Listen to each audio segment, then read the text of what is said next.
So, hi everybody. Thank you so much for coming. It's wonderful to see your names. I'm happy for you guys to turn your cameras on if you're comfortable with that. It's always good to simulate an in-person environment where possible, but totally understand if you're not comfortable with that. Keeping in mind that the session is being recorded, so yeah, just keep in mind that's happening, and don't turn your cameras on if you don't want to be recorded. Oh, great to see you guys here, Natalie, Josie, Antonia, Shreya, wonderful. So welcome to the second day or the second half day of the Narratives of Selfhood and Ambivalence Symposium. My name's Beth, as some of you know, and Francoise Campbell, she's doing teaching duties today, so she sends her apologies. She would have loved to be here, but we're all very busy. So yesterday we had a really wonderful day. We had a really great turnout. Shirley had a wonderful paper. If you guys missed it, it should be available on the IMLR website in a couple of weeks or something. Today, we're looking at ambivalence in a number of different forms. Hopefully there'll be some great continuity between the panels and not just the separate papers. We'll start off with Christopher Hogarth, who I'll introduce in a minute. But today we've got panels on post-colonial exile and migration, racial identity and ambivalence, and then fragmented female selves, so gender and a post or decolonial context. So we're looking at a lot of post-colonial and decolonial topics for this half day. I'll go straight to Chris, who is our second keynote for this symposium. We're really thrilled to have him here. Chris is a senior lecturer at the University of South Australia, where he's currently teaching and coordinating courses in creative writing and literature. He's published on a wide range of topics, including the intersection of literatures from France, Italy, and Senegal. Since January, he's been working alongside Natalie Edwards as Joint Chief Investigator for a 3-year ARC, or Australia Research Council funded discovery project, and this is on transnational selves, so French narratives of migration to Australia. His monograph is titled, or that will be coming out soon, is titled Afropean Female Selves, Migration and Language in the Life Writing of Fatou Diom and Igiaba Szeged. Please excuse my pronunciation. And this book is contracted to appear in Routledge's Autobiography Studies series. So Chris's paper today is titled Writing for Others in Spite of the Self, Ambivalent Boundaries Between Fiction and Women's Life Writing in Francophone and Italophone Afropean Contexts. Thank you so much for being with us here today, everyone, and thank you especially to Chris for accepting our invitation. I'll let you take it away. Well, thank you, everyone. The first thing I'm doing is I want to share my screen so that you can see a PowerPoint. Okay, well, thanks for the introduction and for inviting me to provide a keynote speech at the conference. It's customary for me to say I'm speaking from unceded Ghana lands, and I pay my respects to the Ghana people and generations past, present, and future. This is something we do in post-colonial Australia, if you like.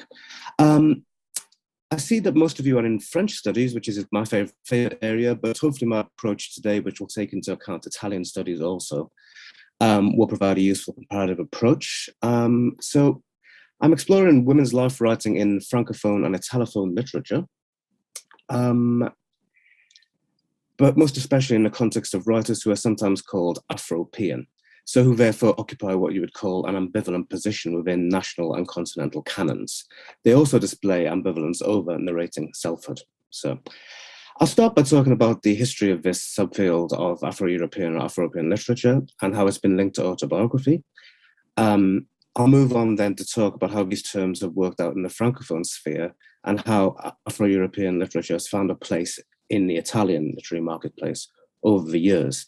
I'll focus throughout on 2 case studies I'm engaged in right now, which are part of a book project. I'll look at the cases of Fatou Diom, a French-Senegalese writer who's been active for 20 years in literature, and Igiaba Szeged, an Italian writer of Somali origin who's been publishing for exactly the same amount of time.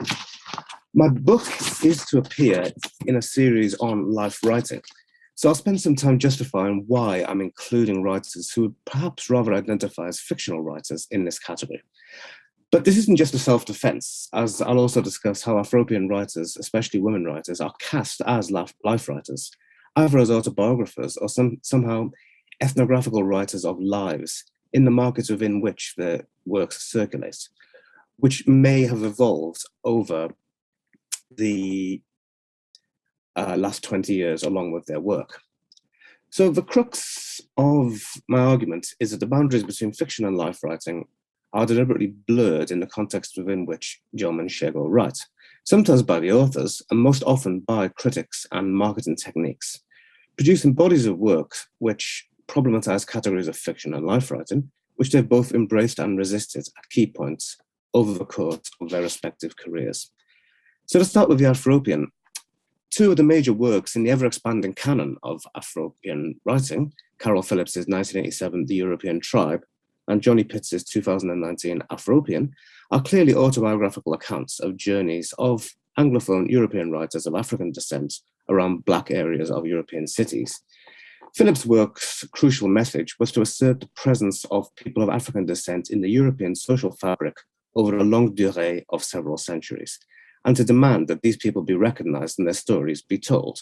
So I'll put up an oft-repeated quote by Phillips, which he ends his work right here. I won't read it, though, in the interest of time. But you can see what he's basically saying. Phillips is important in that he has a different approach to other theorists of what we called Black Britain back in the 1980s, in that he imagines the identity of Black subjects across Europe, not just in the UK. And it's this inclusivity that attracted Pitts to his work decades later. The idea of having African and European origins together is met with enthusiasm by Pitts, as he describes the idea of being Afropean as suggesting in and with more than one idea, Africa and Europe without being mixed this, half that, or black other.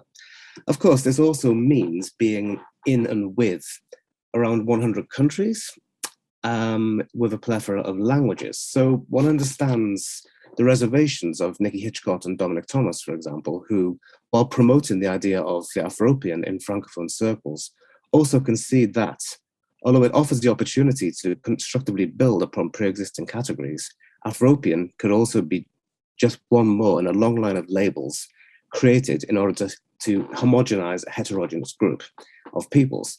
And Pitts himself has seen the fault lines in such a broad characterization, recounts his realization of a generational difference among Afro-Europeans. He says, I wasn't really writing a book about immigrants as much as about their children.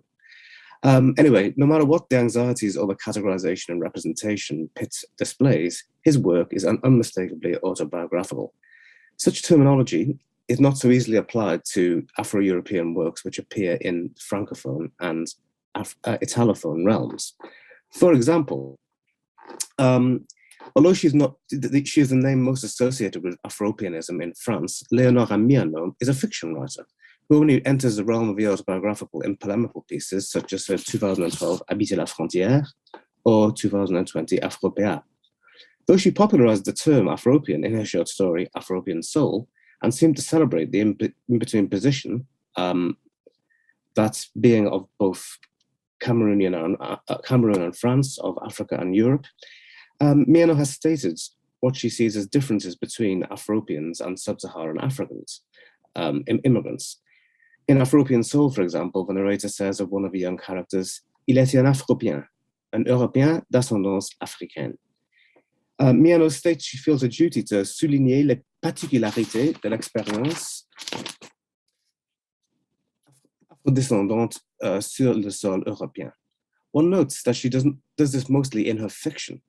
Yet perhaps this conflation of fiction and writerly duty to represent lives of Afropeans, life writing, we might say, is revelatory of a certain attitude towards this idea, life writing, by authors in France of African origin.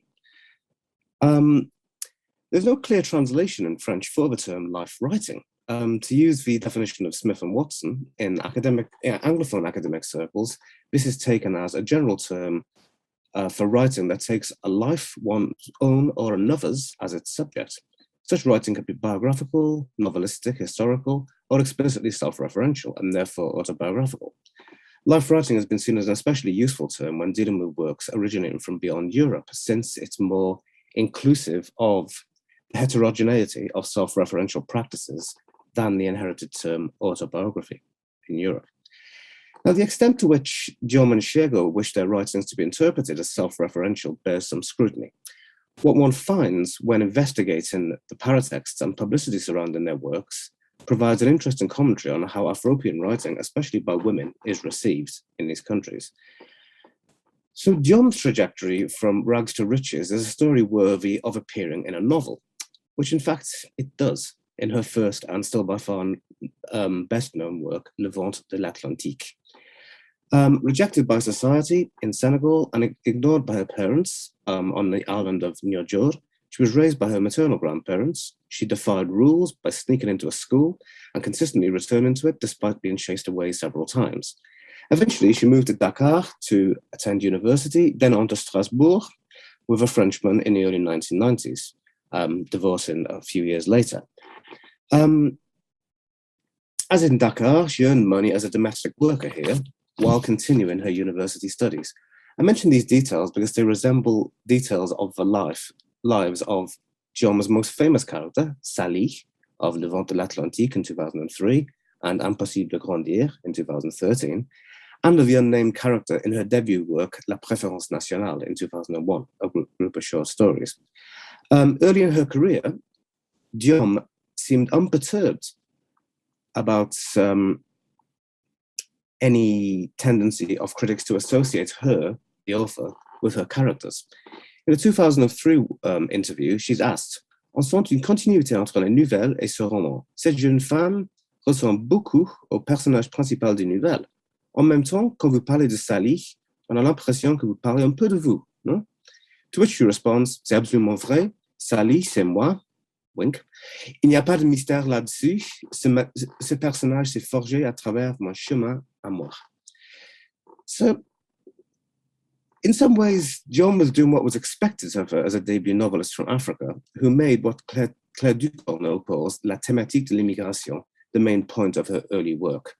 As Ducournau emphasized in her landmark work, La Fabrique des classiques africains, in the early 21st century, more generalist presses in France started to sign African writers who would normally have published with more specialist presses, such as Présence Africaine, using their engagement with hotly debated issues such as immigration for the mutually beneficial purpose of providing greater diffusion of their works and packaging them more as Afro-French than African alone. However, Ducournau opines that Diom used her fame as a quasi-autobiographer. Autobiography is a term barely used in Senegal, by the way, I must say, to further her career as a fictional writer against the expectations of Parisian institutions. And this is in her second novel, Ketala. Ketala, published in 2006, is told by pieces of furniture left in the house of Memoria, a character who cannot possibly be equated with Diom since she dies within the novel.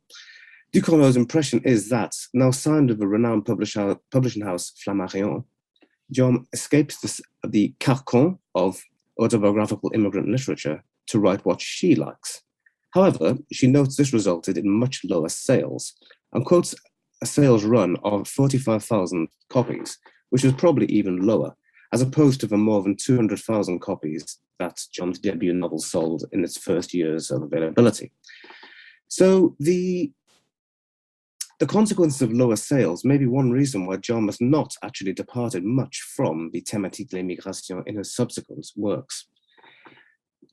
As Charlotte Mackay points out, only the 2008 work Inassouvi nos vies departs truly from migration. Ketala, in fact, does have as its main protagonist migrant characters, like Diom, from Senegal, like Diom, although it tells stories involving homosexuality and AIDS, which can't be easily associated with the author. Diom herself describes her work as performing the task of memorializing migrant lives. In an interview regarding her second novel, she asks, "Dans la société européenne, il arrive que certaines personnes meurent seules. Où peut-on trouver les traces de leur vie?" Noting that in her novel, the character Memoria is married to and sent to live with Macu in France, in spite of her family's knowledge of his homosexuality. She describes her novel as containing a clear social message that il faut arrêter de sacrifier les filles pour protéger la virilité des hommes, ainsi que l'image de la famille, underlining her political commitments and recalling the supposed vocation of the African writer as scribe, telling stories she has garnered from the migratory experiences of others.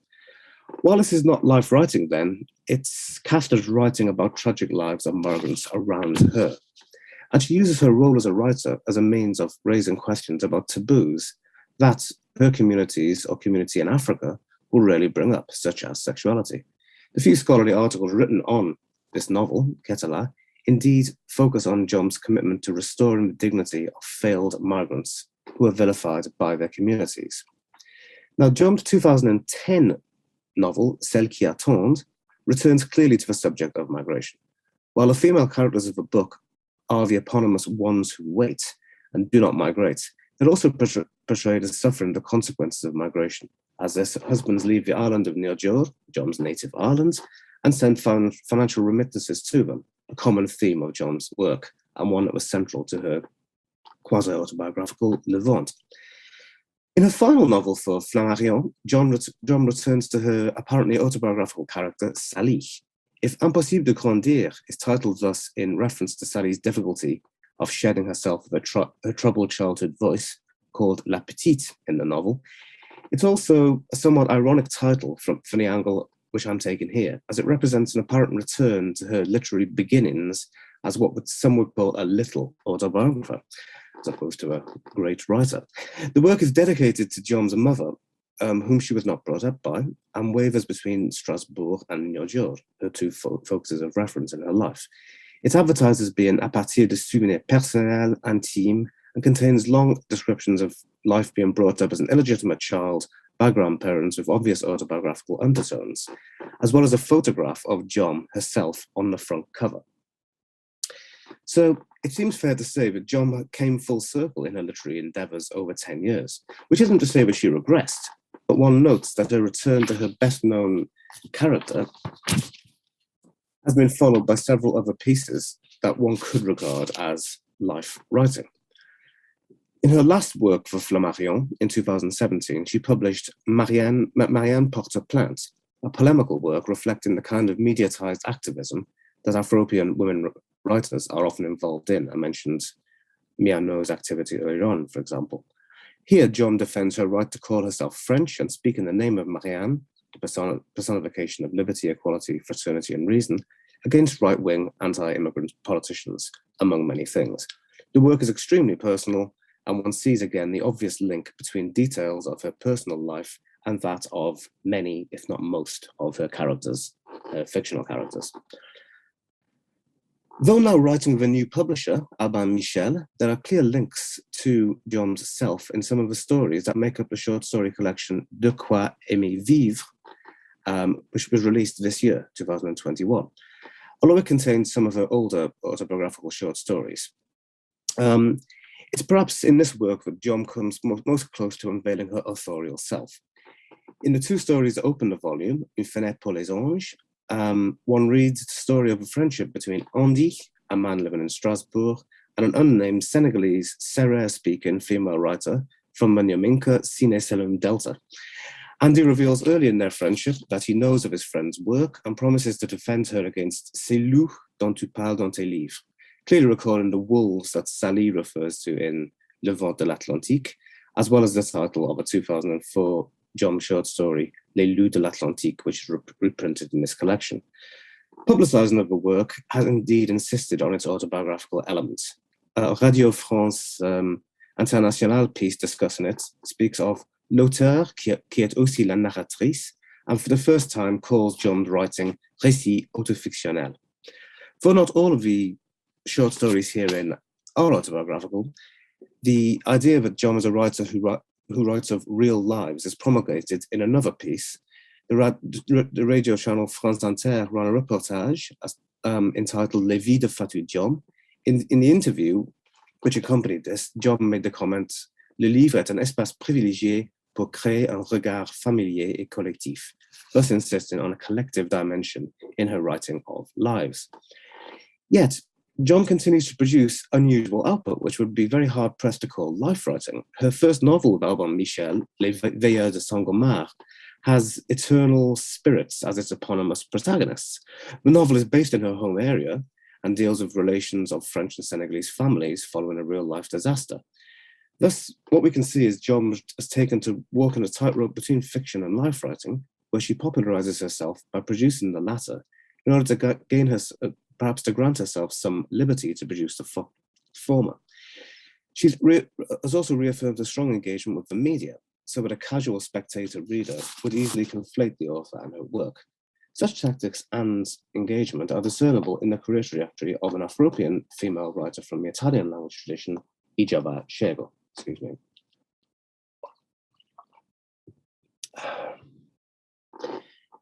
Born in Italy to Somali parents, raised in Rome and only having lived in Somalia for short periods in her childhood, Shego is more of a kind of Afropean Pitt imagined, the child of Afro-diasporic immigrants rather than an immigrant herself.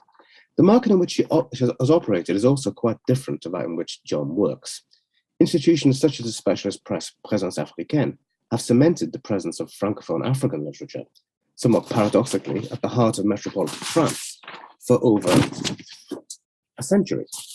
By contrast, works by second-generation or post-migratory writers in France of African heritage is quite marginalized. Miano, taking Afropeans as belonging solely to the latter group, puts it quite bluntly. Les écrivains les plus en vue dans l'Hexagone sont Sub-Sahariens ou Haïtiens, rarement Afropéens. As Richard Watts has so effectively shown, Francophone African works have been packaged for French readers over the years through paratexts which enact the mediation and translation of these texts foreigners for their largely metropolitan French readership, and especially through the use of literary mediators such as most famously Sartre for Senghor and Fanon, for example. The situation for Shego Italian readerships is markedly different, as packaging of post-coloniality and post-migratory literature has occurred simultaneously and in a very different period, in ways that overlap and conflate these two categories. Italo-African writing has evolved in a way that leads readers to associate it with its authors, as if the works they produce are always accounts of migrant experience, even when some authors are from different generations and deliberately label their works as fiction. The popularization of letteratura della migrazione in the 1990s familiarized many audiences with African migrant/writers such as Pape Khouma. However, other writers of African backgrounds also existed. If letteratura della migrazione was characterized by sometimes suspicious collaboration with Italian mediators in what was called letteratura a quattro mani, four-handed literature, Shego herself sees collaboration between Italo-Africans as a means for these subjects to find their voices. In many ways, she was better known earlier as a facilitator of collaborations than she was as an individual writer. She narrates in a recent work that fluent Italian writers of African heritage, such as herself and Cristina Ali Farah, insisted on their difference, both in position and in message, and did not limit themselves to talk of just identity, but interrogated Italy's colonial past in what they preferred to refer to as literature. So critic Caterina Romeo sees the conflation of these groups of writers as something of a necessary evil, as she writes, and I'll leave that stuff there for you to read. She basically thinks this is important. It gives them a certain edge in the publishing market when these writers sacrifice internal differences and agree to all belong to the same category. But what do writers make of this, especially the strong association of Italo-African authors inherent in the packaging of their literary work? The story of Shego's entry into literary writing is one which occurred in very unusual circumstances. Ijaba had wanted to be a writer and penned a short story. However, she had not at that time found a publisher for the work and was walking the streets of Rome when she came across a stand for a local small publishing house, Sinos, at a literary trade fair. Here she saw the works in the collection Mappa Mundi.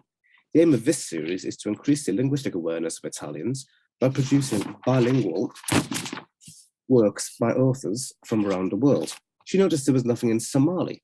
In her words, I asked if I could write one, and they told me I could try if I wanted. I banged it out in a month. They liked it, so my cousin and I worked on a translation from Italian into Somali. I've put the Italian up there for you. It's noteworthy that Szeged did not translate the work from Somali into Italian, but did the opposite, and with the aid of a relative who in fact was listed as having provided the Somali language texts. She thus occupies an unusual place in the series, which contains works mostly written in a different language, then translated into Italian, with the help of an Italian language specialist. Her work, La Nomade que amava Alfred Hitchcock, the nomad who loved Alfred Hitchcock, is an expression of her double heritage. It's also a unique text in that it allows a writer of African heritage who wanted to write solely in Italian to first enter the literary scene through the vehicle of another language due to a strange trend in a publishing market. The fact of her entry into literature via another language, along with her native Italian, whereas migrants entered into literature through Italian with little trace of their own language and little knowledge of Italian, seems highly ironic. But it was a precursor to a literary career that has progressed in spite of, and sometimes thanks to, the indelible mark of her linguistic and cultural otherness to the Italian mainstream. So Szeged's first work is about her mother and is devoted entirely to her mother's viewpoints.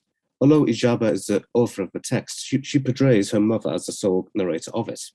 She describes the conditions of her first publishing contracts as she introduces her mother in a foreword. Silos gave me the opportunity to write My Country for a representative story, and I chose to tell the story of Khadija, my own sweet mother. So Szeged had to write the story of a person representative of Somalia, described ironically as her country, and she chose to write about her mother rather than herself. However, she's rarely been separated from her text. Though she's recently become more strident in her language regarding blurred lines between presumed autobiography and fiction, Szeged has bemoaned a publisher's presentation of her text for many years. In a 2013 interview, she complains about the choices of paratextual elements in her subsequent works. For example, she recounts how Sinos, with whom she published her first novel, Roda, in 2004, imposed the inclusion of a Somali glossary and a set of culinary recipes onto her work, lamenting the fact they had little to do with the story and actually damaged the text to the extent that she wishes she could rewrite it. She also complains that in all her works prior to 2013, except one, her face has been included on the front cover, following a trend, she says, in Italophone works that relate mostly to stories by migrants. By comparison, Jom's photograph appears normally on inside covers, if at all, although it did feature on the front cover of Impossible de Grandir, as if to note the return of Salih in this work. However, one also sees an eye for marketing and a more overt use of autobiographical self-narrative in Szeged than in Jom. Her tale of insisting her 2010 work be entitled La mia casa è dove sono, my home is where I am, is also revelatory. This work was originally to be called Da vicino nessuno straniero, nobody is foreign from close up, diluting the idea that this was her individual story. Although, against her desires, her face figured on the front cover of both the versions of it. Therefore, Szeged has insisted that her work be taken as an autobiographical rather than a story of a collectivity here, which is strange. Her desire to escape the straitjacket of telling the story of a collective is understandable when one understands, one interprets the reception of her previous novels. Roda, for example, like Memoria in Jom's Ketala, migrates to Italy from Africa, engages in prostitution and dies of AIDS, unlike anything the author has done. The story is plurivocal, telling the story of 5 different characters, one of whom is a white male Italian. However, as previously noted, the fictional work is deliberately associated with the author through cover art and other paratextual elements, linking the author's biography to the collective story. Thus, the experiences of others are often deliberately conflated with the story of the author, which acts both as a break on her individuality and an expectation of writing for a plurality. Autobiographical and postcolonial theory may have contributed to this situation, as Smith and Watson point out, in tracking multiple sites of identity and emphasizing the collectivity of subjects who talk back to Western concepts of the autonomous individual. Theorists of postcolonial writing make clear how postcolonial texts have intervened to reframe the terms of subjectivity. Susan Stanford Friedman argues that women's autobiographical self does not feel herself to exist outside of others, and still less against others. but very much with others in an interdependent existence. So perhaps there's an approach among critics as well as other consumers that contributes to a consumption that is different to that which these Afropean creators imagine for their works. Yet, Szeged has had such a strong mediatized non-fictional presence in Italy that this blurring of boundaries between self-writing and fiction can't come as a shock. In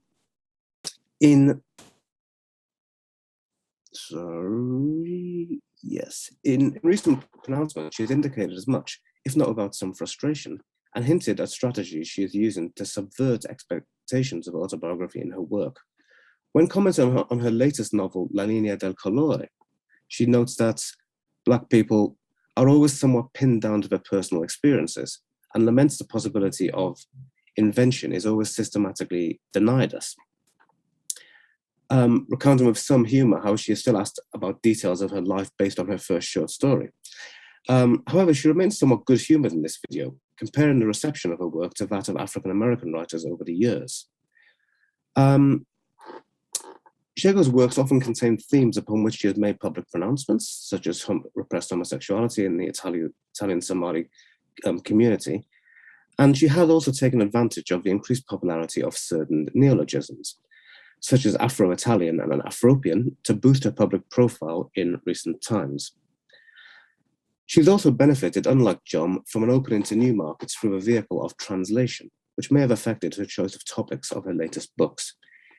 In 2014, Szeged's work Adwa was published. The work represents her first obvious engagement with the form of life writing often now called speculative biography, as the story of Zoppe, a Somali character living under Mussolini's fascist state in the 1920s and 30s, and loosely based upon her grandfather, is coupled with the present-day story of Adwa, a Somali female immigrant living in Italy. In this work, therefore, Szeged weaves stories taken from a life under Italian colonial history with the Italian present, telling a contemporary female migration tale between Africa and Italy that is perhaps expected of her by now. This tactic of mixing biographies by telling a story of someone else's life in another century, in parallel with a contemporary one of a character whose biography represents the author's own, is replicated in her most recent novel, La Linea del Colore, in 2020.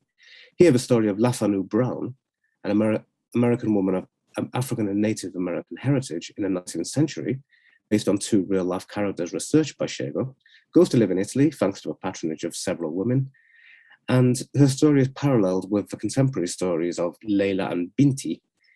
Italo-Somali character Leila discovers Lafanu's story and uses it as a way of promoting Italo-African arts and to help her Somali cousin Binti, who has unsuccessfully attempted to flee Somalia from Europe, a reference to a contemporary refugee crisis between Africa and Italy, which is also present in Adwa. Szeged makes it clear in a publicity video for La Linea that she knows she will be associated with her Italian Somali character, saying Leila resembles me a lot, but adding that she resembles second generation Italo-Africans more generally. She states the boundaries between self and others are blurred in fiction writing in general. We all tell the stories of ourselves, even in fiction, but underlines the value of her writing and work, which allows her to create starting from an absolutely real basis.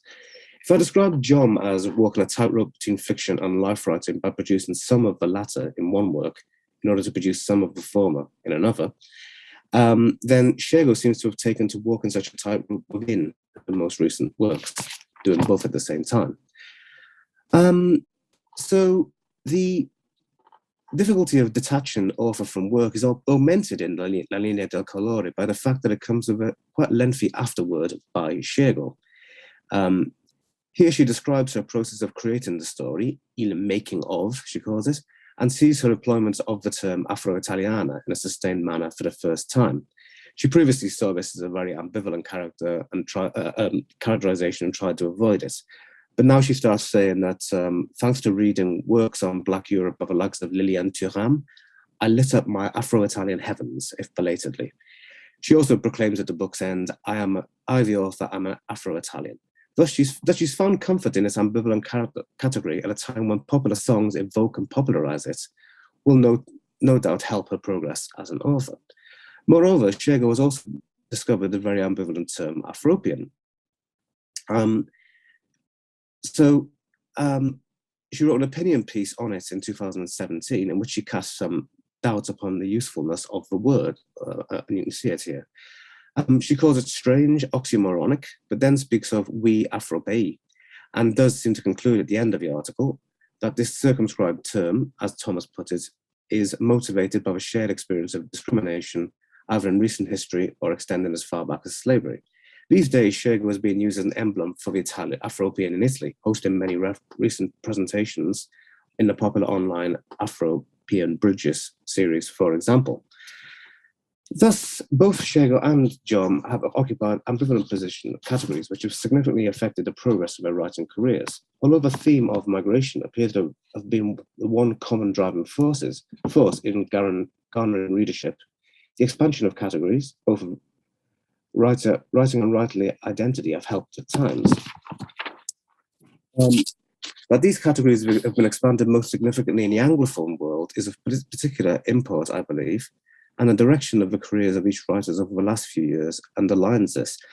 I think I'm going to cut some of this now, but what I really want to say briefly is that Szeged, since 2017, has found a lot of her work being translated and dispersed, especially in the United States, particularly in the outlets of Afro-diasporic and Africana studies. So she's really taken advantage of this, if you like, trend for these new discursive categories and has now embraced them. Jom, on the other hand, has not been translated much at all since Le Vent de l'Atlantique, and perhaps for that reason she's lesser known and not really sponsored as heavily as someone like Szeged is, through having been promoted now by Jhumpa Lahiri. This Jhumpa Lahiri is a writer from the United States of South Asian heritage who writes a lot of quasi-autobiographical things about in-betweenness in here, and who went to live in Italy for a while, started writing in Italian, these quite autobiographical pieces, and is now one of Szeged's greatest supporters, writing forwards and afterwards for her in her translated works. So we just skip quickly to the end of this, but by way of conclusion, I'll actually remain with comparison. In Anglophone postcolonial theory, the adjective strategic is used in several expressions to describe approaches by writers and theorists alike. Huggins' notion of strategic exoticism is employed by some writers to break into literary markets is renowned. One could perhaps employ such terms to describe the beginnings of Jom and Szeged, who used popular exotic themes and identities early in their careers, embracing the identity of migrant outsider and the theme of migration. The consequent blurring of the self and fiction in the marketing of their subsequent work may be an irritant, but it appears a constant one in the Anglophone context too. I'm going to mention Sarah Bruyette's outlines how the celebrification of literary authors has an operative feature, this collapsing of the distinction between the private self and the public texts. In her view, writers like Salman Rushdie invite this public scrutiny. She argues that writers' success in an international context is dependent upon their overt affiliation with regional origins, which are a prominent aspect of the marketing of their work. Africa and Europe, and more specifically the writing of Senegal and Somalia, coming from publishers based in France and Italy, represent such markets, even in the non-Anglophone post-colonial context I've discussed today. Even the concern over hybrid identities, nationally, continentally, or generically, are open for manipulation. For Bruyette, who maintains that authorial anxieties about commercialization and about the resulting problem of identity are used by publishers as marketable features of post-colonial texts. The two cases I've presented today show that the notion of authors' ambivalent belonging has indeed been an important force in the building of both Jom and Szeged.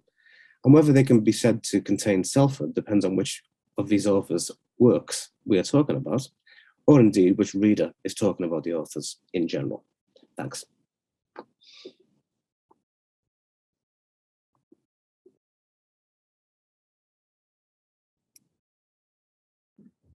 Thank you so much, Chris. That was really wonderful and fascinating. My notes are just out of control. So I'm going to hand it over to the floor. I'm sure everyone has got lots of questions to ask, or you're thinking about them. Yeah, anyone want to start? Is there anything coming to mind that you'd like to ask Chris to start the discussion? We've got about 20 minutes to do that, which is wonderful. So you're perfect timing, Chris.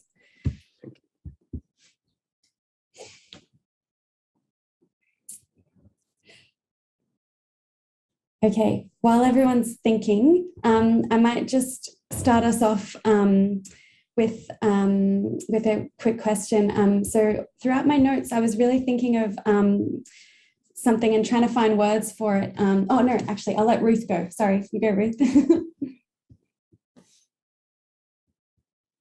Before I ask my question. I was interested to hear your question as well. But yeah, thank you, Christopher, for such a fascinating talk. It was, yeah, sparking lots of ideas.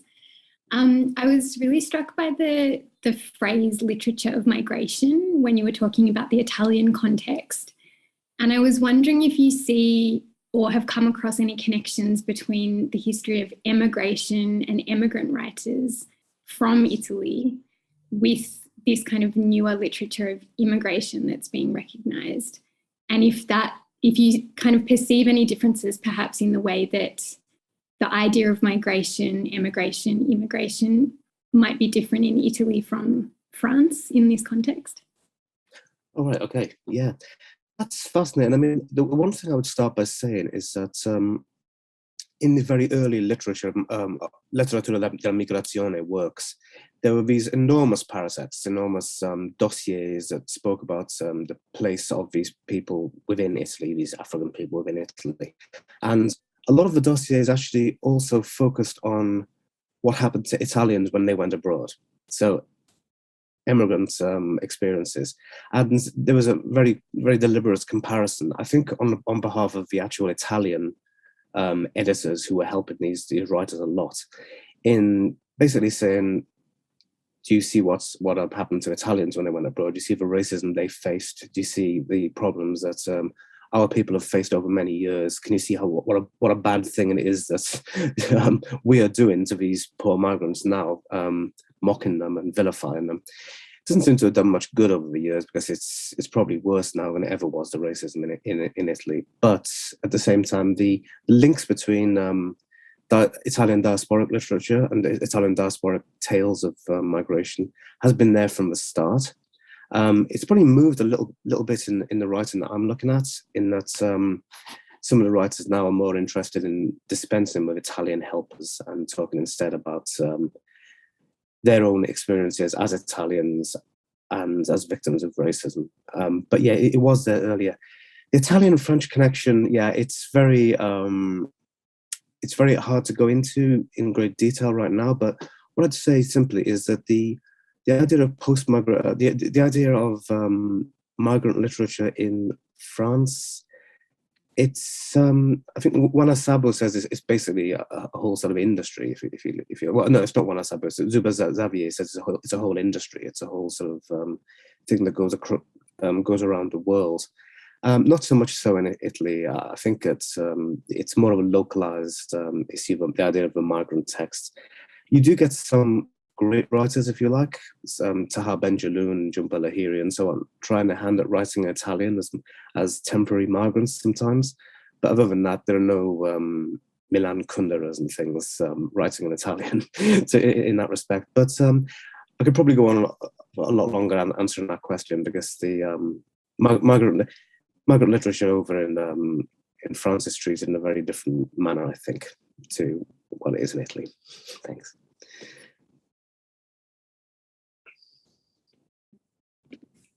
Ruth, do you want to respond to that, or is that answer your question? No, I mean, yeah, just fascinating, and I can see there are so many connections there. So thanks for fleshing it out a little bit. Great.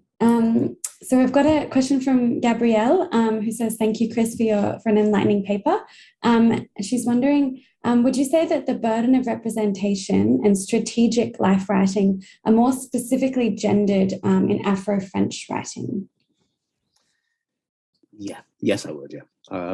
It's something that I think it's generational to an extent, because really with a lot of the African writers, African writing and the burden of representation, it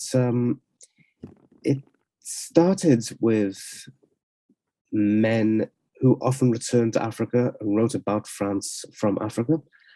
Whereas, as you probably understood yourself, the history of female writing, female Afro-French writing, a lot of it has actually started in France. A lot of the writers have been able to find their writing contracts in France. And it seems that they are expected, they are newer, if you like, newer writers, and they seem to be expected more to talk about their personal experiences in a way that I don't think someone like Mabonkou or Waberi, just to give two examples, are expected to. It's it seems to be something to do with the heritage, I guess, the fact that African writing, Franco-African writing, started off very much as male writing, but also now it is becoming very clear that the burden seems to be more based upon these female writers who don't necessarily reject it either.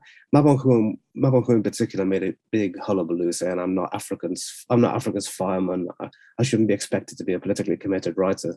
Whereas I think Miano, Diom are a bit more ambivalent. They do still see writing as performing a social function. Yeah.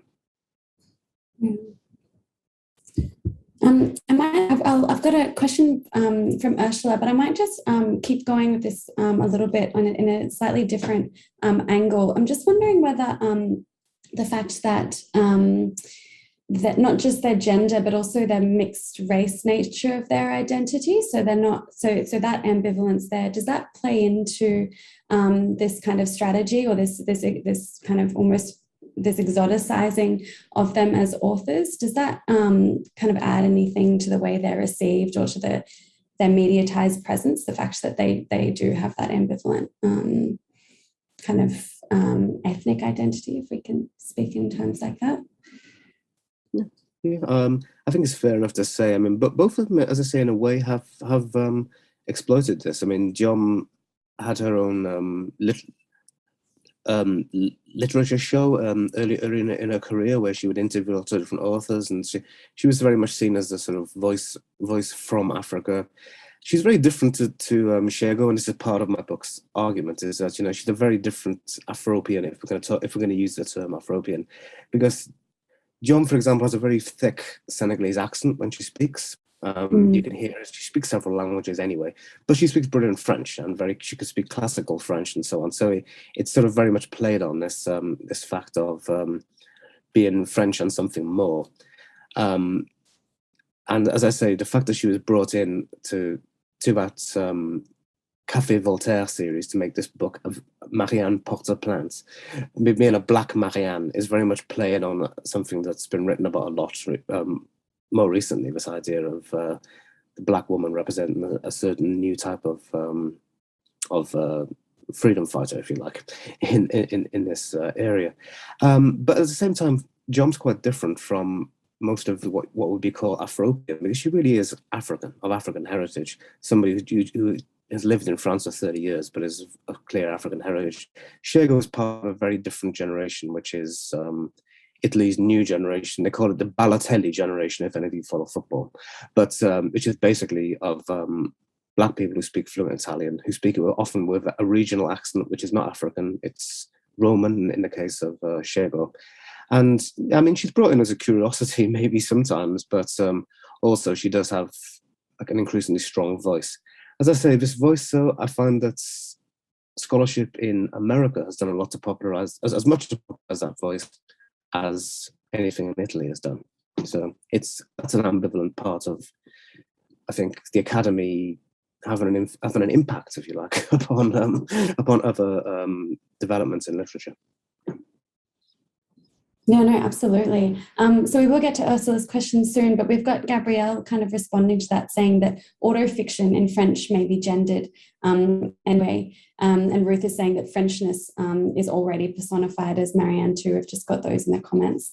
I'm not sure whether you wanted to respond to that, Chris, before we go on to the next question. Or look, I mean, the thing that Shego said about how right to speak the right to actually invent is always denied to a black female writer, she says. To an extent, one does find it odd that post-structuralism happened and the idea of the disappearance of voice took place at some point in the 80s or 70s and 80s. And then suddenly, when women start writing, their cast was always writing about themselves. I can understand that the point that it might be gendered somewhat, although it was brought up originally by a man, wasn't it? So, yeah. I think, just like trying to remember, I think in the 90s or something, there was a big wave of women writers who kind of adopted autofiction, and then it became kind of defined as like a women's genre, and especially following the 2000s. But which much to Dabrowski's shame, I think. So moving on to Ursula's question, she said, very enjoyable paper, thank you. She's thinking about Lahiri's sponsorship of Szeged and Lahiri's own very different relationship to and use of the Italian language. Would you be able to comment on this? Yeah, I mean, I can just sort of tell you a little bit about, so Jhumpa Lahiri was a Pulitzer Prize winner and so on in the US, somebody who seemed to have a great career ahead of her, and then went to live in Italy and decided to abandon English and write in Italian. But of course her works are translated immediately, well, not immediately, but very soon into English. So she sort of approaches Italian, if you like, as a curiosity in a way, to see if she can actually write in the language. She's very much a second language speaker. It's ironic, therefore, she ends up being the sponsor, if you like, of Ijoba Szeged in the Anglophone context, writing these forewords and opinion pieces in the New York Times and so on. Because after all, Szeged is quite the opposite. She's somebody who speaks Italian first and foremost and doesn't really write in Somali and so on. So she's very much writing in her first language. But there is this the sponsorship goes on. I mean, I could talk about the sponsorship part, but ironically, the part of the sponsorship of Szeged by Lahiri, the forward writing, focused on the fact that she talks about taboos a lot. She talks about female genital cutting and so on. And what Lahiri does is she links this to the Me Too movement, the hashtag Me Too movement, which especially has been in the Anglophone world. Which obviously has brought a new readership. And again, I don't know exactly about how widespread the Me Too movement was in Italy, but Szeged's work has not been linked to that before. So it was actually quite a tactically useful linking, I think. Yeah.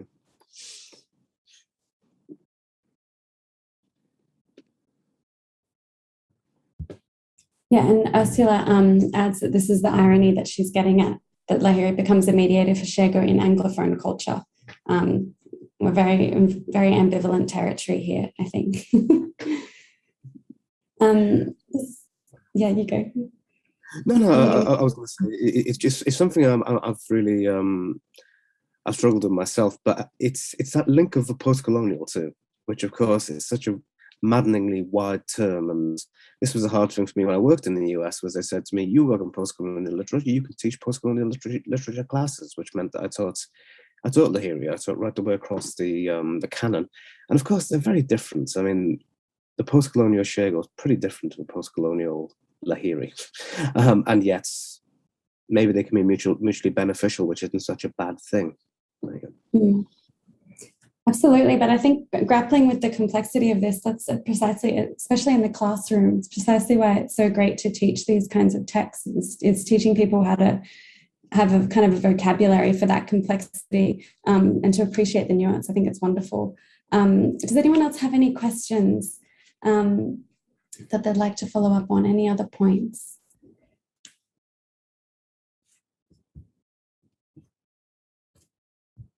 Okay.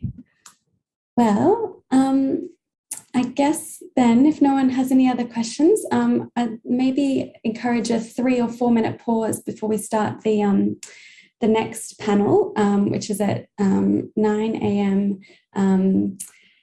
UK time. I'll let everyone else do the maths with that. And yeah, So we'll be back here with Shreya, who will be chairing for us just in a couple of minutes, enough time for a coffee tea break. And yeah, all the thanks are coming in the chat. So another round of applause for our second keynote. Thank you so much, Chris. That was really, really wonderful way to start this half day. Welcome everyone again. We should be starting the panel 3, Post-Colonial, Exile and Migration. And before I start with the presenters and their introducing them, I would like to remind everyone again some basic infos, how the panel will go. So each participant will have 15 minutes of time for their presentations. And since we have 3 panelists, we will have the question and answer session at the end of the panel. And we will have 15 minutes for that. So I would request everyone to write down their questions so we can ask the presenters at the end. And I will also request participants to be mindful about their time limit, because I don't think we have wiggle room with the time. So we can finish the session according to schedule. Also, please raise your hand or write your questions in the comment box, or raise your hand for the questions, and I will write them down according to the order. So let's begin. First, we have Dr. Antonia Winbush. She is a Leverhulme Early Career Fellow in the Department of Modern Languages and Cultures at the University of Liverpool. Her current research project investigates cultural responses to post-war Caribbean migration to metropolitan France. Her recently published monograph is entitled Autofiction, a Female Francophone Aesthetic of Exile. And today she will explore how post-colonial narratives of exile challenge and distort unified notions of the self in relation to her monograph. So to Dr. Wimbush, over to you. Thank you very much, Shreya. I'm just going to share my screen.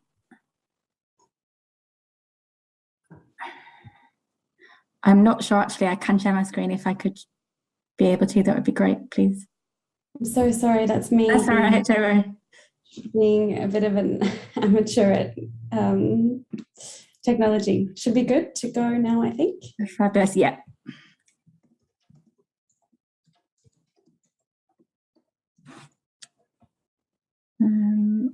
Hopefully you can see that okay. Yeah.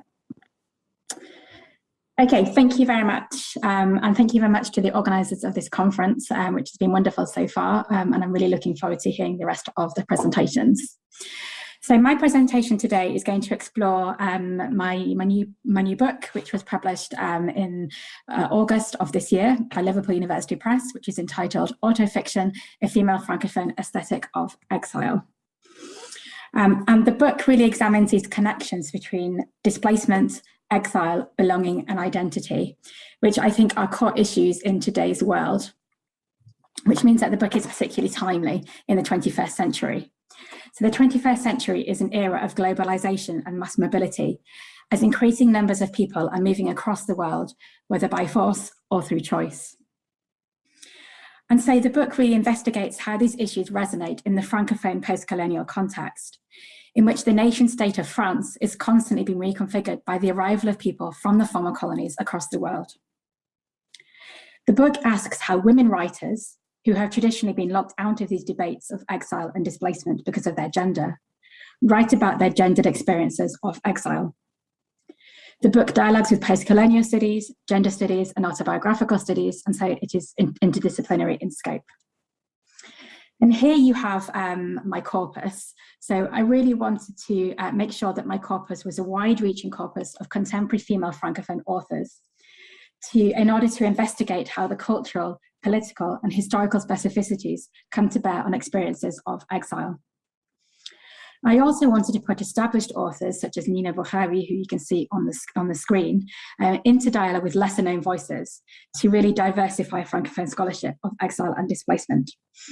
So here you can see my corpus. So I examined life writing by Kim Lefebvre, who's familiar with the origins of Vietnam, Gizelle Pino from Guadeloupe, Nina Bukhari from Algeria, Michel Hurkotson from Madagascar, Lachanik Tadjo from Cote d'Ivoire, and Abla Fahoud from Lebanon. So you can see that there's a really wide geographical spread to the corpus. And the case of Abla Fahoud, which I will analyse in more detail later on, is quite different to the other authors in the corpus, because her exile was from Lebanon to Quebec. So she migrated with her family from Lebanon, where she was born, to Quebec. And so incorporating Fahoud into the corpus really helps to decenter the study of exilic literature in the French language and to examine the impacts of Quebec's political status on experiences and expressions of exile.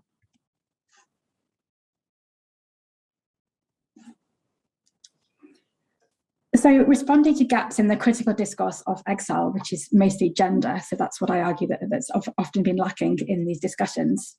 The book brings genre in both its forms, so thinking about gender and also literary genre, to bear on narratives of exile.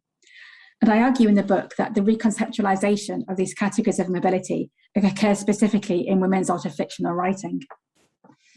This mode of reading and writing enables the 6 authors to take control of the remembering and narrativizing of their exile in ways that perhaps were denied to them during their initial displacements. And I read their exile as both a literal exile and also a metaphorical exile, so a sense of non-belonging and alienation. So in this presentation, I will firstly give an overview of theories of autobiography and autofiction, and I will then examine what exile means to 2 selected authors, how they use the genre of autofiction in different but complementary ways to voice their experiences and expressions of exile. So firstly, thinking about post-colonial autobiographical writing. So I think that autobiographical writing is particularly relevant in the post-colonial context. And as Smith and Watson have said, and I quote, it has served as a tactic of colonial repression. So autobiographical writing allows voices of the formerly dominated peoples to be heard and enables these barriers between colonized and colonizer to be broken down. Post-colonial writers in particular have sought to destabilize these traditional forms of autobiography, which have often been written in dominant Western European languages. So they've wanted to manipulate these by incorporating indigenous language and syntax, for instance, and also incorporating collective responses into the processes of memory and identity formation to make sure that this style of writing is more collective in response. And I argue that this means that autobiographical writing in the post-colonial context has been particularly relevant for women.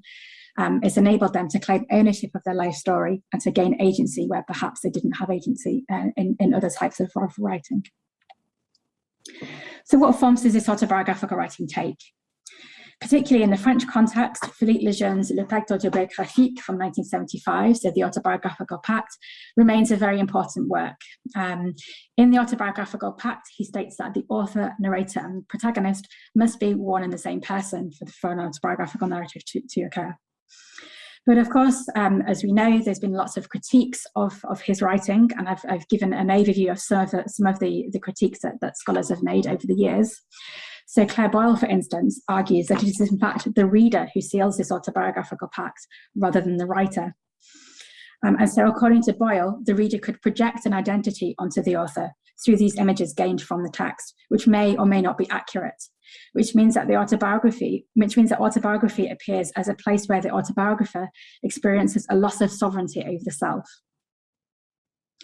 Louise Hardwick argues that the primary focus on the self in this autobiographical type of writing overlooks the many wider social, historical, and political issues that are often emphasized in post-colonial writing. And Lee Gilmore argues that in The Limits of Autobiography in her work, that autobiography presumes a legalistic definition of truth, which could carry a risk of judgment by the reader. So potentially a reader could accuse an author of manipulating his or her experiences. And so this judgment could be traumatic, and it could potentially contribute to the silencing of traumatic experiences rather than bringing this trauma to light. So perhaps autobiography isn't the most relevant terminology to use in this particular context. So here is where autofiction comes in. So the term autofiction first appeared on the back cover of Serge Dubrovsky's novel Fils, who we've already mentioned earlier on today. And he really used this term to describe this particular text initially, rather than to describe a genre.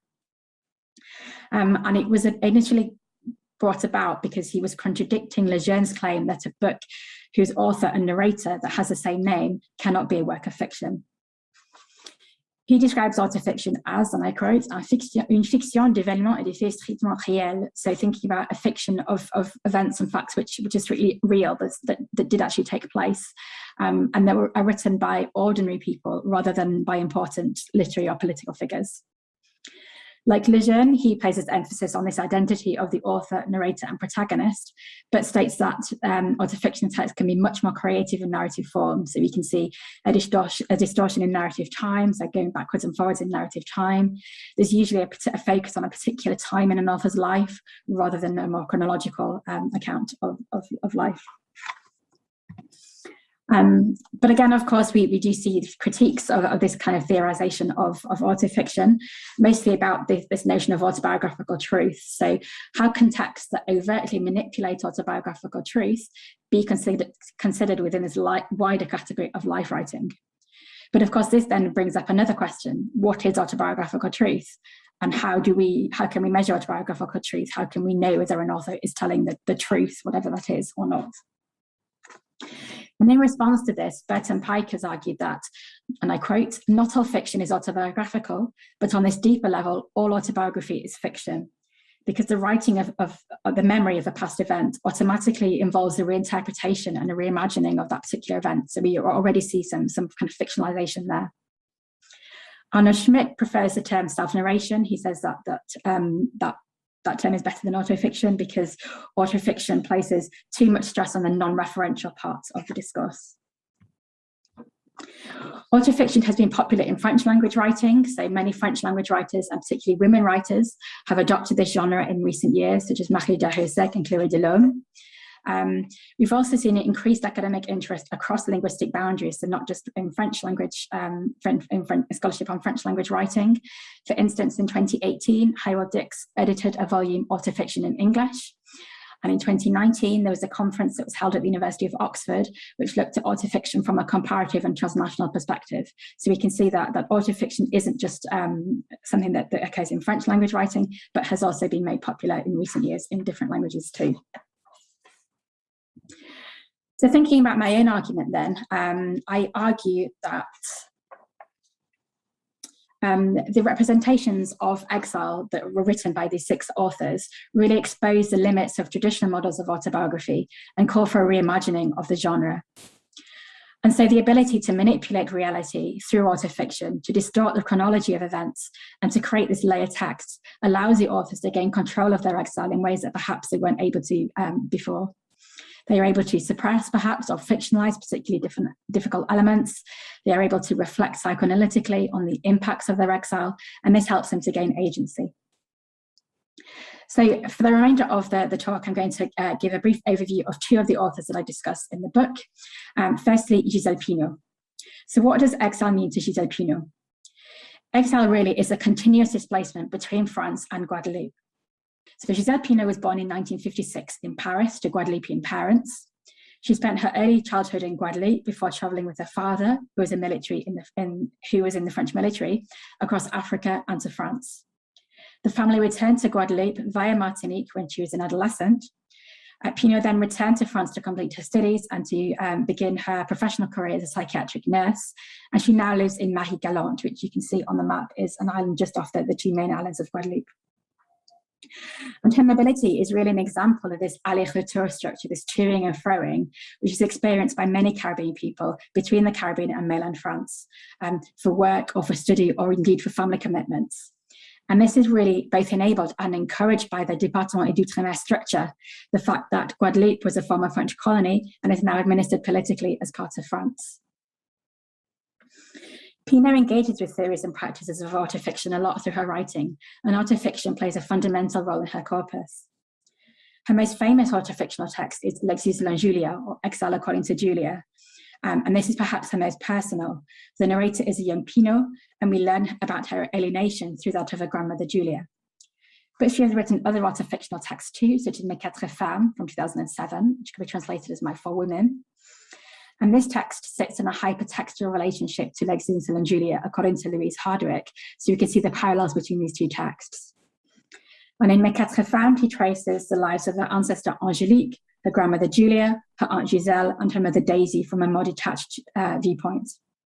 She has written children's books such as Un papier dans la cité, which is not strictly speaking autofictional, but is certainly based on her own life, growing up in Paris and torn between French and Creole cultures. In recent years, she has turned to writing fiction, and her most recent novel, Couleur de l'agonie, is actually a polar or a crime novel. So in Laces and Julia, we see this distancing between Pino, the author, and her narrative persona, Marie. So the text is narrated from a child narrator. She's only named once in the text as Marie, which is Pino's middle name. And we see the text is titled with the grandmother in mind. And this slippage between fact and fiction is represented textually through the epigraph. And in this epigraph, she recognizes that the boundaries between fact and fiction are vague and flexible. And you have a quotation on the slide there, hasard de la mémoire invention, tout y fait et faut. Dr. Wimbush, we have 1 minute left. I think. Brilliant. I'll wrap up. Okay. Thank you. So we can see in this epigraph this distancing between fact and fiction, which is also represented in interviews. The final author that I wanted to very briefly mention is Abla Fahoud, and her exile is really a linguistic exile. She learned Arabic as a child. She then has to learn French, and you can see there her trajectory between Lebanon and Quebec. Autofiction is really important in her writing, whether it's in plays or in prose. And the two texts that I studied in more detail are Toutes celles que j'étais and Au grand soleil caché vos filles. And again, we can see this distancing between the author and the narrator. So very briefly to conclude then, I argue in the book that autofiction enables the six authors to remember their exile and alienation on their own terms. They're able to challenge these existing tropes of displacement, thinking about what it means to live in exile and the diaspora. And thank you very much. And I would welcome questions about the other authors that I haven't had time to mention in this very brief presentation. Thank you. Thank you. I'll stop sharing my screen now. Okay.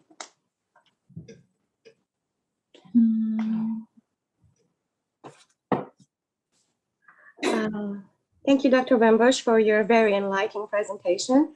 Moving on to our next speaker, Ms. Shayta Deshpande is a PhD student in French at the Graduate Center, City University, New York. She has an MPhil degree in French, concentration in translation studies, and a master's degree in translation and interpretation from Jawaharlal Nehru University, New Delhi. Her doctoral research focuses on the South Asian diaspora in 21st century France and its various forms of acculturation viewed through the lens of literature in French by writers of Indian descent. So over to you, Ms. Deshpande.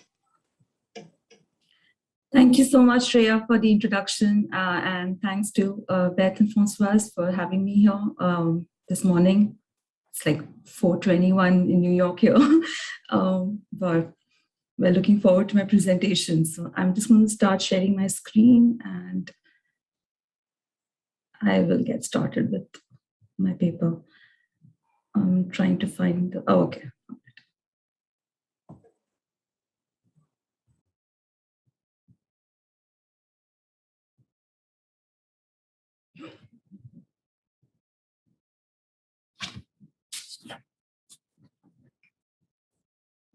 Indian-born French author Shimona Sinha's works often merge echoes of Indian and migrant voices in compelling ways that contribute to both collective as well as individual memory and experience.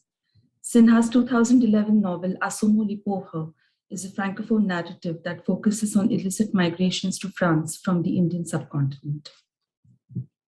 The novel borrows its title from Baudelaire's 1869 poem, in which the class-privileged narrator beats up a helpless beggar, symbolically underlining, as Anne-Marie Picard describes, the conflict between the intellectual and the destitute. The anonymous narrator is tasked with facilitating communication between the Bengali-speaking migrants and the French authorities, acting as a hyphen between the parties concerned. As a migrant herself, albeit a privileged one, the conflicted translator-narrator is a living testimony to the fact that the migrants' accounts are nothing but pure fabrications, and yet she must translate exactly what she hears. The experience overall puts her in a complexly ambivalent position. She feels angry, guilty, ashamed, and moved all at once, so much so that her frustration reaches its peak, and one day, just like Baudelaire's narrator, ends up assaulting a migrant on the subway with an empty wine bottle and subsequently faces charges. The novel's semi-fictionalized narrative draws from Sinha's own experience working as a translator in OFPRA, the French agency responsible for granting political asylum to refugees and stateless persons. Incidentally, the author was fired from her job soon after the novel was published. Sinha's experience in OFPRA exposed her to the hardships and struggles migrants faced, and although doing her duty was her top and only priority, it put her in a difficult position, for her colleagues as well as the migrants would often be surprised at her neutrality towards the very people she shared roots with. Asomole Povher maintains a similar streak, capturing migration's unsettling reality. As Brinda Mehta contends, the novel transposes the Kalapani or Blackwater crossings of 19th century colonial India into a modern-day post-colonial setting through parasitic animal metaphors. In one instance, the narrator compares the mass arrivals of migrants to free-swimming jellyfish, known for their invasive and menacing aquatic presence all over the world's coastal zones. The use of the French word méduse in the novel has a possible connotation to the Medusa stage, or the sexual phase in jellyfish, during which larvae are produced and dispersed in the water, evoking the notion of migrants breeding more migrants. Similarly, the translator narrator's description of the migrants as unfortunate Tusitala, a Samoan species of jumping spiders, demonstrates the latter as weavers of stories that defy all logic and rationality, making them as convoluted as a spider's web, which while also underlining a migrant optimism that ends up in disenchantment and misery. When the narrator's impulsive attack on a migrant lands her in prison, she recalls her life trajectory and experiences and interactions with migrants and colleagues alike, and I quote, in the semi-opaque, semi-transparent offices in the peripheral zones of the city, end quote. To borrow Ayona Datta's notion of translocality, the occurrence of this phrase and the juxtaposition of the physical spaces at the center with those on the periphery in various moments of the novel underlines how the city posits itself as the center, inhabited and empowered by the privileged, while the periphery is for the generally unwanted outsiders. It also demonstrates the translator-narrator's own conflicted position because she in fact lives in the city, but commutes to her place of work on the outskirts, thus making her both an insider and an outsider. The translator-narrator thus plays various parts, that of an Indian, a Bengali, a French person, an immigrant, the outsider, the other, the rebel, constantly navigating identity and relationship dynamics. While these physical spaces connect, disconnect, differentiate, reject, reconcile, include and exclude all at once, they also serve as a representation of the social hierarchies that separate as well as mesh people together, all of which contributes to the translator-narrator's chaos. The chaos is further heightened by the back and forth of languages the translator-narrator is perpetually engaged in, comparing her job to a language gymnastics of sorts. The constant switching between Bengali and French deepens the cracks in her already fragmented identity. Speaking in her mother tongue Bengali compels her to revisit a past she has long felt a disconnect from. The apparent privilege of being adept by intellect and education is in fact more of a burden, for she is constantly evaluated and left feeling outcast by the migrants as well as by her peers. In the same breath, one of the novel's chapters titled La Langue de Kali or Kali's tongue alludes to the Hindu goddess Kali, the destroyer of evil, whose corporeal presentation in Hinduism, that of a fearful fighting figure with a necklace of decapitated heads, skirt of arms, lolling tongue, brandishing a knife dripping with blood, is at once a configuration of motherly love and feminine energy, gentle, terrifying, powerful, strong and violent, with the infinite ability to destroy her enemies.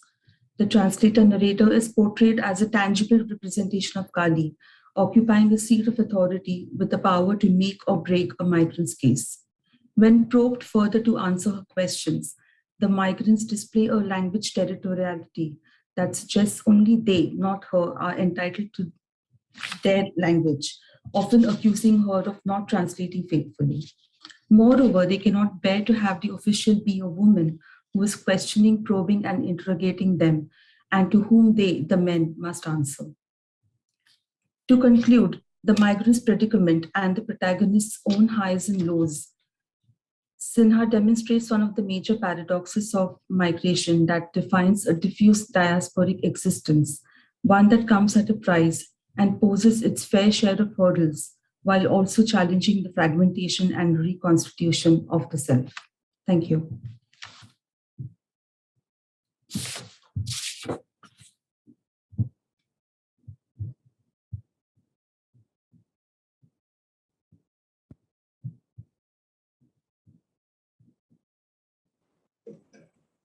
Oh, that was very much in time. Thank you, Ms. Deshpande.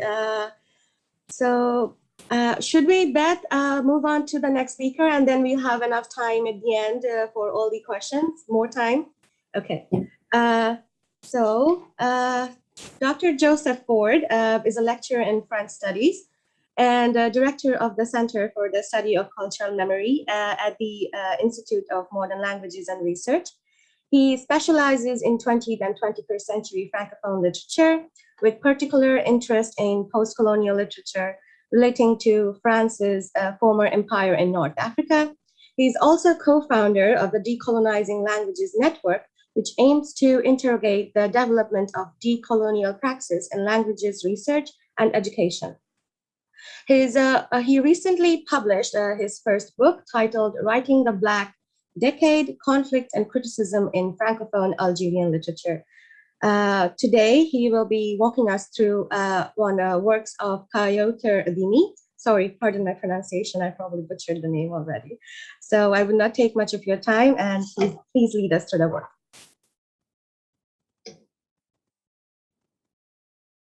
You're muted still. Sorry, thanks. Yeah, it's just finding the unmute button. Thanks a lot, Shreya.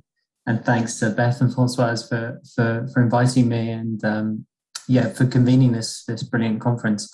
And I feel like I'm probably going to pick up on a couple of things that Chris mentioned this morning as well. So thanks, Chris, for giving such a great paper this morning, and thanks again to Antonia and Shweta as well. So hopefully we'll kind of have some crossover, which will be nice. See if I can get through. You can all see my slides, I assume. Yeah, great. Okay, so I thought actually, with the theme, when Beth and Françoise approached me about this, I thought the theme spoke very well to some work I've been doing on the writer Kaouther Adimi, who you can see on the screen now, and was born in 1986. And one reason I was drawn to this writer is the way her novels capture a state of autobiographical anguish that nevertheless maps onto a more universal state of flux, of anxiety about the world. And that's actually captured principally through the experience of young people in her work. So I suppose what I'm saying is that I felt able to identify with the not just with the characters or with the experience of the characters, but a way in which they live those experiences of anguish, flux, anxiety, and indeed ambivalence. And another reason I wanted to write about Kaouther Adimi was that, at least in the case of her first three novels, which you can see on the screen now, so what you can see at the top row is the novels which were first published with the Algerian publisher Editions Balzac, and then on the lower row you can see her novels as they're published by French publishers. So the themes of her writing and the theme of her writing and the form of her writing seem to track her own ambivalent movement from a peripheral market of Francophone writing into the publishing centre of Paris. And I've been interested to track this and to show how the writer's work is always consciously or unconsciously an account of those shifting material conditions, in this case, conditions of the publishing market. Adimi's trajectory is one of initially being published, as I just mentioned there, by the fledgling independent publisher Editions Balzac, which is based in Algiers, followed by co-publication there you can see on the bottom left with the Arles publisher Actes Sud.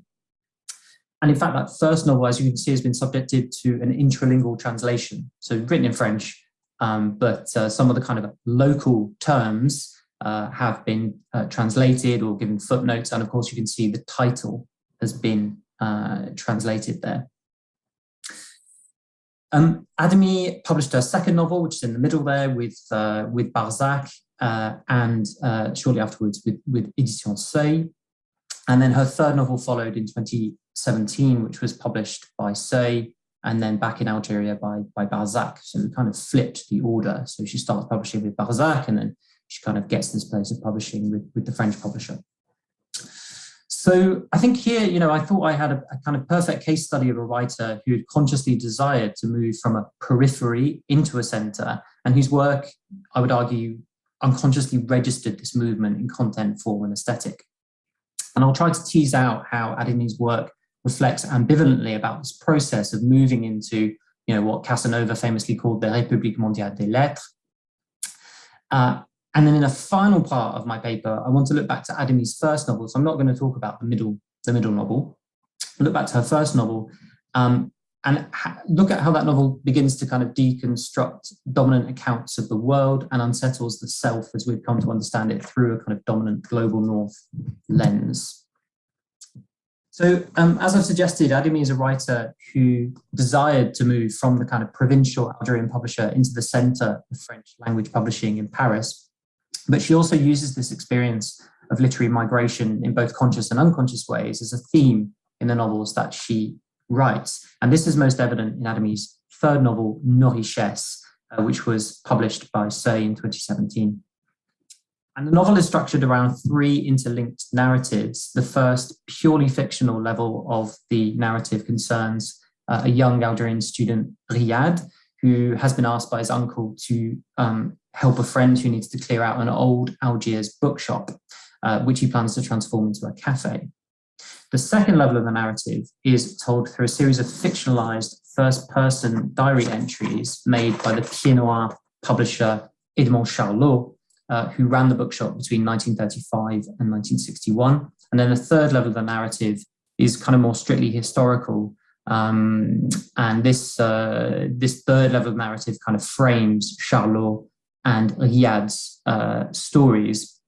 But there's also a level of mystery in this third level narrative because it's told by in the first person plural, so by a nous, which obviously relates here to the title of the novel, Nos Richesses, and forces us to kind of question who these books belong to, who the bookshop belongs to, and where, how literature is deemed worthy and valuable. So it's that kind of self-reflexive mode in some ways, what I'm arguing. So, the focus then on this kind of the thematic focus on the destruction of literature, the economic failings of small publishers, and the dominance of the more significant publishing markets in Paris, I argue that Adimi's novel registers a sense of impending, an impending sense of loss of the more inventive, exploratory and experimental style she'd been allowed to develop with her Algerian publisher. Thus, while on the surface, this work appears to increasingly cater to globalized and cosmopolitan tastes of French and world readers, her novel, in fact, deconstructs the very idea of world, presupposed and accepted by critics of world literature residing principally in Europe and the US. However, this first novel, I would also argue, is principally oriented around conceiving the world in terms of space and geography, evidenced by the focus on the material movement of characters and books between the cities of Algiers and Paris, which are very much framed in terms of center-periphery relationship. In his book, In the Shadow of World Literature, Michael Allen tells us of two different terms for world in Arabic, alam and dunya, two words. And transposed to a world literature context, the first refers to, and I'm citing Allen here, world literature that pertains to the various national traditions that compose it. So that's alam. And dunya refers to being worldly, mundane, secular, earthly, or temporal. This is where I want to go back to Adimi's first novel, which is called Des Ballerines de Papicha, and think about how that novel gives its readers an alternative vision of the world articulated in a principally temporal dynamic. And I want to show how this first novel also pulls us away from the kinds of world literature scholarship that considers the role, that looks at spatial circulation, and rather pushes us towards an increasing body of scholarship that considers the role of a vernacular poetics in positing a different temporal horizon of the world that helps the reader, the critic, the student become conscious of their own positionalities and actions in a world they've yet to fully realize. Thus, underlying my exploration of this novel is the claim that this kind of open-ended thinking through literary experimentation would not necessarily be possible in the space of a global North publishing house. So, Des Ballerines de Papicha is a book about a group of young people growing up in the city of Algiers. It's a multi-perspectival novel where several characters drive the narration, and this results in multiple articulations of lived time within the city of Algiers. So I'm not going to recount what happens in the novel beyond stating that the narrative explores the mundane, daily, lived realities of the characters through their own eyes. What I want to focus on as a means of kind of drawing the paper to a close today is how time and space are represented in the novel, and in particular, how time is conceived as an irreducible part of space and geography.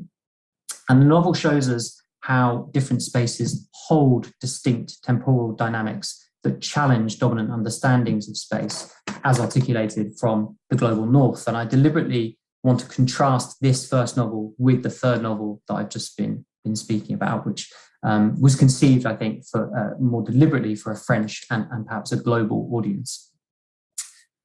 The main different temporal horizons are captured in space in this first novel is through the characterization of the city of Algiers, as I've said, and through each chapter captures, though each chapter captures a vision of one of the characters in the novel, the city itself often surges into the imaginations of these characters, and especially as regards their perceptions of time. So I'll just give us a couple of examples. In Adèle's narrative, which opens the novel, time exists in this confused state. It both infuses and disappears into the space of the city.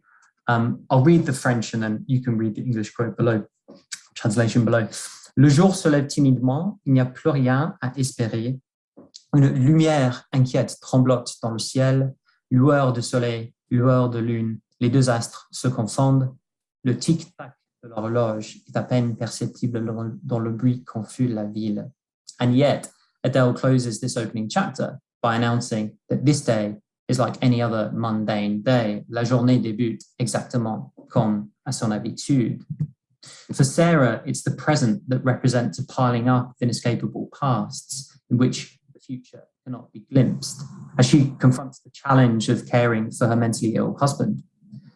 J'ai l'impression que passé et présent sont noués.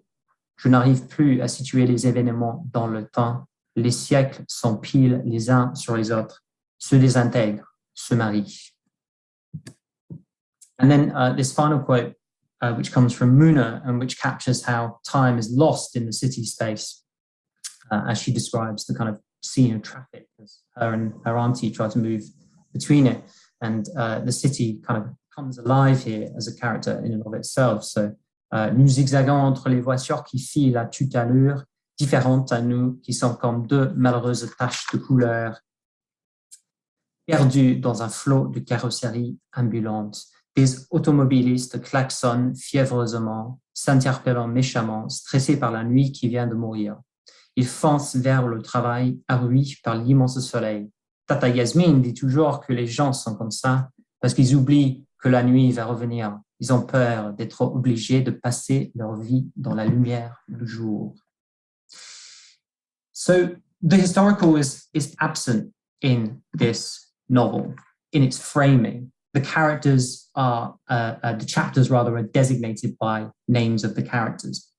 But the space and time are privileged as they come alive in the representations of the mundane and the vernacular. I don't really have time to go into detail about language, but it's very interesting. I mean, this novel deploys a poetic use of language to capture the mundane realities experienced by these characters, as you can probably see. And then This is together with the insertion of local Algiers dialect into the text, and as you can see, kind of English slang and Arabic terms as well.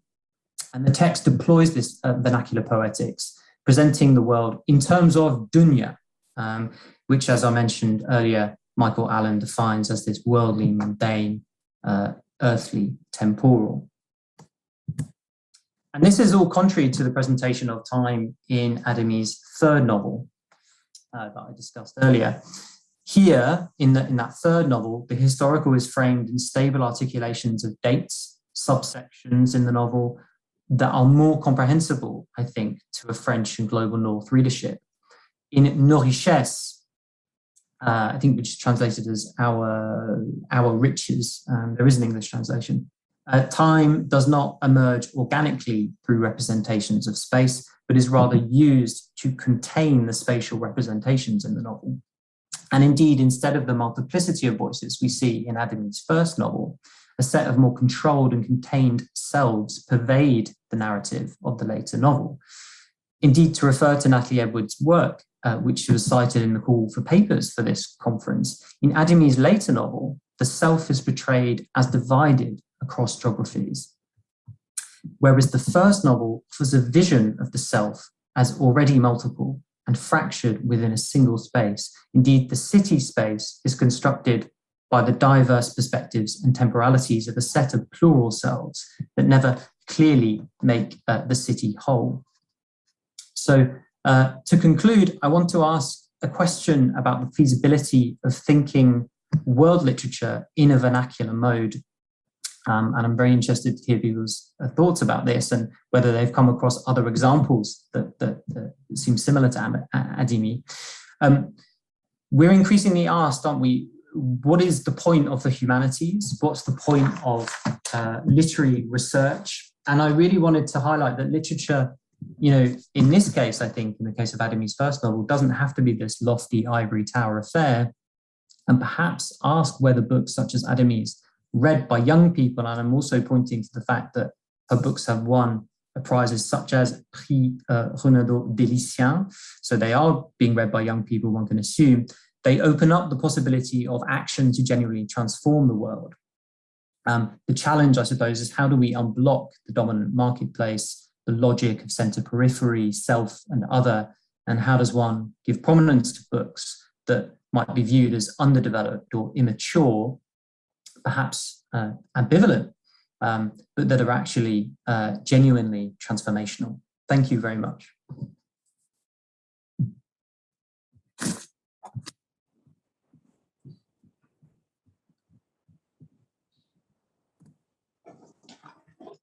Okay.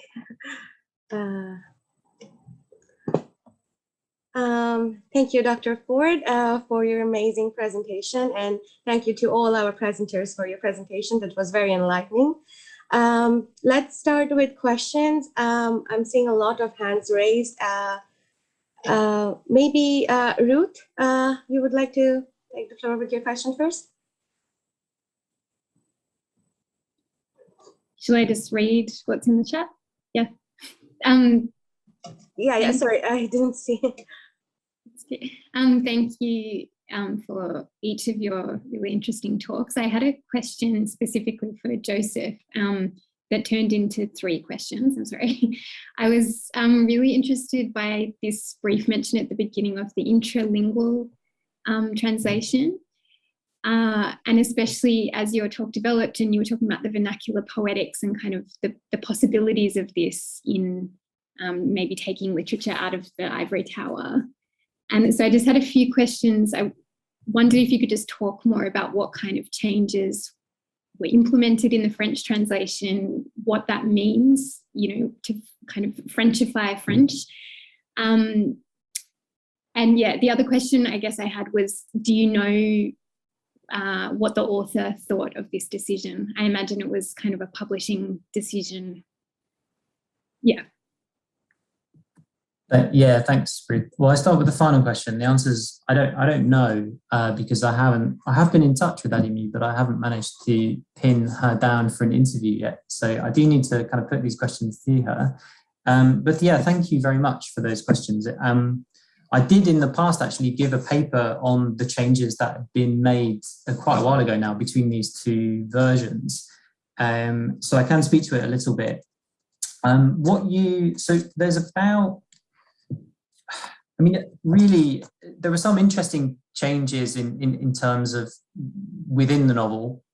So what you get is this kind of local dialect is often footnoted in the French edition. So I suppose in a way it draws attention to, the French edition draws attention to the kind of foreignness, if you like, of these terms, to the kind of I don't know, the kind of exoticism of those terms, maybe one could argue that. But then also I wanted to say something about the title, because the ballerine de Papicha refers to a kind of, it's an Algerian term, I guess, that refers to a kind of flirtatious young woman. And the reason it's called the ballerine de Papicha is because one of the characters in the story gets this new pair of ballerinas, and she's very excited about this. But I mean, you know, that's just what occurs in one of the chapters, and I'm not sure why she's called it that. But then, yeah, the publishing decision to call this L'Envers des Autres, the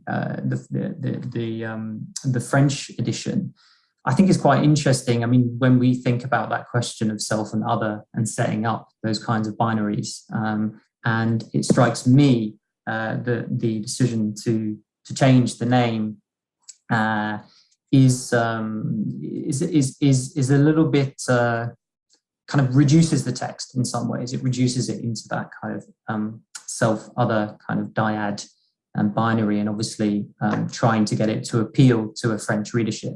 I mean, I suppose I should stress that, you know, Arles, Actes Sud, they're not a huge French publisher. And one could kind of think of this as if you wanted to use those terms center and periphery, one could think of Arles as maybe a semi-periphery, you know, this kind of southern French publisher that often mediates between, so Édition Barzac actually has an agreement with Actes Sud to co-publish texts that come out in Algeria and then in France. So yeah, I think, does that answer your question? Sorry, I'm a halfway house, exactly, Barbara. Yeah. Barbara also wants to add to that question, like, where did the pressure of the intralingual translation come from? So, I think I can butt in. I think that you've already answered that. Yeah. So, Thank you. We can move on to, I will come back to you, Dominic, but I have to answer, give Dr. Wimbush a chance because I saw her hands raised first. So go ahead, Dr. Wimbush. Sorry, my hand wasn't up. It wasn't supposed to be up anyway. I don't know if it was, sorry. No, it's okay. Okay, then Dominic, please go ahead with the question. Thank you, and thank you to all presenters for these fascinating talks. My question is for Antonia. Antonia, you mentioned in your talk initially autofiction and the feminine written by women, and you you mentioned Dariussec and Delorme, and it made me think the negative reception of Dariussec's text, and often, more generally, I think women writers writing about themselves can face really negative comments. So I was wondering if you could talk a little bit more about the reception of the texts you studied, dealing with exile and migration in the French context, which can be quite hostile, both to women and to these topics, and more broadly in the French-speaking world. Brilliant. Thanks so much, Dominic, for your question. And yeah, definitely in terms of thinking about Marie Dariussec's work and kind of these negative critiques. I think certainly with the texts that I've studied, most of them have had a more positive reception, I would say, particularly in terms of kind of a critical reception. So just thinking, for instance, about Nina Bokhari's work. So a lot of her works have won literary prizes. She won the Prix Renaudot for Mes Mauvaises Pensées, which was published in 2005. And that was a text that very much talked about her exile, both in terms of her geographical exile, but also her internal alienation, her sexuality, her coming to terms with her homosexuality, and those kinds of really important themes. So in that respect, I think from a kind of a scholarly perspective and a critical perception, the texts have actually received quite positive response. I'd say that kind of where it differs is possibly the sense that these works are still very much seen as kind of peripheral text in regards to the mainstream. So if you go to a high street bookshop in France, for instance, you don't tend to find these texts. You might find some of Nina Bachawi's texts, but certainly not some of the others. So for instance, Misha Hakudson's text, although she won in 2012, she won a prize for kind of her whole writing career.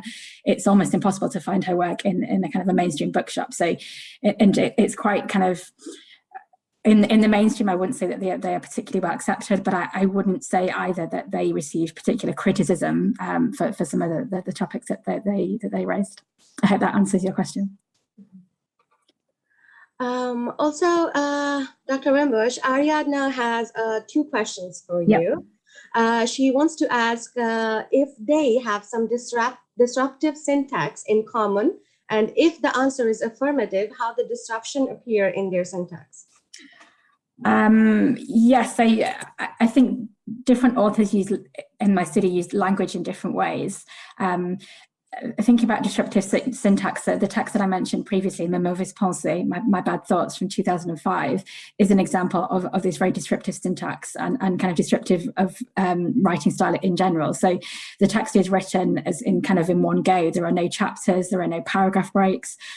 Sentences often span pages, and it can be quite difficult to read. So when I first read it, when I was studying the text for my PhD, I would literally go through the pencil and trying to mark out where kind of the clauses stopped and where they started. It was quite difficult to work that out.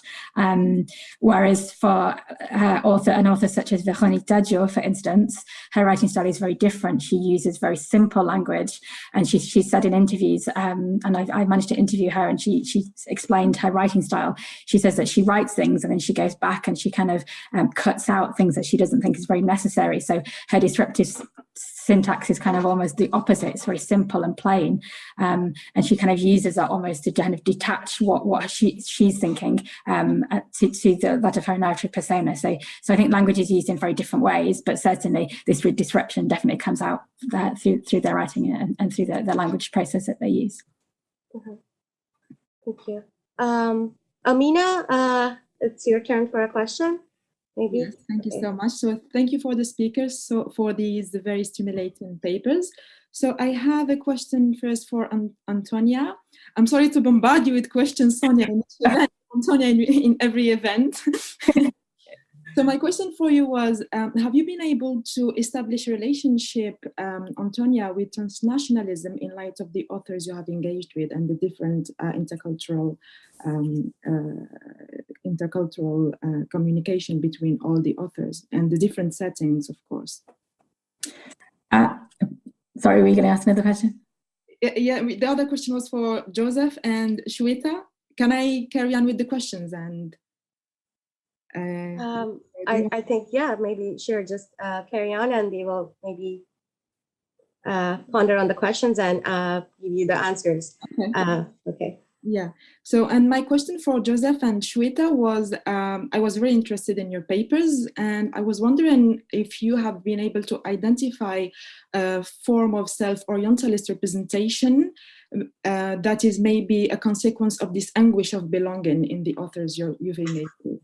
And thank you so much. Shall I go first? Yeah. Thanks, Amina, for your question. Yeah, it's a really interesting thing to think about in terms of transnationalism and how the authors kind of connect to that. I think that for the most part, they still seem bound to these kind of connection between metropolitan France and the country, the familiar country of origin. So, I mean, for instance, Nina Bachawi is living in France. Véronique Dadjo lives between between Paris, London, and Abidjan in Côte d'Ivoire. So, I think France still seems to be a central point in their writing and in their lives as well. They do obviously have these transnational links, and kind of in their writing, these transnational links do come up. But I think certainly for the most part, they still seem to be bound to this kind of the colonial structure with France. I'll stop there so I can let Joseph Sorry, I'm just reading the chat. Yeah, no, there's a lot going on in the chat. Thank you very much, Amina. Yeah, that's a really good question about self-orientalism, self-orientalizing tropes and things like that. I hesitate a bit with Adimi because I think part of my argument is that she is anticipating, I was just saying in the chat, you know, she's anticipating these translations a lot of the time, I think, into world literature. And she's very kind of self-reflexive about, so talked about in the third novel, she's very self-reflexive about the publishing market, about the way in which French publishing functions. I mean, she's writing a novel about the history of French publishing between Algeria and France. It's a very kind of, for me, it's a very self-reflexive account. At the same time, you know, the way in which that third novel is framed more in terms of a historical novel, so the way in which time comes to contain space. I think, you know, maybe one could argue that there is a bit of kind of self-orientalizing going on there.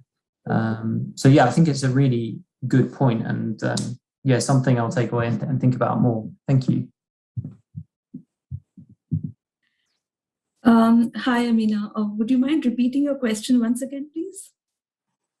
Yes, so I was asking if you have been able to identify any self-orientalist representation in light of the authors you have read. I don't really quite know what exactly, I'm not very familiar with the term per se. Yes. But if you could just elaborate a bit more, then maybe I can, you know, hope to answer your question. I asked you the question in light of the quotation I saw in your slides. So one of them, so self-orientalism is as if you are denigrating your own culture, your own belonging. Yeah, so it's a pejorative image of your own cultural belonging. So have you been able to identify such tropes in your readings? Yeah, I think in most of Shomona Sinha's novels, like she's written about 4 or 5 novels so far. She often, you know, has this like this tendency to merge Indian voices, because I think she uses French language as a medium to kind of, you know, expose some of the I wouldn't say flaws, but some of the traits of a South Asian society, you know, because we come from a very patriarchal kind of a background. So what she's trying to do is she's trying to kind of bring that to the fore through French, because if she were to write that in her native tongue, Bengali, or maybe even in English, well, writing in Bengali more would have probably some kind of, you know, stronger political or social repercussions. So French kind of, you know, gives her that liberty to express things that she might not be able to express in Bengali. And it is also a kind of a language tendency, you know, where certain words, or, you know, the way something is expressed, like the syntax or the choice of words, the wording itself, you know, has a pretty big impact when it's expressed in a particular language. So, you know, in French, in that respect, kind of just feels more, you know, open, or more like in terms of self-expression, it just gives her more of that autonomy compared to her mother tongue. Mm-hmm. So I hope that kind of, you know, answers your question. It did. Dr. Ford, you had a question. You've been waiting for a while. Sorry to make you wait. Oh no, only if there's time. I think, is there time? I think, Beth, we have time. Yeah, go for the last question. That sounds good. And then we'll go for a break. Yeah, sorry. Well, I just had a question for Antonia. It's a bit of a selfish question, actually. And then one for Shweta as well. So I'll ask them both together, and then yeah, if that's okay. So Antonia, really, yeah, just really interested to ask you about whether any of your writers engage kind of consciously or unconsciously with the question of the global worlding, world-making, world literature. So that's a kind of selfish question for me, because I'm very interested in kind of thinking about comparisons for Adimi. And then Shweta, my question was about this term translocality that you used in your paper. I was very interested to hear more about that, how you use that term in relation to the works that you look at. Is that all right? Thank you. Thanks, Joe. I'd say probably Véronique Dadjo comes to mind as kind of the author in my corpus that deals most specifically with thinking about the global.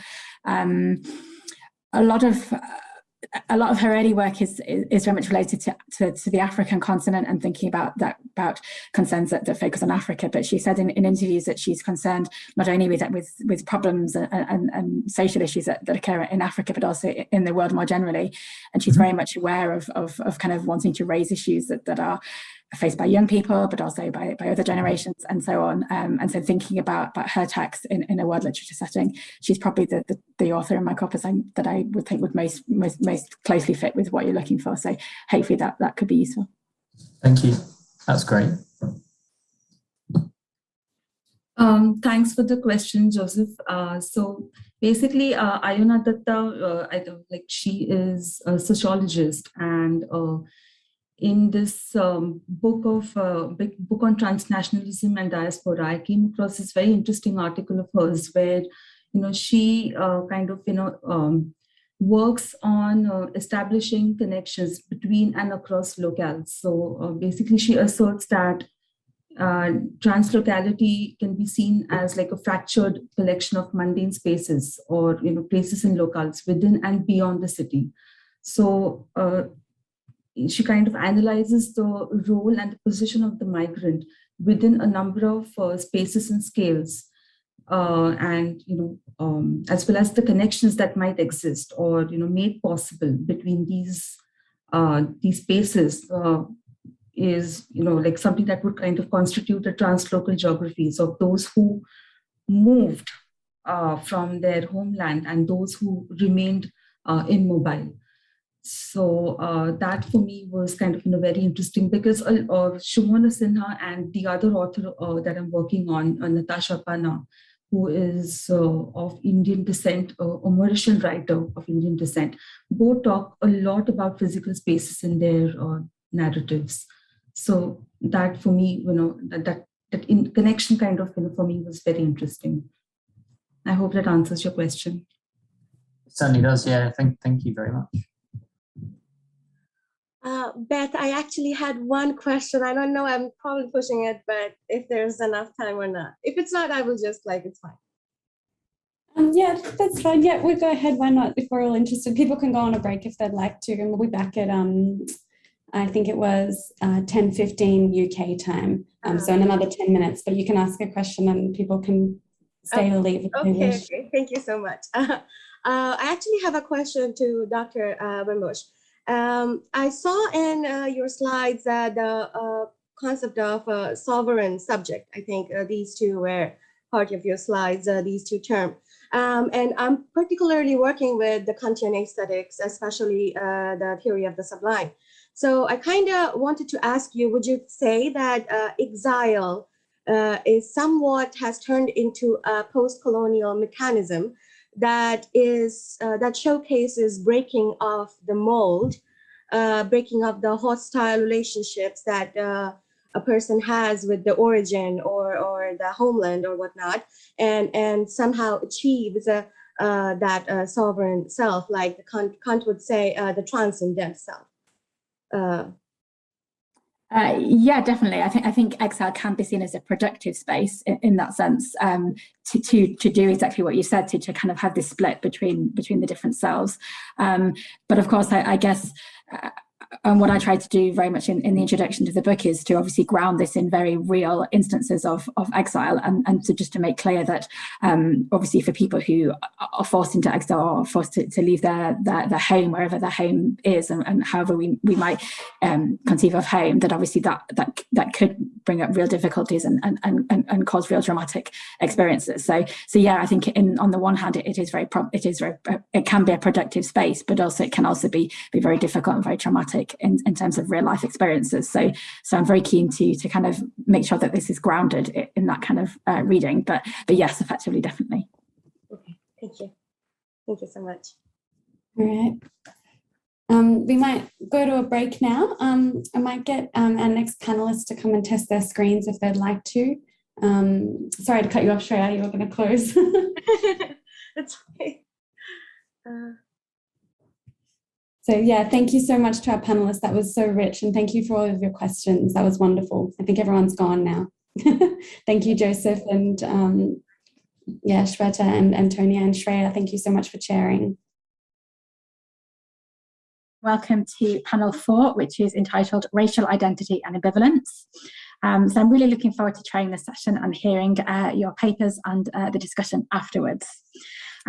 So just to reiterate, because we have 4 papers in this panel, we'll have 2 papers first, then we'll have approximately 10 minutes for questions, and then we'll hear the last 2 papers, and then we'll open the floor again to questions and discussion at the end. And just to remind everybody that you can put your questions in the chat as we're going along, or we can wait to the question time, or you can raise your virtual hand or indeed your physical hand, and I can come to you and ask your question. So without further ado, I will present our first speaker. So our first speaker is Isabel Sleuka, who is a PhD candidate in German Studies at the University of Connecticut. In addition to a bachelor's and a master's degree in cultural studies, she holds graduate certificates in media studies and gender equality. And before coming to the University of Connecticut, Isabel has worked as a German instructor and academic advisor at Universidad Paraguayo Alemana in San Lorenzo, Paraguay. And currently she's pursuing graduate certificates in human rights and race, ethnicity, and politics. And today, Isabel is going to talk to us about looking at oneself through the eyes of others, double consciousness and its potentiation in Olivia Wenzel's 1017 Angst. So thank you very much, Isabel, and over to you. Thank you so much, Antonia, for your kind introduction. Can you all hear me well? Could you give me a thumbs up? Thank you so much. Before I begin my talk, I would like to also briefly speak to my own positionality. And I would like to highlight that personally, I do not have, nor do I claim to have, any experience of what it is like to be Black, queer, or even from East Germany. So everything that I'm presenting today is the result of a literary analysis. And as you can probably tell by the title, it is informed by the theory and thought of W.E.B. Du Bois. Let me share my screen.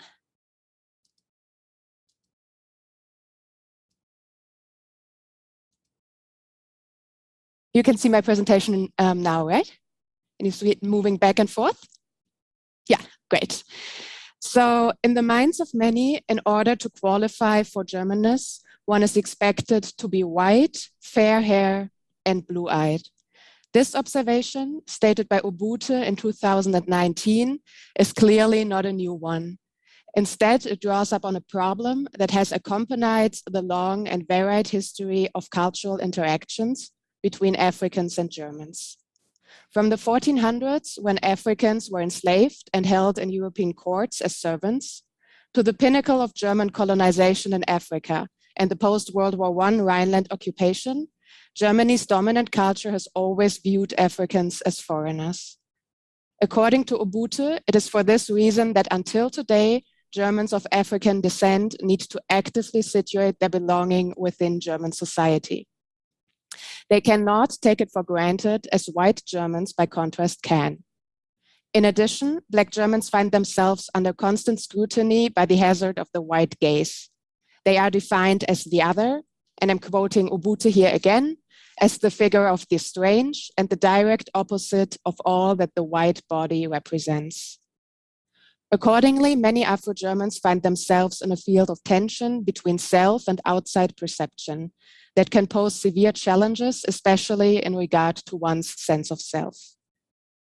It is precisely this tension that the sociologist, philosopher, journalist, and civil rights activist W.E.B. Du Bois addressed more than 100 years ago in the context of the US, and thereby famously coined the term double consciousness. In this paper, I will explore the extent to which Du Bois's concept of double consciousness can be applied to the German context, and the experiences of Afro-Germans as they are negotiated within contemporary German literature. I thereby focus on the analysis of a selected example, the novel Tausend Serpentinen Angst. Tausend Serpentinen Angst is the debut novel by writer, playwright, musician, and performer Olivia Wenzel.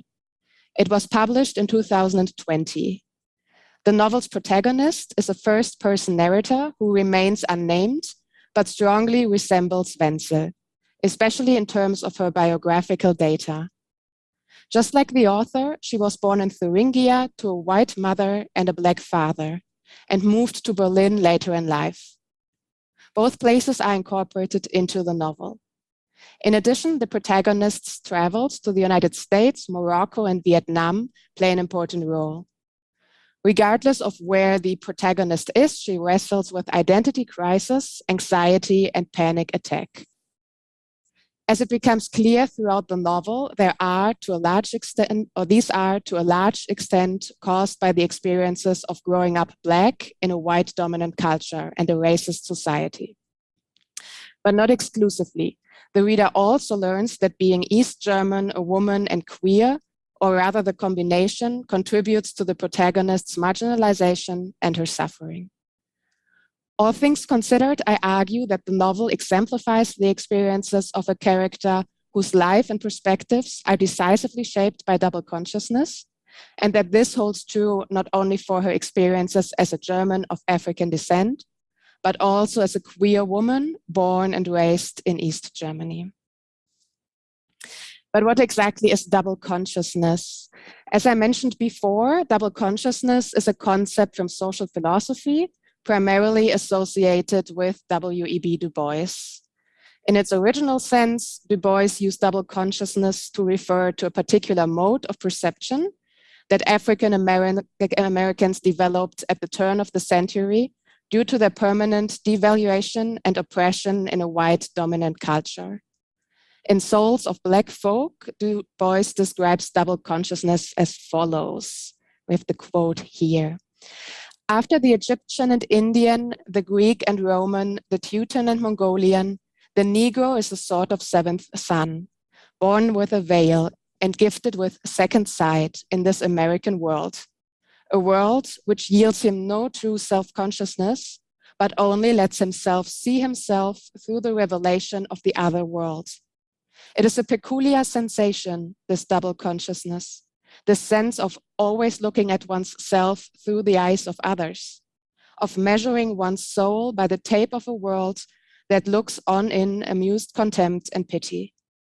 One ever feels his two-ness, an American, a Negro, two souls, two thoughts, two unreconciled strivings, two warring ideals in one dark body, whose dodged strength alone keeps it from being torn asunder. So basically, double consciousness is based on the assumption that in a white dominant culture, African Americans are refused direct access to themselves. Unlike whites, they perceive themselves from the perspective of the dominating other, whose gaze is internalized and therefore an integral part of their self-perception. In consequence, its corresponding norms, racist attributions, and stereotypes decisively shape how African Americans perceive themselves. They experience an inner duality, which according to Du Bois is characterized by enormous tensions. Throughout their lives, they face the challenge of balancing and ideally reconciling these tensions. In fact, the aim is to achieve a state in which African Americans are self-aware and Blackness and US Americanness can be thought of in peaceful unification. Whether this can actually be achieved, and most importantly, how, is a question that Du Bois does not answer. What he does elaborate upon, however, is the difficulties associated with double consciousness and how much African Americans suffer from experiencing this inner two-ness. He writes, and I'm quoting again, "From the double life every American Negro must live as a Negro and as an American, as swept on by the current of the 19th, while yet struggling in the eddies of the 15th century, from this must arise a painful self-consciousness, an almost morbid sense of personality, and a moral hesitancy which is fatal to self-confidence. The worlds within and without the veil of color are changing, and changing rapidly, but not at the same rate, not in the same way. And this must produce a peculiar wrenching of the soul, a peculiar sense of doubt and bewilderment. As Du Bois states here, double consciousness causes an extremely heightened sense of self-awareness. What is crucial and complicates matters tremendously is the fact that the view of the white dominant culture is not simply another one in a neutral sense, but based on the constant devaluation and stigmatization of Black people. The internalization can therefore be utterly onerous and cause inner turmoil as well as feelings of inferiority and self-doubt.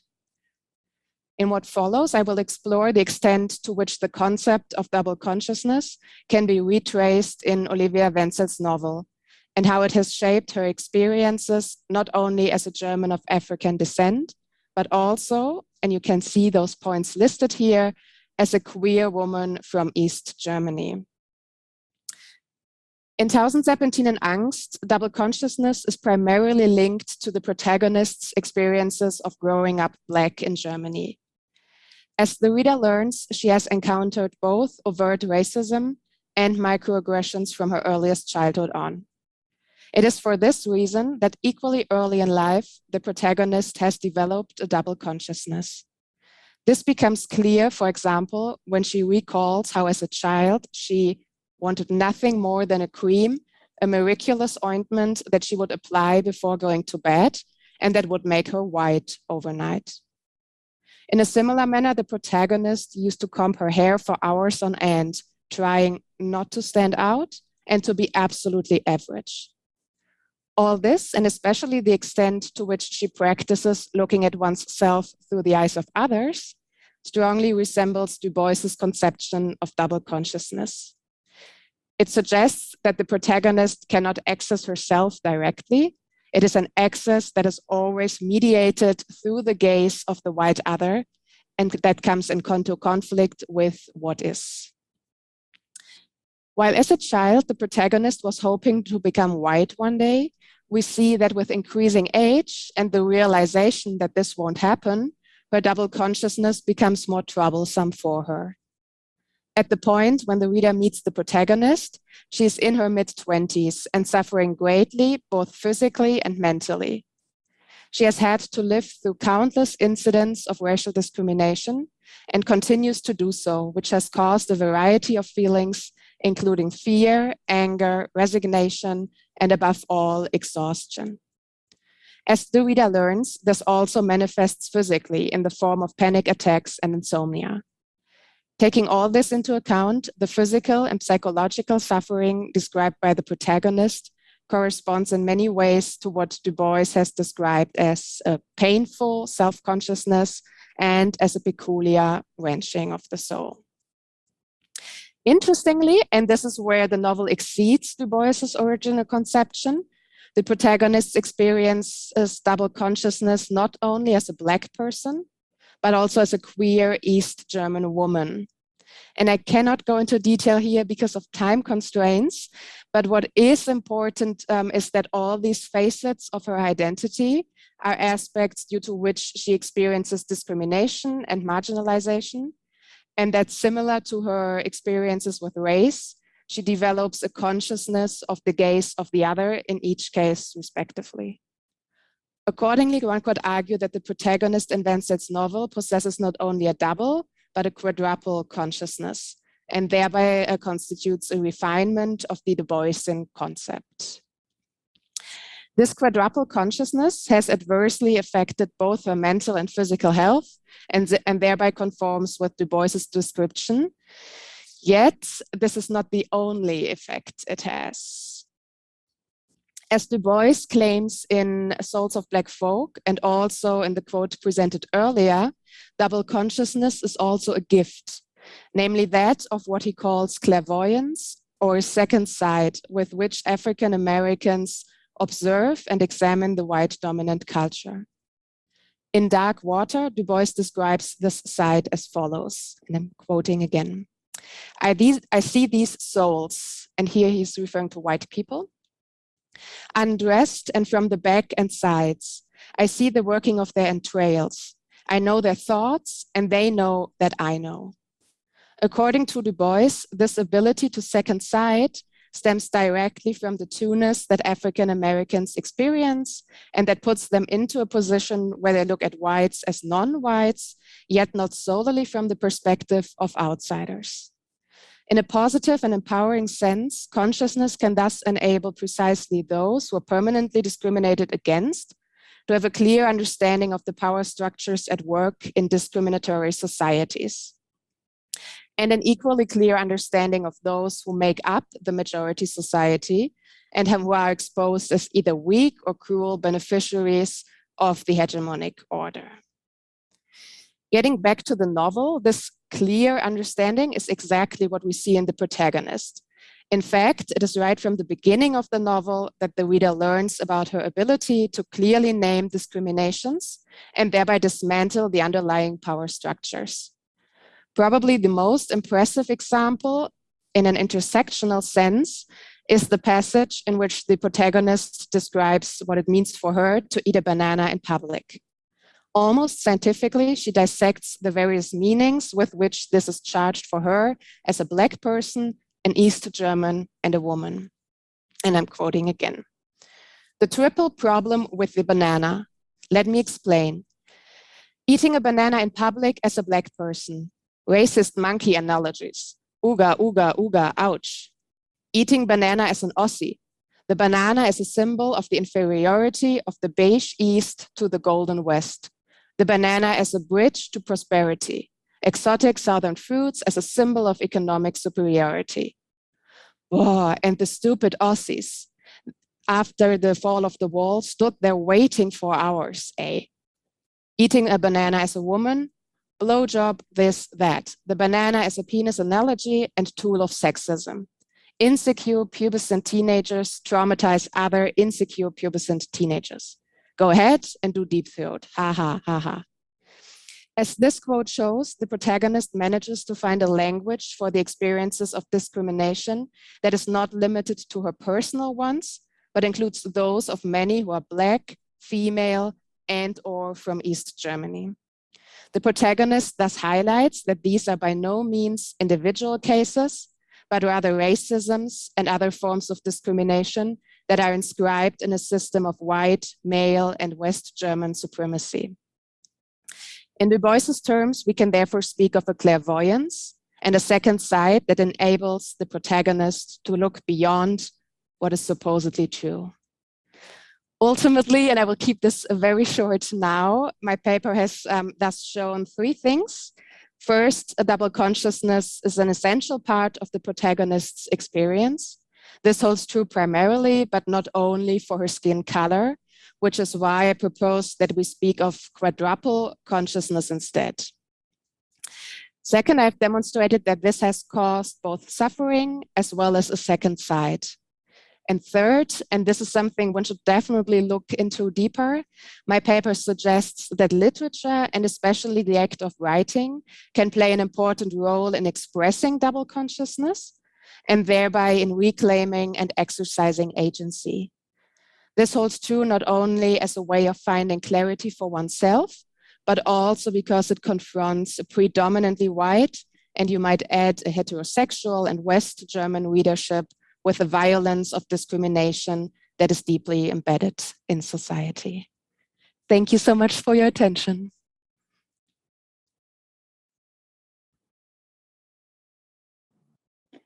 Thank you so much, Isabel. That was a really interesting presentation, and I'm sure there'll be lots of connections with the next few papers on these topics of race as well. So we're going to move on to the next paper, which is by Kaouther Adimi. So Kaouther is an independent researcher with a PhD from Eötvös Loránd University in Budapest in Hungary. And I think you just completed your PhD, Kaouther, so congratulations for that. Thank you. So Kaouther's research, she focuses on contemporary Anglophone and Francophone African fiction, particularly on the interrelation between space and violence, with a keen interest in landscapes, cityscapes, and cultural representations of human rights atrocities. And she is a co-founder of the Narratives of Culture and Identity Research Group. And today, Kaouther's presentation is entitled The Ambivalence of Post-Apartheid Whiteness, Corporeality and the Body Politic in Henrietta Rose Inner's Nineveh. So Kaouther, whenever you're ready, if you need to share your screen.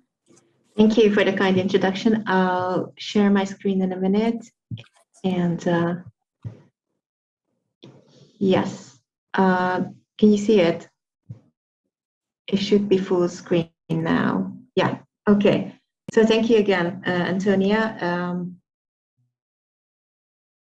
Happy to see that many presentations are focusing on Francophone fiction, particularly for post-colonial Francophone fiction, which is one of my hats, but today I decided to bring my Anglophone hat with me. So I'm going to be talking about a South African novel. On this slide, you can see two different covers of this novel. This is Henrietta Rose Inner's third novel with the title Nineveh. It was published in 2011. And what you can see on these two covers, and this is the reason I decided to include them, are images of the protagonists of the novel, insects. Very briefly, I'm going to give you some context and a very brief overview of the plot so that you can understand what I'm going to talk about later on, and then you'll also understand why insects are being featured on the cover of the novel. So the human protagonist of the novel is called Katja Krabs. She refers to herself as a pest relocation expert rather than a pest exterminator. So essentially, her task is to police the borders between human and non. She deals in the unloved and the unlovely. Please note that the term relocation, as in she focusing on past relocation, is a particularly painful and loaded one in the South African historical and social context, because it refers to forcible removals, which were rampant throughout the whole of apartheid and mostly affecting the Black and Indian South African populations. But back to the plot. The novel starts as Katja is tasked with cleaning out a mysterious infestation in Nineveh, a newly built luxury estate in the marshlands of Cape Town. And it is through this task, this new job, that her life begins to unravel, and she has to face unexpected complications, which will in turn lead her to fundamentally question her identity and the identity of the post-apartheid city that she lives in.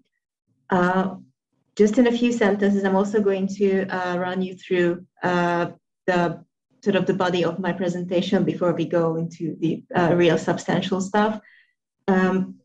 So first, I'm going to look at the post-apartheid cityscape of Cape Town as it is represented in the novel, and that as the city is being rewritten, while still bearing the marks of segregation, apartheid segregation, Katja, the protagonist, is also compelled to learn to navigate the city and her own body in new ways, or ways that are not familiar to her. When discussing the intertwining of body and city, I am relying on Elizabeth Gross's papers, Bodies, Cities, claiming that the city, and I'm quoting Elizabeth Gross here, the city is an active force in constituting bodies and always leaves its traces on the subject's corporeality. With this, Gross emphasizes how the changes in the outlook of the city will inevitably throw corporeal identity into question as well. I will also look at Katja's conflicted relationship with her own body, which carries painful memories and marks of childhood abuse, showcasing the volatility and fragility of her corporeal experience, as well as the ambivalence of her wide South African legacy. I will try to show that Katja's bruised body and its place in the new post-apartheid cityscape is indicative of a larger scheme, a body politic that primarily manifests in the ambivalence of what ownership, bodily and spatial belonging denote in the new South Africa, that is post-apartheid South Africa. So on to the post-apartheid cityscape. When talking about the post-apartheid South African cityscape, a recurring idea in literary representations of these cities is a sort of palimpsestic layering of the city that mostly comes from the historical colonization and apartheid. Exploitative mining in search of gold in Johannesburg, slavery in Cape Town, and then racial segregation and forcible removals all appear as new and new layers, which can be built on top of one another, denying and reaffirming one another at the same time.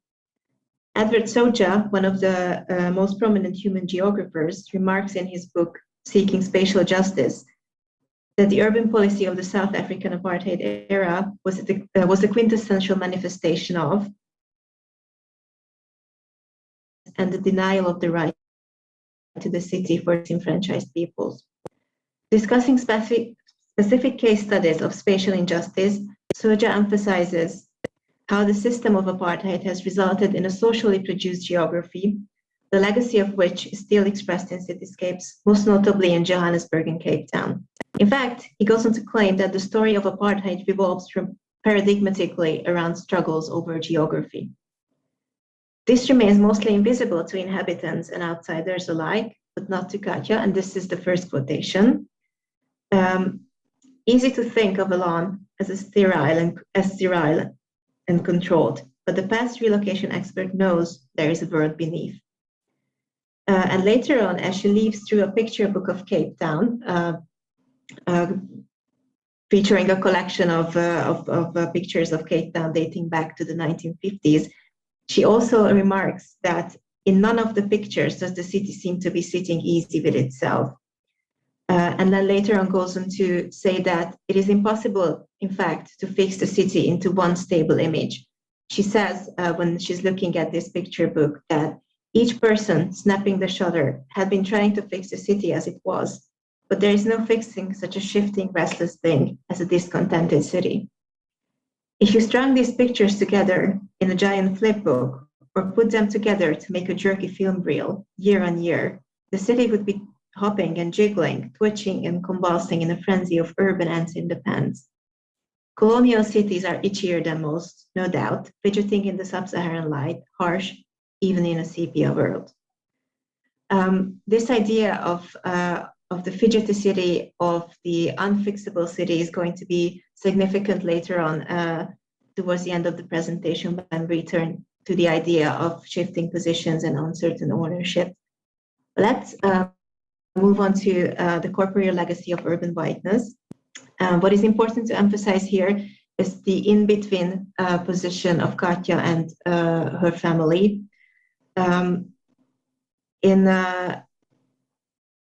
In contemporary literature dealing with the legacy of South African whiteness, there's always a special place for representing working class, or as they're often referred to, and this is not my term, white trash Afrikaner families, who had a very peculiar position during the apartheid era, in that they were supposed to be the beneficiaries of that racially segregative system, but they were financially impoverished and they were economically just as disenfranchised as other peoples who were segregated against based on race. So Katia Grabs, coming from a similar family, was already forced to grow up in a similar in-between position of presumed racial superiority, but real economic and financial inferiority. And this is also in conjunction with her family's constant shifting position in the city. This is a family with an unfixed, unstable home. The father was raising his two daughters alone, Katia and her sister, and they were constantly moving from one place to another, mostly living in garages and basically as favors from friends. So when, as an adult, she's trying to explain to her father, she's, perhaps not surprisingly struggling. This is how she thinks about this. How to explain her father. He was a frightening man, a physically dangerous man. It wasn't that he abused them or hated them, but he was rough company, always dropping hammers on their feet or keeping them out all night in the rain. He didn't lift a hand without bringing it down hard, didn't touch if he could chop. He never could respect the fragility of bodies. Okay, I highlighted the part, he never could respect the fragility of bodies, because this is going to be a fundamental experience for Katia later on.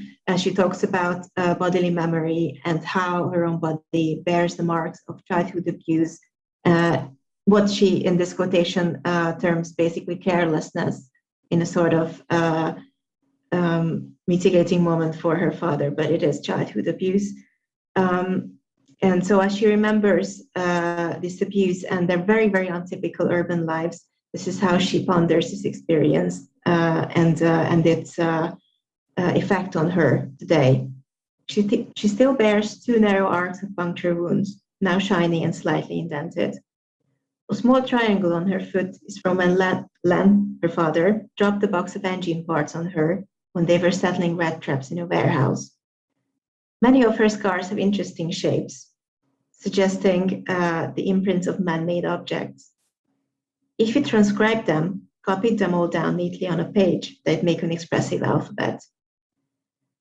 In Elizabeth Gross's reading, in Bodies, Cities, bodies and cities as well are seen as similar assemblages or collections of parts.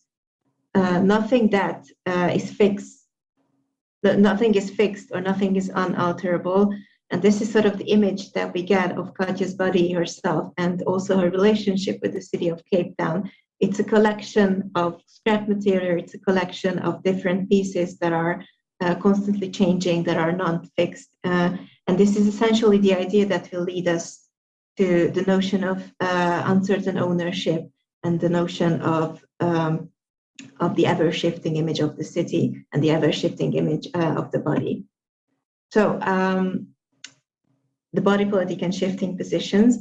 Towards the end of the novel, after her experience in Nineveh, which turns out to be a failed job, a job that she was unable to complete, she's unable to get rid of the infestation or the vermin, as it is often referred to, found in Nineveh.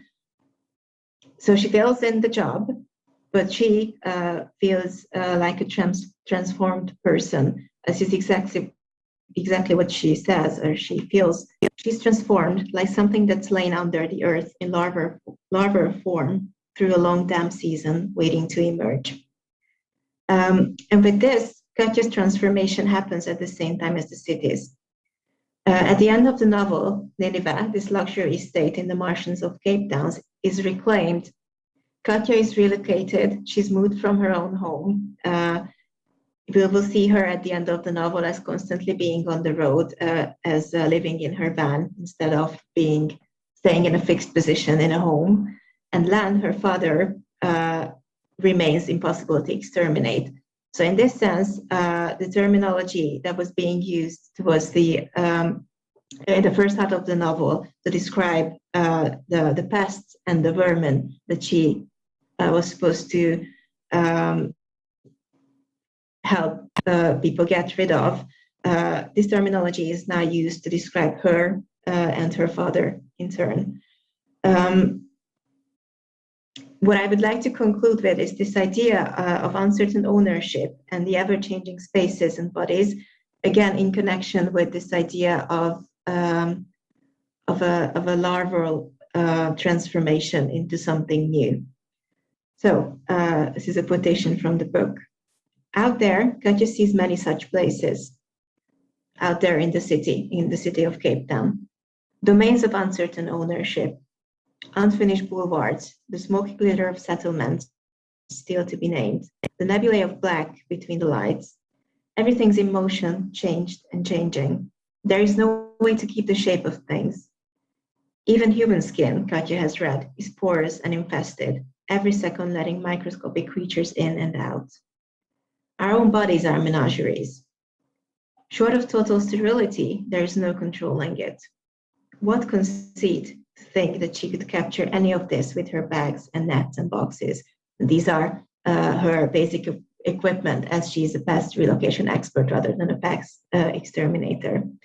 So at the end of the novel, Katja decides not to take up more space than she needs, so not to have a home of her own.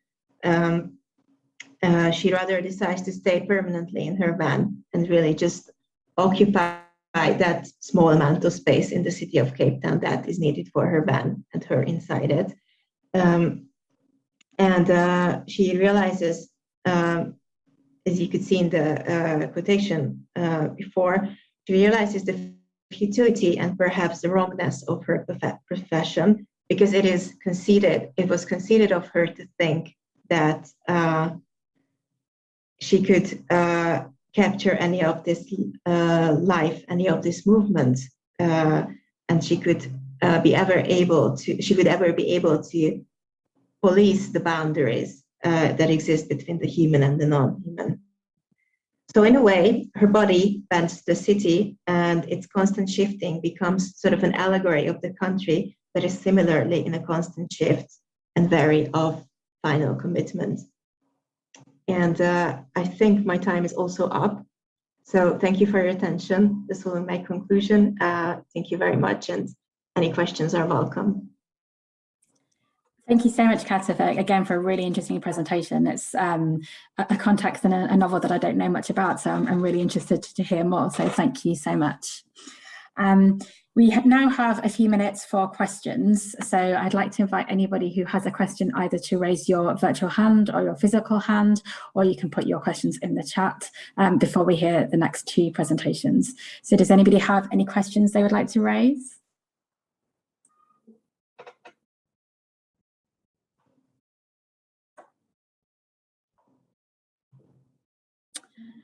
Okay, I will start things off, and then hopefully people might have some more questions once you've had a bit of time to think about it. So I really wondered if a question for both speakers really, if you could perhaps kind of situate the text that you studied in relation to the other writing that the authors have been writing. So Isabel, you mentioned that Olivia Wenzel was a playwright, so has she written plays about these topics or these themes that come up in her plays? Has she written other texts that talk about race and this kind of quadruple consciousness that you mentioned?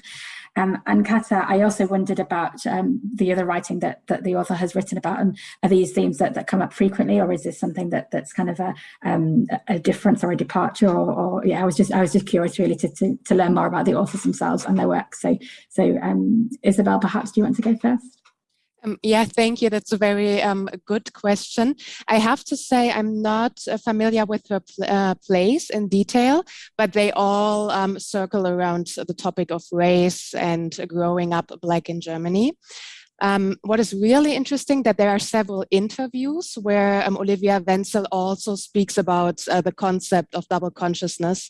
And so she seems to be aware of that, what I've been scrutinizing in her works. And maybe since I can't speak that much to her plays, I think what is really interesting is that we can find the same concept in other works of Black Germans. For example, if we think of Hans-Jürgen Massaquoi, Destined to Witness, which is, I believe, from the early 2000s. In the experience he describes there, we can also single out a double consciousness. However, what is different here in this very recent novel is the level of intersectionality, how we see what I called the quadruple consciousness. So that is, I would argue, that is something new that we're seeing in more recent works. That's brilliant. That's really interesting. Thanks so much. Kaouther, would you like to respond? Yes, thank you for the question. So this is Rosa Inas's third novel, but this is the one that really sort of got her the attention that she deserves. And her latest novel, I think from 2015, Green Lion, is what I think we should highlight here, because these are the really Nineveh and Green Lion are the two novels that she's really well known for. And she actually explores fairly similar themes in Green Lion as well.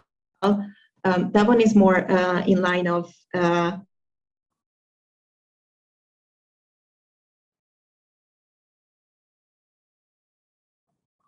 Are you still with us, Kaouther? Lion from a natural reserve, and so it's looking at to what extent can human beings kind of rule over nature what are the ethical stakes of these huge national parks that are currently in South Africa. But the idea is the same, that she takes this sort of animal metaphor and then explores the whole, basically the whole conceit of apartheid through that. Basically border crossing, policing borders, the convenience of city dwellers, and so on. So I think that that would be a very interesting sort of comparison. I wasn't sure I would have been able to include that into a 15-minute presentation, but definitely this is a bit too much issue. And yeah, that's it. Thanks. Thank you. That's really interesting to hear that these are themes that come up again and again in her work. We've got two questions. So Jorian, I think you were first. So if you'd like to ask your question. Yep, just a quick one for Isabel. You mentioned that the protagonist in your novel, or the novel you analysed, experiences discrimination on account of being East German. And I just wondered, is that discrimination by other Germans towards her or by people from outside Germany? No, that refers mainly to discrimination from West Germans and a feeling of superiority that they confront or that they show when they interact with East Germans. Thank you for the question. Oh, good. Just to follow up, is that still prevalent after like the fall of the wall and everything? Yeah, until today. Mm-hmm. Thanks for clarifying. You're welcome. Thank you. We have another question from Madeleine. So Madeleine, if you'd like to ask your question. Sure, thanks. My question is for Kata. Kata, I thought it was really interesting, especially with the citations you chose, since I'm not familiar with the work that you've analyzed, that the father character, Len, is this source of abuse and harshness. And yet you also mentioned that he was a single father, which I am imagining was kind of a rare circumstance. And so, and that he never had the intent to harm, even though he was harmful.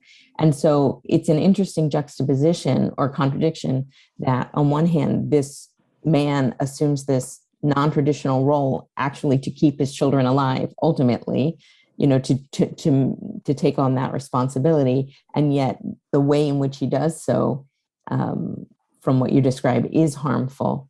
And so I wonder if that issue or question is at all addressed in the work. Thank you for the question. It is addressed, but it's also, it's not really explored explicitly. So there are a lot of questions that sort of remain unanswered. What we know of family background, and this is also, I think, an interesting and peculiar but not completely unique situation in South Africa, but the father is South African, of Afrikaner origin, and the mother, who's not with the family, is British. So she married the father. We don't know how they met. And then when it seemed like an untenable, impossible marriage, she went back to England. And so the protagonist's belief is that her father was hurting their mother the same way he was hurting them, the children. And that it's actually sort of a revelation in the novel that, no, this is not the case. She just went back to England. But of course, that's the father's interpretation. So we don't really get closer to the idea of what really happened. In my reading, and this is why I wanted to include that quotation about him, not understanding the fragility of bodies, because there's a lot of sort of insinuation about substance abuse, alcoholism, and so on. And so in my reading, even though it's a non-traditional role for him to be a single father in this context, there's also, and this is the reason why I'm calling it abuse, that there is also this idea that these things could have been avoided if he had been, 100% functional in terms of sobriety and so on. But I find it very interesting that even as an adult, the protagonist Katya would interpret his abusiveness in this way. that he was just simply a person who wasn't conscious of his physical strength and somehow never learned to be conscious. But yeah, it is a complicated question that is not fully explored, I think, in the novel. So a little bit up to interpretation. But thank you for the question. I hope I answered. Thanks so much. I think we'll carry on with the presentations unless anyone's got a final quick question. We can always come back to questions at the end as well, because I want to make sure everyone has enough time for their presentations. So Madeleine, I will introduce Madeleine next, who is our third speaker. So our third speaker on today's panel is Madeleine Moravchuk, who is a PhD student in French at the University of Maryland. This year she presented a paper entitled Anthropocentrist Doesn't Have to Be a Bad Word, Liberal Anthropocentrism in Bernardin de Saint-Pierre's Études de la Nature at the Carolina Conference for Romance Studies. And she also served as a chairperson for the planning committee for the University of Maryland School of Languages, Literatures and Cultures 2021 Graduate Student Conference, which was entitled Resistance and Resilience, Envisaging the Future. She holds an MA in French from George Mason University and a BFA in acting from Tisch School of the Arts at New York University. And today she's going to speak to us about racial identity and ambiguity among French comedians. So whenever you're ready, Madeleine. Thank you. I have to say, I'm very impressed that you nailed my name, which is really hard to pronounce when it hasn't been pronounced for you. And thank you also to the IMLR for including me in this conference and giving me the opportunity to speak with you today. Share my screen. Okay. There we go. All right. So in Paris today, there are almost no Black actors performing in the traditional theaters. To give you a sense of this, let's consider the Comédie Française, the world's oldest active theater company, whose records date from 1658. Since its inception among Black male actors, there has been one sociétaire, or full-fledged member, Bakary Sangare, who joined the troupe in 2002, and two pensionnaires, members without permanent status. There are only two Black female pensionnaires, and they didn't join the troupe until earlier this year. 5 Black actors in 360 plus years. Now, it would be reasonable to argue that the Comédie Française is too much of an establishment fixture to be a good gauge of the current state of affairs. So just this week, I looked at shows being advertised in France for the next 12 months on a website, theatrecontemporain.net. And these are shows that include venues throughout France and occasionally other European destinations. Of the 1,176 shows listed, only 30 had publicity materials that displayed at least one Black cast member. Of these 30, only 7 were shows that are to be performed in Paris. Yet there is one corner of the theatrical world in Paris in which Black performers have managed to break in, and that's in stand-up comedy. Thus, 3 main questions arise, which I try to address in my paper. First, how can one explain the paucity of Black performers in Paris? Second, why have they found a niche in stand-up? And third, how do a few of the Black stand-up comics performing today address questions of race or identity? In terms of understanding the absence of Black actors, I look at one tiny piece of the puzzle from a sociolinguistic perspective. Currently in France, there is a debate over the most respectful and inclusive ways to refer to people of color.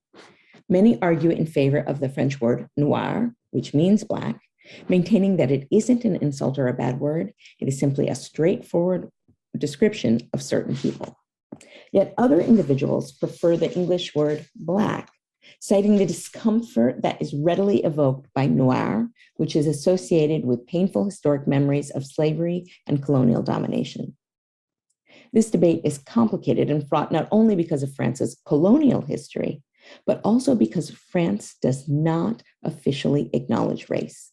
In fact, it is illegal to do so. There is no question regarding ethnicity in census questions, and in 2018, the French Assembly voted to remove the word race from its constitution. French citizens who have sought to identify in this way, even for social or political reasons, personal reasons, have been criticized for going against the spirit of French egalitarianism. Yet, refusal to acknowledge ethnic and cultural differences does not seem likely to make them dissipate. Indeed, if the Paris stages are anything to judge by, it would appear that a society that can't bring itself to name a large portion of its population renders them invisible. As scholar Mabula Somoro articulates, we can't manage to say noir in French because we in France can't manage to imagine noirs fully integrated as French citizens. Noirs, that's the population made invisible in France that we can't manage to name. It demonstrates a specific type of French racism, the impossibility to say. What's interesting is that the word Black didn't just appear in French because people were opposed to saying noir. Actually, this word was introduced during the 1980s. Until then, most of the non-Europeans in France were either residents from former colonies or foreigners from other countries. But in the 80s and 90s, the second generation, that is the first France-born children of these immigrants, came of age. They hungered to see themselves reflected in French culture. However, there were simply no role models of color on French television, film, or in music. Instead, French youths of non-European descent found them in, you guys have disappeared, that's distracting, found them in Black Americans, African-American athletes like Carl Lewis, movies with African-American characters like Jumpin' Jack Flash and Warriors, and especially in comic TV shows like The Cosby Show, The Fresh Prince of Bel-Air, Martin, and Moesha. Describing oneself as Black thus became a way of affirming one's identity and of articulating an experience about which France seemed to be in denial. Yet Black didn't become a mainstream term until after France's 1998 World Cup victory, which turned the slogan, Black, Blanc, Bera, into a household chant and transformed Black into a synonym for noir that everyone could use. The tides began to shift, linguistically speaking, around 2005. The new millennium saw several new cultural initiatives in France promoting the word noir. This movement away from Black and towards noir seemed to stem from the desire for the word used to describe a French-speaking person's reality to be French. For Afro-descendants old enough to remember the 80s and 90s, although the word Black was immensely valuable at a time when there was simply no other word available, it has the drawback of being a term associated with Americans and not with their own identity. For younger ones, what rankles about the word Black is that it is seen as a euphemism to avoid saying noir. While stand-up, a form that first emerged in the US, doesn't solve this debate, it is a genre that welcomes it. As Matthew Dobb, author of Laughter in Revolt, Race, Ethnicity, and Identity in the Construction of Stand-Up Comedy explains, stand-up style and subject matter are inextricably linked to issues of race, ethnicity, and the production of identity. Arising in the midst of the civil rights era, the form lent itself to racial and ethnic minorities who queried the evolving relationship between the individual and the society as a whole. Because of the intimacy of stand-up, a performer alone talking to a complicit audience, it allows comics to tackle taboo topics, whether linguistic, sexual, or social. Furthermore, its autobiographical nature humanizes performers, permitting them to challenge stereotypes, ultimately becoming the joke tellers instead of the butt of the joke. The growing desire of French minorities to see themselves reflected in French media was finally answered when stand-up comedy arrived in France in 2006 by way of French-Moroccan actor Jamel Debbouze, who co-produced and starred in the weekly primetime show Jamel Comedy Club. It was inspired by African-American stand-up comics like Richard Pryor and TV show Def Comedy Jam. Dubus also launched stand-up comedy on the French stage, simultaneously producing weekly live stand-up shows in Paris and a national tour. Several other shows soon sprang up around the capital, attracting audiences that had previously been ignored by classical theaters. Among the 15 actors who performed in the first season of the Jamel Comedy Club, 9 were from the projects and 13 were of a minority background. Stand-up gave them a means to articulate their perspective in the way they wanted, in slang, in standard French, in a foreign language, or any mixture of the three. They talked about life in the projects, having mixed identities, visiting relatives in their parents' home country, cultural differences, and racial stereotypes. Simply being on the screen helped combat these stereotypes by replacing imaginary constructions of non-whites with real images and experiences. And true to the golden rule of stand-up, they also made fun of themselves and these stereotypes in order to reappropriate them. Thus, the importance of stand-up and the Jamel Comedy Club isn't simply that it allowed a new generation of French to express themselves in a new theatrical genre. These were tools by which new French identities were constructed, discovered, and recognized. Because as scholar Nelly Kemonet states, they created, quote, the laughter that reconfigured Frenchness. 15 years after the creation of the Jamel Comedy Club, how are Black comedians discussing questions of identity? The simple answer, no two comedians address it in the same way, and often a single comedian doesn't address it in the same way twice. For this study, I watched work by 3 performers, Lenny Mabunga, Shirley Soignon, and Jimo. In Mabunga's act, Africa, his target alternates between the lack of democracy in Congo and French racism. As a warm-up, he asks the audience if he can treat them like family and receives a few enthusiastic yeahs and a smattering of polite applause, to which he responds, I had 3 yeahs. The others looked at me like, no noir in my family. My parents aren't ready, okay? Then he engages in a series of jokes about Congo. He says, I come from a country that is called Democratic Republic of Congo. Democratic Republic. The joke stops there. I don't want to make fun of the Congolese, okay? I know we're not the type of people. Presidents are elected with 99.9% of the vote. That doesn't shock anybody. Brother, if you cheat, go all the way. What's the point of the 0.1%? Later, he targets France again under the guise of targeting Africa. France is my country. I feel lucky to be here. There are professions here you can never do in Africa. Psychologist. You can't be a psychologist in Congo. Lost cause. I'm not doing well. The whole country's not doing well. Mover. I'm going to go get your stuff. No need to bring a truck. A plastic bag will do. Then Mabunga says a woman stopped him after a show to ask, so in Africa, what do people call the people who come and get your stuff? Mabunga replies, Europeans. Jimo presents an interesting juxtaposition of identities, affirming his Frenchness by discussing his hometown and his Africanness, but without ever stating the word Africa or Black in his act. I would have liked to have been a turtle. He opens with, I come from Provence in France. I come from Limoges. And for those of you who don't know, it's a tiny city where it's forbidden to run, because if you run in Limoges, you leave the city. In fact, if you start to sprint, you're in Toulouse. Pregnant women mustn't push too hard, because you see, I have a cousin who was born in Poitiers like that.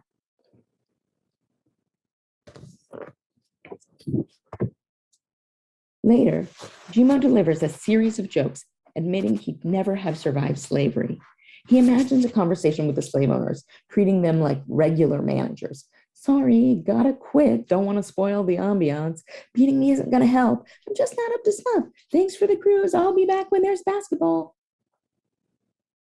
The lightness of his tone contrasts with his sharp irony. And this entire piece, performed at the swanky Montreux Comedy Club in Switzerland, contrasts sharply with the image he projects during his act, Anti-White Racism, performed at the Jamel Comedy Club in Paris. In that number, he refers to himself as Black with the term noir and the slang term for Black, ro noir.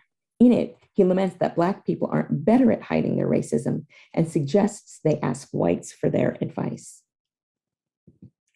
Of the three comedians, Shirley Soignon seems to be the most politically involved, discussing not only her African roots, but the depiction of Africa in the French media, perceptions of race in France, children's rights, and LGBTQ issues. In her act, I Put the Moves On Like a Guy, she addresses both her Africanness and her Frenchness, reflecting some of the same sentiments expressed earlier in this paper. You girls, when you get naked, you're like Dior. When I get naked, I could do an ad for Doctors Without Borders. Let's talk about that for 2 seconds. I'm African, and children in Africa don't have flies in their eyes. They have hands to do this. Even stumps work, so stop. Later, she recounts the moment as a child when she realized that she was African. I was born in France. I grew up in France. And when I was little, I didn't think I was of African origin. I thought I was American because of the commercials, the Cosby Show, the Prince of Bel-Air. That was my life. And the day I learned I was African, I was with my mother in New York and I hear her talking with her friends, us Africans, what? We're not Americans? Oh no, I don't want to have flies in my eyes.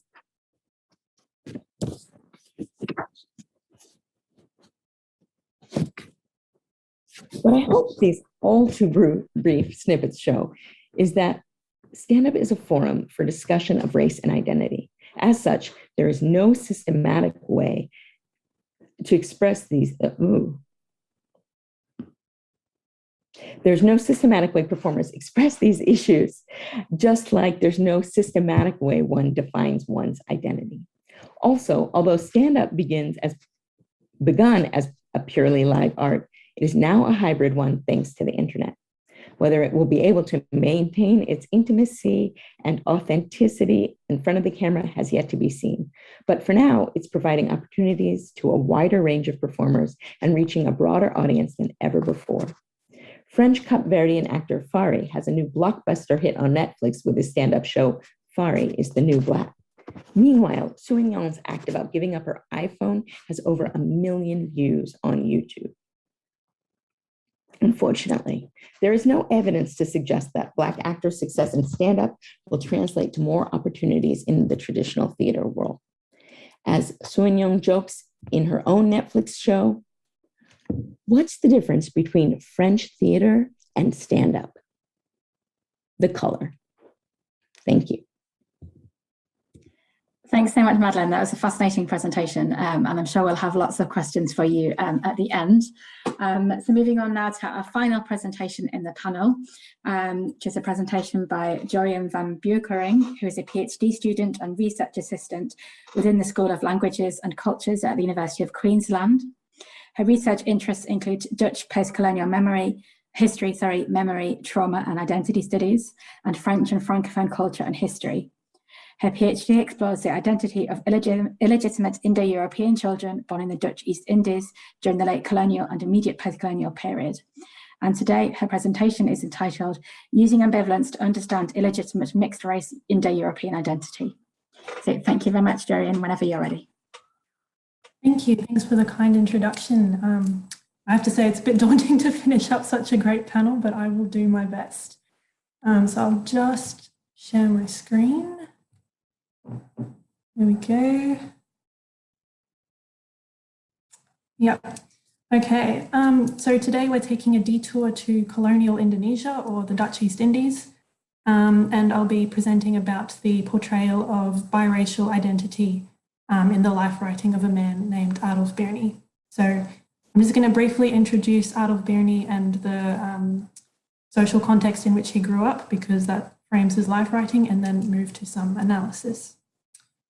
So Adolf Birnie was born in 1925 in Surabaya, in what was then the Dutch East Indies and is now Indonesia. He was an interpreter / soldier of mixed Dutch, Indonesian and Chinese. His father was an Indo-European lawyer, while his mother was a Chinese housewife.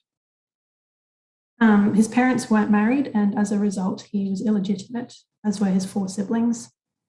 So Adolf Birnie lived through a pretty tumultuous period. He was born in the colonial Indies. He lived through the Japanese occupation in World War II in the early 1940s. And then from 1946 to 1950, he fought in Indonesia's independence war on the side of the Dutch as an interpreter with the Dutch Marines.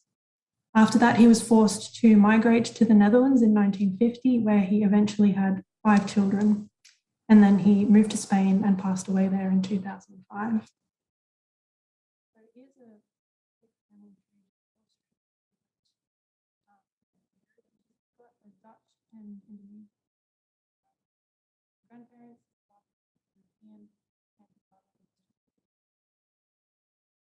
So in 1985, Birnie completed an autobiography of his life up to that point, with particular focus on his teenage and adult years. So basically, his life in the Indies during World War II and the Indonesian Independence War. And that's the one on the left there. So this autobiography, titled Born to Lose, was never published, and that's why it's a pile of papers there. And it currently resides at the Dutch Institute for War, Holocaust and Genocide Studies in Amsterdam. In 2016, Adolf Birnie's eldest child, Alfred, actually published an autofiction book that incorporates excerpts from his father's manuscript. And that's the one on the right, titled De Tolk van Java, or in English, The Interpreter from Java. So in this presentation, I will be exploring the portrayal of racial identity in Born to Lose and The Interpreter from Java. And I'd like to suggest that the narratives present illegitimate identity as an ambivalent entity that adds another layer of complexity to notions of self already very complicated by mixed race heritage. So race is a key theme in Born to Lose.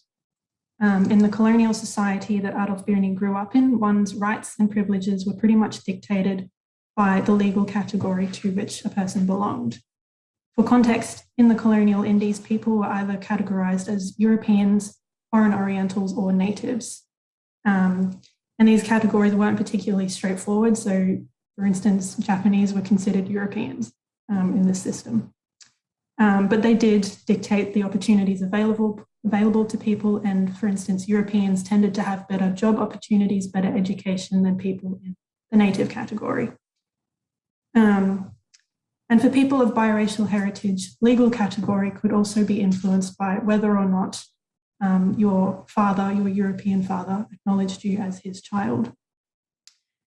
So acknowledgement meant that people of biracial heritage were considered European with all the rights and privileges pertaining thereto, while not being acknowledged meant that you were considered the child of your native, so usually Indonesian or Chinese mother, and you were considered a native, essentially.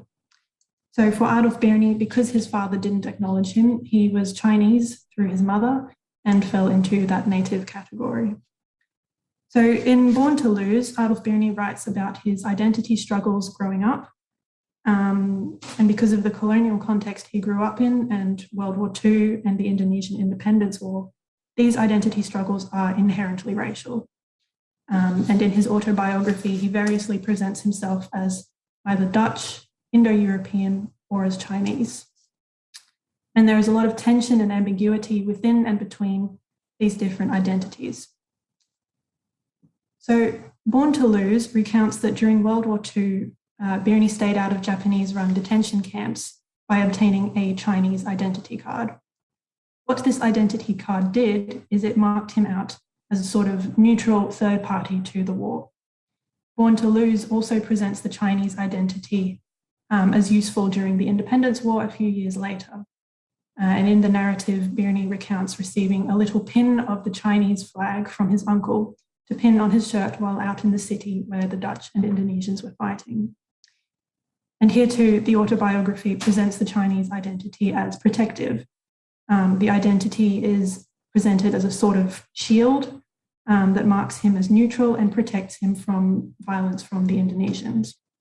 So for example, describing an encounter with Indonesian independence fighters, Birnie writes, "I pulled out my ID and when they saw the Chinese ID card, they let me go and I could continue on my way." Whereas if he'd had a Dutch ID card, he would not have walked away from that encounter, just to put it bluntly. And And the autobiography establishes this Chinese identity as real, as authentic, through the inclusion of Adolf Birney's birth certificate, which is drawn from the birth register for the Chinese population in the Indies, also through the inclusion of a photograph of his Chinese mother, and through the recounting of a memory of his Chinese maternal grandmother's funeral, where Birney remembers specific Chinese details like his grandmother's bound feet.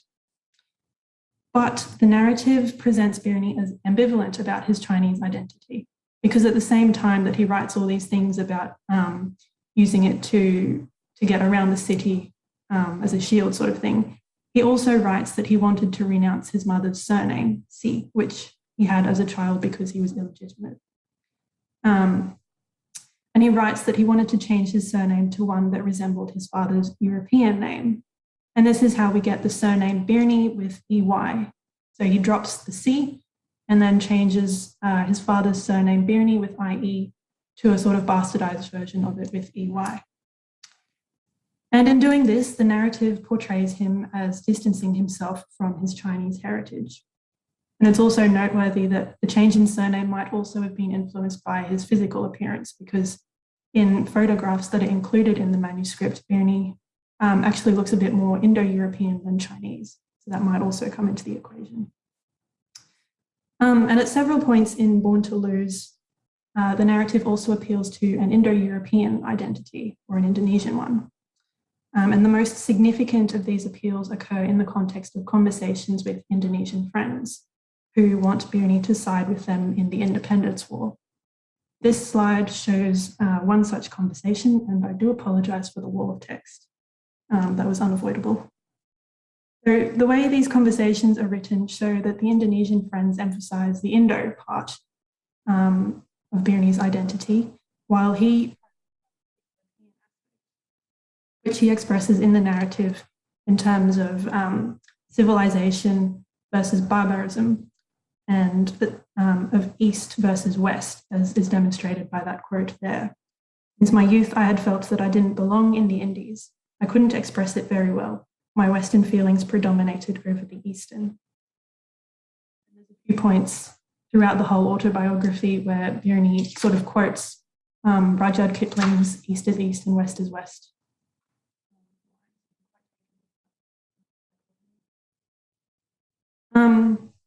And this Indo-European or Indonesian identity is also portrayed as authentic in the narrative, this time through references to the fact that Birney was born in the Indies. So things like, you were born here, this is your native soil, your home. Those sorts of references create a sense of, you are Indo, you belong here. But at the same time, there's ambivalence. Indonesia is not my country. Even though I was born there, it is still not my homeland. And Birney also identifies as Dutch, just to complicate it more. So in the autobiography, he remembers an argument with his mother that he had at the start of World War II after hanging a state portrait of Dutch Queen Wilhelmina above his bed. In the argument, he states categorically that Queen Wilhelmina is my queen, and that's the end of it. And he repeats throughout Born to Lose many, many times that his involvement in the independence war on the Dutch side is because he wanted to fight for Queen and country. And here too, the narrative presents the Dutch identity as authentic. As evidence, it gives his new European surname that's linked to his European father. It also points to his European education. So Birney attended a European primary school and a European technical school in the colony before the war broke out. And of course, it also points to the fact that he fought in the independence war on the Dutch side. But again, there is significant tension here. Adolf Birney wants to be a Dutch national, but he can't be because he's illegitimate. Plus his birth certificate says he's Chinese. And although he ended up in the Netherlands, where he ultimately wrote this autobiography, Born to Lose, it's unclear whether he ever actually succeeded in obtaining Dutch citizenship. And this is something I'm actually looking into, but at the moment, everything kind of points to him being evacuated to the Netherlands as a political refugee without obtaining citizenship, and that he sort of legally remained Chinese forever. But that's an investigation. So as we see, Born to Lose presents each of these racial identities as authentic, as genuine, and yet there is tension and ambivalence within and between each one of them.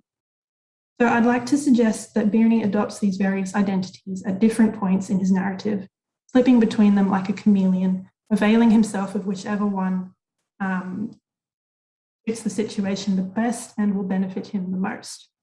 So this slippage demonstrates both agency and strategic positioning of the autobiographical I. So there is careful reflection by the author, so Adolf Kearney writing in the 1980s, on his 20-year-old self. And he actively depicts his younger self in a way that would be positively received by Dutch readers who are the intended audience for the autobiography. So all of Kearney's actions in Born to Lose are presented as sympathetic to the Dutch cause. So these racial identities are intricate and multi-layered, and this pretty ambivalent identity situation is complicated by illegitimate identity. So I mentioned that because Kearney was illegitimate, he was considered Chinese and put into the native category in colonial society. Illegitimacy significantly marked his life, and a recurring theme in Born to Lose is residual anger and frustration at the situation caused by illegitimacy. So an example is the following quote: "My siblings and I were continuously cursed, downtrodden, humiliated, and vilified by Indies society, and of course by the entire Dutch colonial community. I got the impression that an illegitimate child was not to be considered a normal person, but at best a pariah." So similar tirades against the unfairness of the situation are repeated right through the end of Born to Lose, and it's some 300 pages long, so that's a bit. And by this time, the narrated I is an adult. So Kearney's illegitimate identity then rests on lacking rights and opportunities and being socially spurned as a result of being categorized as a native because he's illegitimate. And that seems fairly straightforward, right? But close reading of Born to Lose reveals that it's actually a bit more complicated. Remembering his 21st birthday, Adolf writes about learning that he and his siblings had been equated. So in the colony, equation basically meant that a person who was considered native had gone through a legal process, or a family member had gone through a legal process. They'd met all the requirements of that process and were now considered equal with people in the European legal category. So in other words, the Kearney siblings were now technically Europeans and not natives anymore. The narrative provides evidence of the equation. There's a copy of a government declaration that announces that laws pertaining to Europeans were now also applicable to the Kearney siblings, among others. But although from late teenagerhood, he did have equal rights to Europeans and should therefore have enjoyed less social stigma because of it, Adolf Kearney continues to rant all the way to the end of Born to Lose about how unfair, unequal, and cruel his life is because he has no rights or opportunities. So I'd like to finish by reflecting very briefly on how racial and illegitimate identity are presented in The Interpreter from Java, the book by his son, Alfred, that was published in 2016. So in The Interpreter from Java, Alfred Kearney reflects on Born to Lose and focuses particularly on irregularities and ambiguities relating to racial identity. So while Adolf Kearney saw himself mainly as Dutch, Alfred thinks of his father as an Indo-European. He writes that he was very surprised to learn when reading Born to Lose for the first time that his father was actually Chinese. This causes Alfred to try to get to the bottom of his father's nationality by interviewing family members, but he gets ambiguous results. So while his mother thinks that Adolf was legally Chinese when they married, Alfred disputes this by pointing to an excerpt from Born to Lose in which his father wrote that he was getting a Dutch passport just after arriving in the Netherlands. So before... I'm sorry to interrupt, but if you could start to wrap up, that would be great, just so we have a bit of time for questions at the end. Thank you. Yeah, sure, not too long. So yeah, things are pretty complicated by that. And just to skip a bit over here, yeah, there are different racial identities at play in both those books, and no one really knows which one is quite true. I'll skip over the bit about illegitimate identity. as well there. That's not too important. But basically what I wanted to do here is that, just dissect these different racial identities and sort of present that illegitimate identity in these particular narratives adds another layer of complexity to, notions of self that are already quite complex by ambivalent racial identities. So we'll leave it there. And if anyone has any questions, please shoot. Thanks so much. I'm sure there'll be lots of questions. It was a really interesting discussion, again, about something that I didn't necessarily know much about. So it's really interesting to hear your thoughts. So we are coming to the end of the panel. I know we are supposed to have a break now, but if it's okay with Beth, if we have a few minutes for questions, and then I'll make sure that we start the next panel on time. So if you have any questions, please raise your hand or write your questions in the chat, whichever's easiest.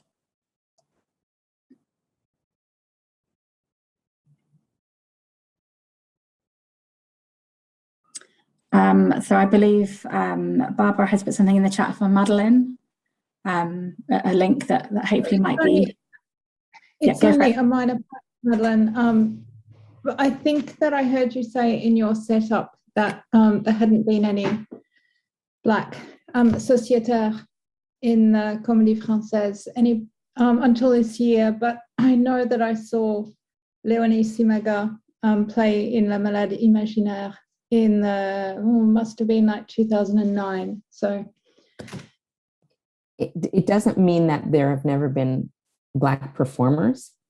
They can have, associate artistic so performers. She was I don't know what her status was, but she was not either a pensionnaire or a sociétaire. She could have had a temporary contract with them. So according to Wikipedia, she was a sociétaire, but she was French, but with a Malian parent. Anyway, sorry. I'm going to look that up. That's very interesting. Isabel, do you have a question? If I remember this, it's because being at the Comédie Française, it was, oh my goodness, look at that. There's a woman of color playing a role. So that's really interesting because she's not on the Comédie's website. So I've got to, I mean, that in itself is a good mystery to solve. Thank you for presenting that. Well, sorry, that's just a little picky point, but there you go. No, it's central. Thank you. Isabel, do you want to ask your question? Yes, I have a question for Madeleine as well. I think it was very interesting hearing you talk about how race is being dealt with in France. And I can see a lot of similarities with Germany in terms of not officially acknowledging race. And we also had the attempt to remove race from the constitution. So many similarities. On the other hand, we don't have that comedy stand-up scene that you've been describing. And I've been wondering, especially with my talk and the imagined audience being primarily a white dominated society, I was wondering if you could speak a bit about the audience and the imagined audience in the case of stand-up comedy in France.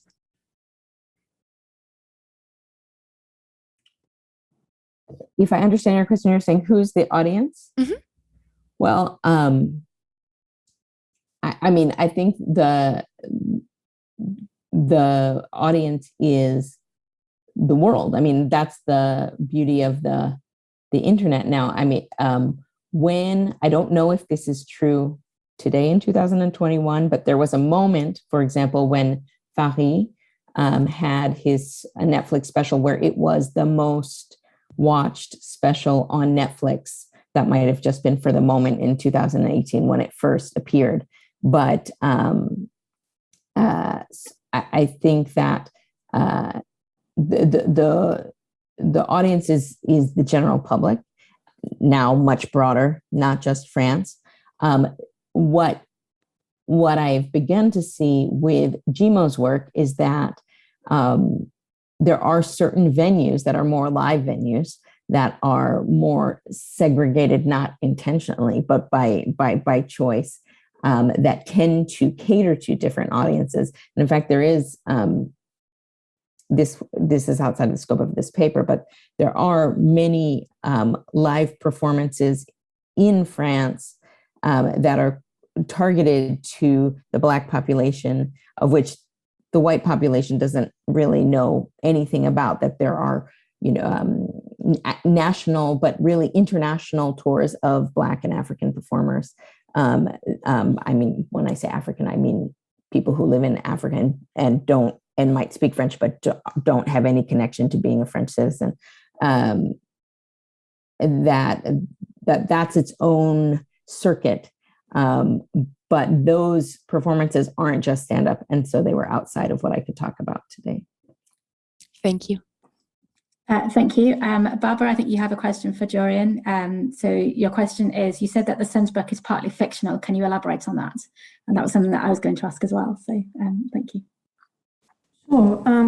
So the Sun's book it's effectively like a layering of the son's life story with bits of the father's life story, and then so on and so on. And it's fictional in that if you compare the father's life story in the son's book to his actual manuscript, some things are completely missing, some things have been changed. And then the son's part in his own book, he said himself in interviews that some parts of his own life that he wrote about have been sort of made up. He's made them up on the spot, but he presents them as though they're real. So there's that kind of, you don't really know where the line is between reality and fiction. And I don't think, sometimes I get the feeling that he himself doesn't really know where the line is either in his own book, which is quite interesting. So I hope that answers your question.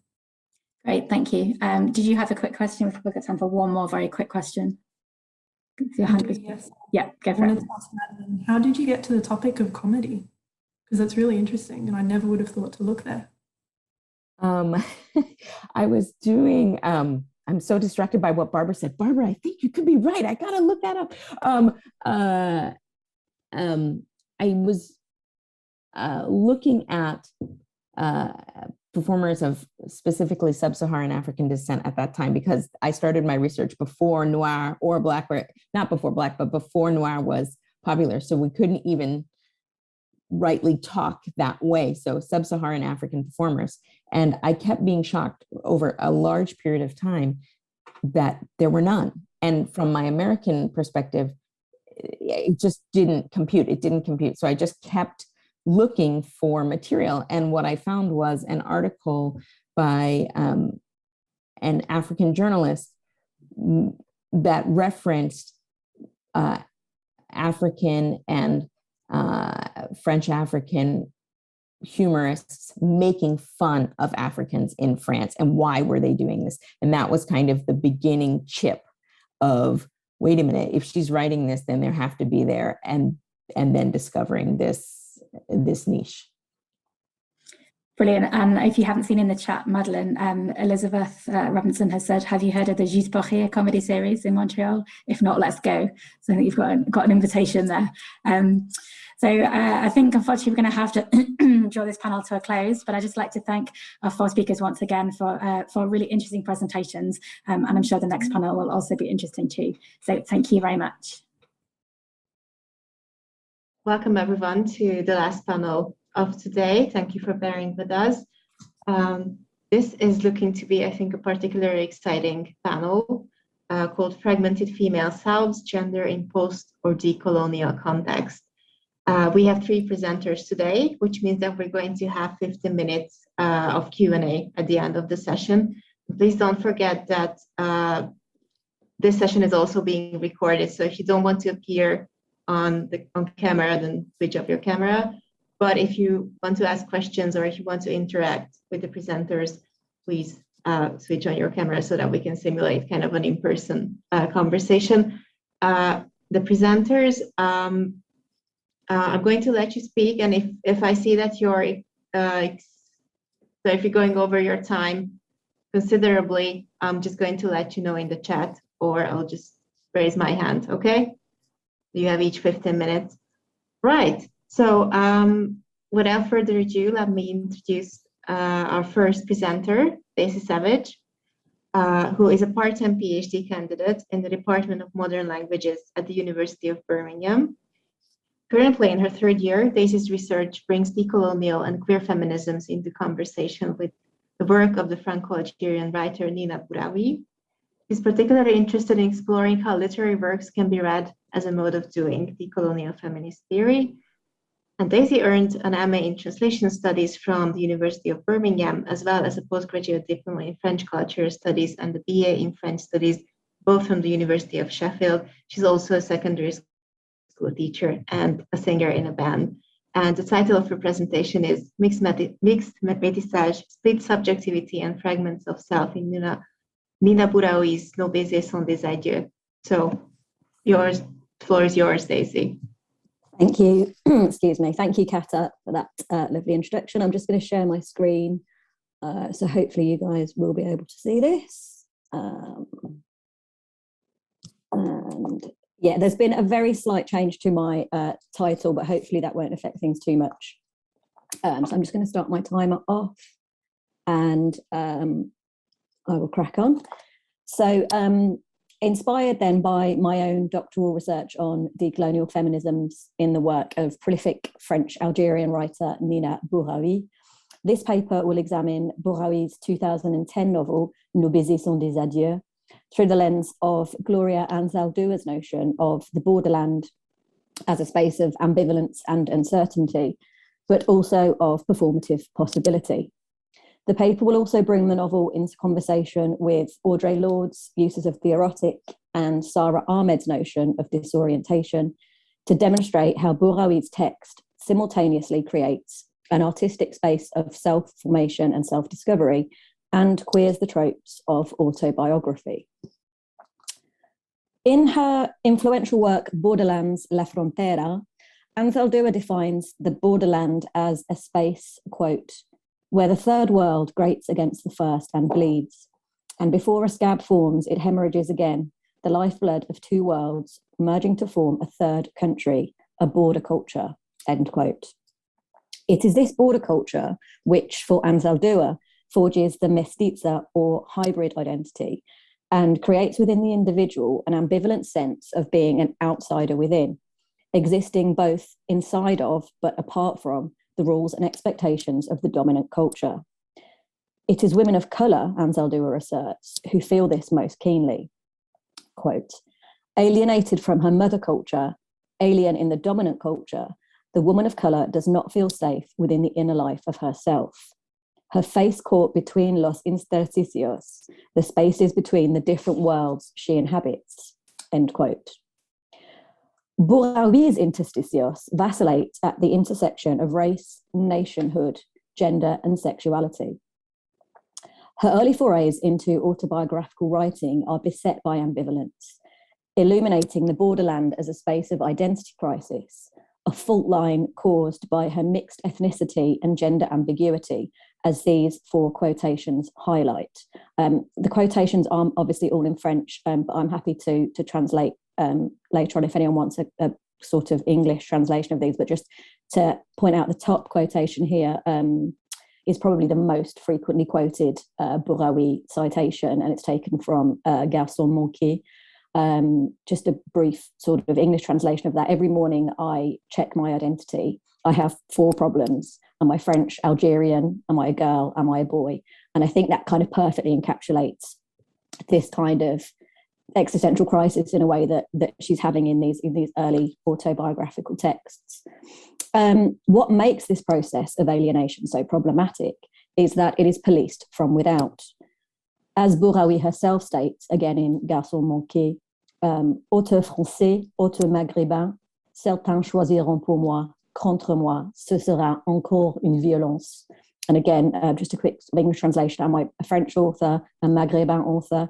Others will choose for me, against me, and that will be another violence. This violence is a recurrent theme in Bouraoui's oeuvre. As Helen Vassallo has indicated, many of these early autobiographical novels end with open wounds or herida abierta, to borrow again from Anzaldúa, as the narrator / Nina finds herself caught between the divide of binary constructions of identity and the different worlds that she inhabits. This outsider status becomes amplified yet further for the lesbian mestiza, the double deviant who is not fully at home on either side of the border, but who is also not necessarily accepted by her fellow border dwellers. Anzaldúa asserts, deviance is whatever is condemned by the community.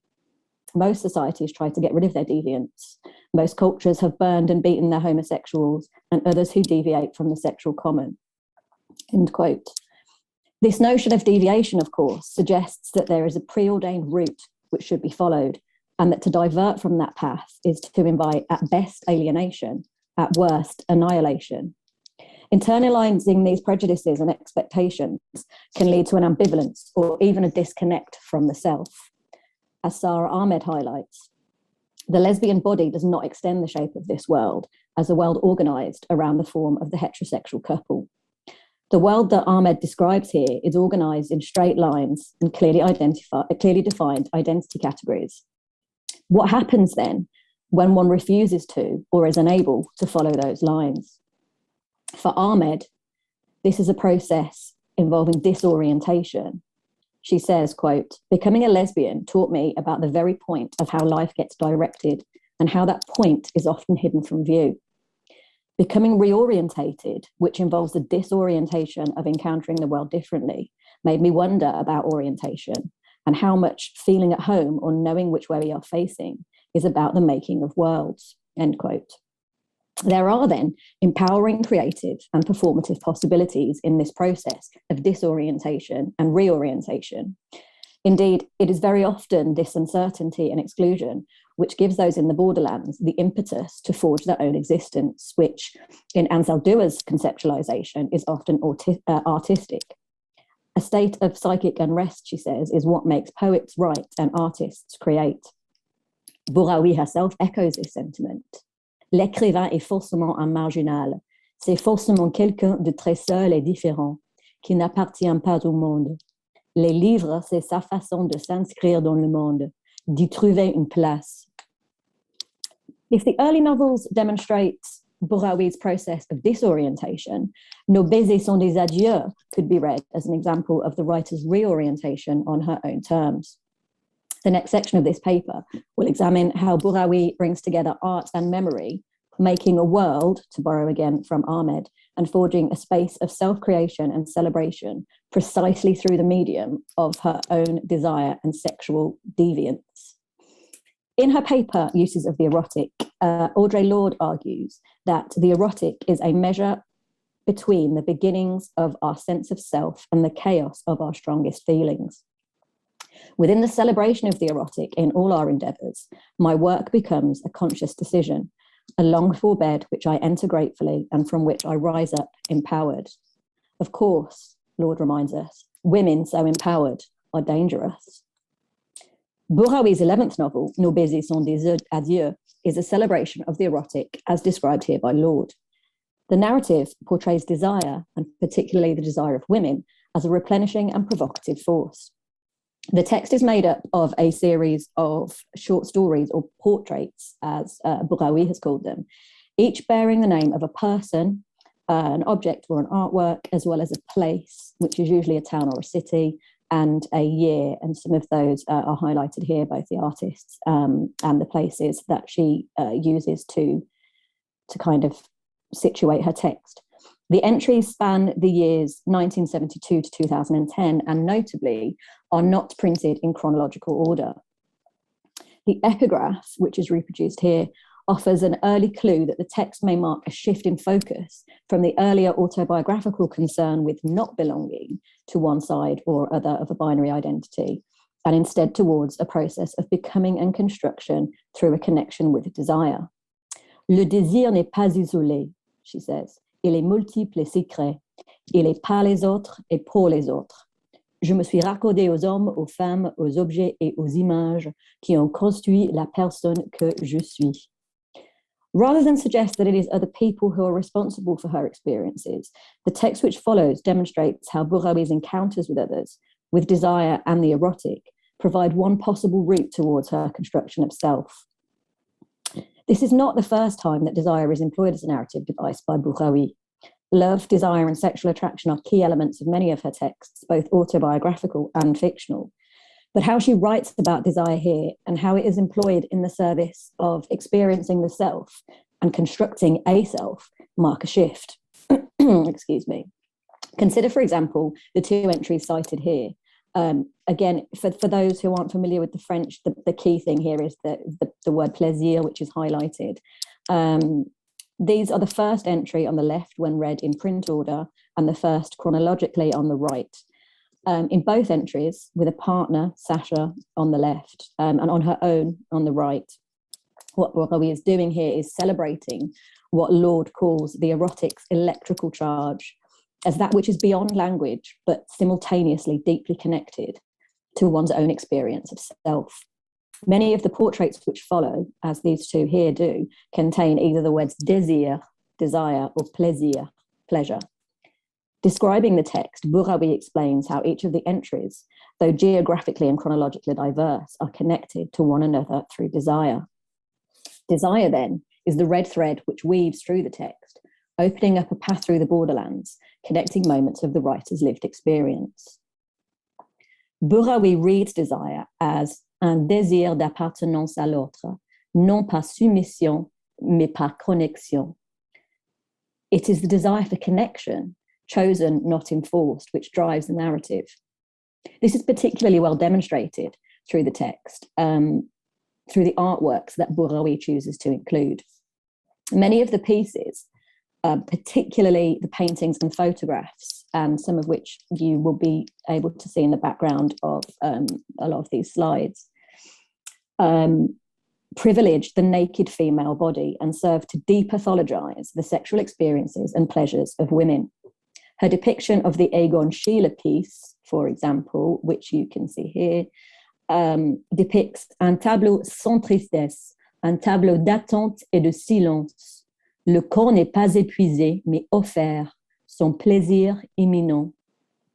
Reflecting on a Marina Abramović work, she describes une nudité non invasive, non intrusive, ni une gifle, ni un affront, mettant en scène la fragilité des femmes. The power of desire and its pathologizing by the straight lines of the social is perhaps best demonstrated in Bouraoui's description of a photograph by Oleg Kulik. She states, l'obscénité ne venait pas de l'image, c'est elle qui venait à l'image, le désir se propageant comme une maladie. The problem, once again, for Bouraoui, is not the deviation of the art or the artist, but the strict and often hypocritical mores of wider society.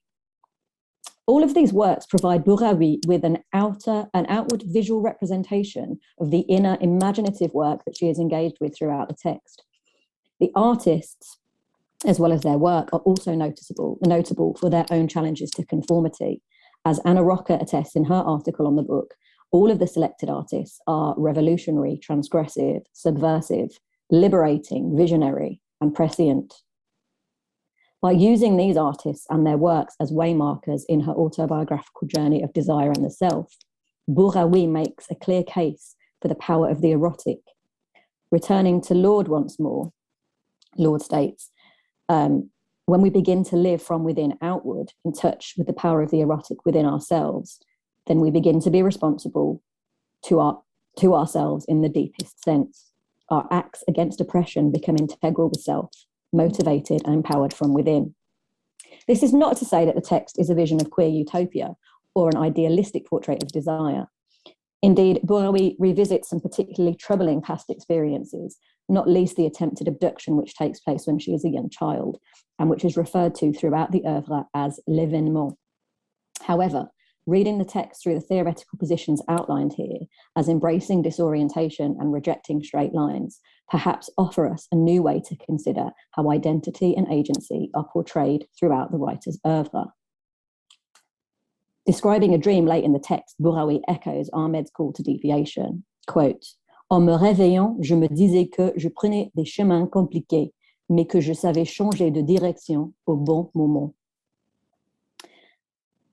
The text then is an example of Bouraoui constructing her own path, extending the shape of the world and tending towards those she has encountered along the way, on this occasion through the lens of desire, the erotic, love, and its absence. It is a map of possible waypoints rather than a preordained path.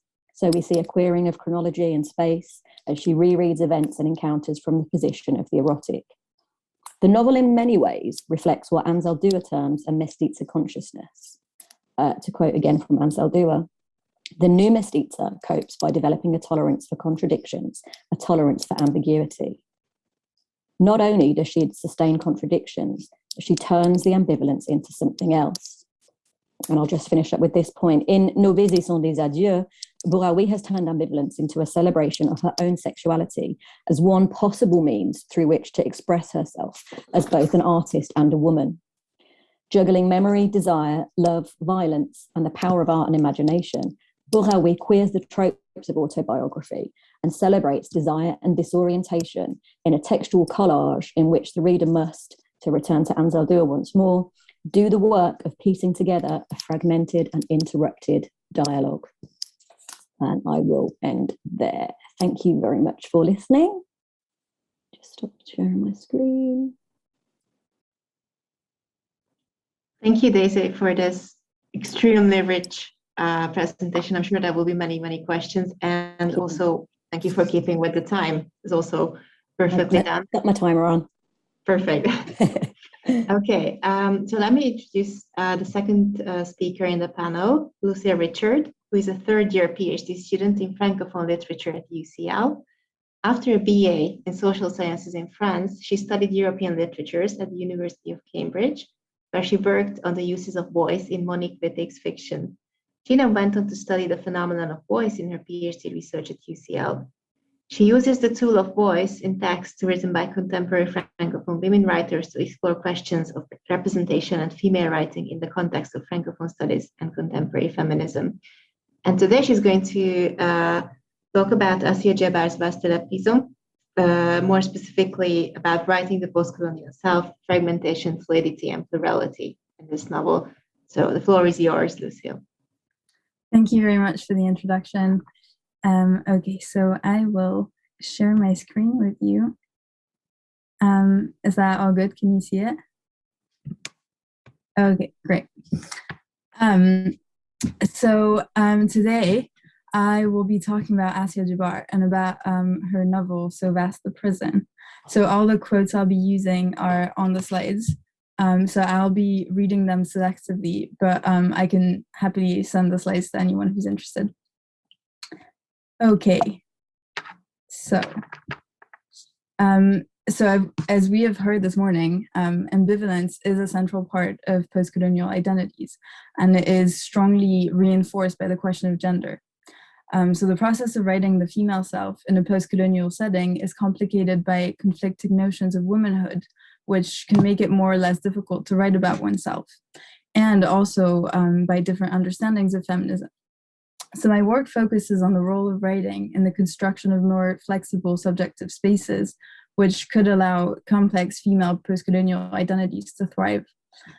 So this paper will look at a text by Assia Djebar, who's an Algerian writer born in 1936. She grew up in Algeria, was educated in both Arabic and French, and she spent most of her life and her literary career in France. So beyond her multidimensional ambivalent position as a Francophone Algerian woman, Djebar's writing is marked by the question of post-colonial identities because she constantly attempts to represent other Algerian women, so those who might not be able to write about themselves, in a way that does not silence or objectify them. So in her collection Femmes d'Alger dans leur appartement, she reflects on Delacroix's eponymous paintings, and she describes the women that he paints as absent to themselves, to their body, to their sensuality, to their happiness. And this observation highlights the way in which non-Western women are often portrayed not only as silent, but as completely absent and lacking subjectivity. So I will argue that Djebar's writing attempts to establish a literary space in which subjective selves can flourish. But it's important to note that while being torn between the Algerian and the French system, Djebar carefully avoids constraining her characters to either identity paradigm. She doesn't find a flexible space for women's subjectivity either in the strict redefinition of Algerianness after the war, which tended to disregard the complexity of Algerian identities and to restrain women to non-official languages and therefore to domestic roles, or in traditional Western definitions of identity, valuing a focus on individualistic values and a so-called transition from the community to the individual, supposed to lead to women's emancipation. So faced with two equally constraining identity paradigms, she attempts to give Algerian women a fair representation, one that would allow them to exist as unique subjects, but together. So in that presentation, I will focus on So Vast the Prison, which I will refer to as an autobiographical text following Djebar's own description of the novel, while embracing its ambivalent form. So I will explore how Djebar's use of a polyphonic narration enables her to establish a subjective space in which her characters can become what Annabelle Kim has called subjectivities without subjecthood. And I will look at polyphony both as a structural element and as an opening of the text to multiple physical voices, considering it as a transformative force which both fragments and plurifies traditional notions of the self to reach liberated, embodied subjectivities. Okay, so first of all, So Vast the Prison dismantles the idea of a united self through its fragmented character and narrator, Isma. So Isma, meaning name in Arabic, is a way for Djebar to playfully tell fragments of her own story through a mysterious, multifaceted character encompassing all of Djebar's identity fractures. In the first section of the novel, Isma undertakes a first-person narration of a recent traumatic experience.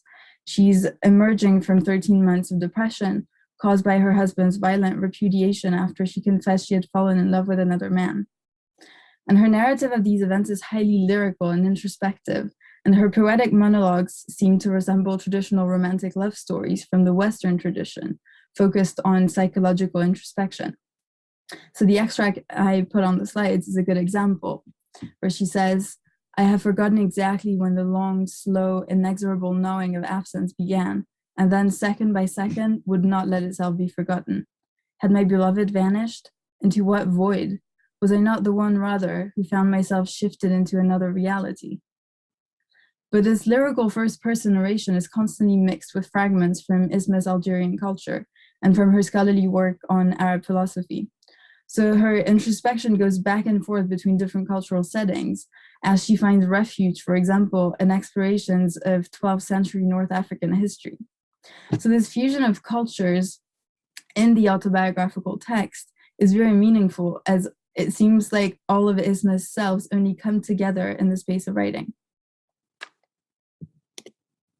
So beyond the fragmentation of Isma's self, by structuring So Vast the Prison in a polyphonic way, in terms of narrative voices, but also in terms of themes and styles, Djebar dismantles traditional ways of narrating the self.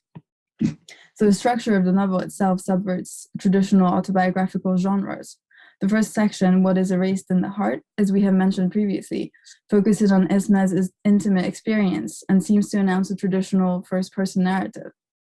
However, the second section of the novel, Erased in Stone, seems to entirely leave Isma aside and presents a study of historians' interest in an ancient Punic Libyan inscription.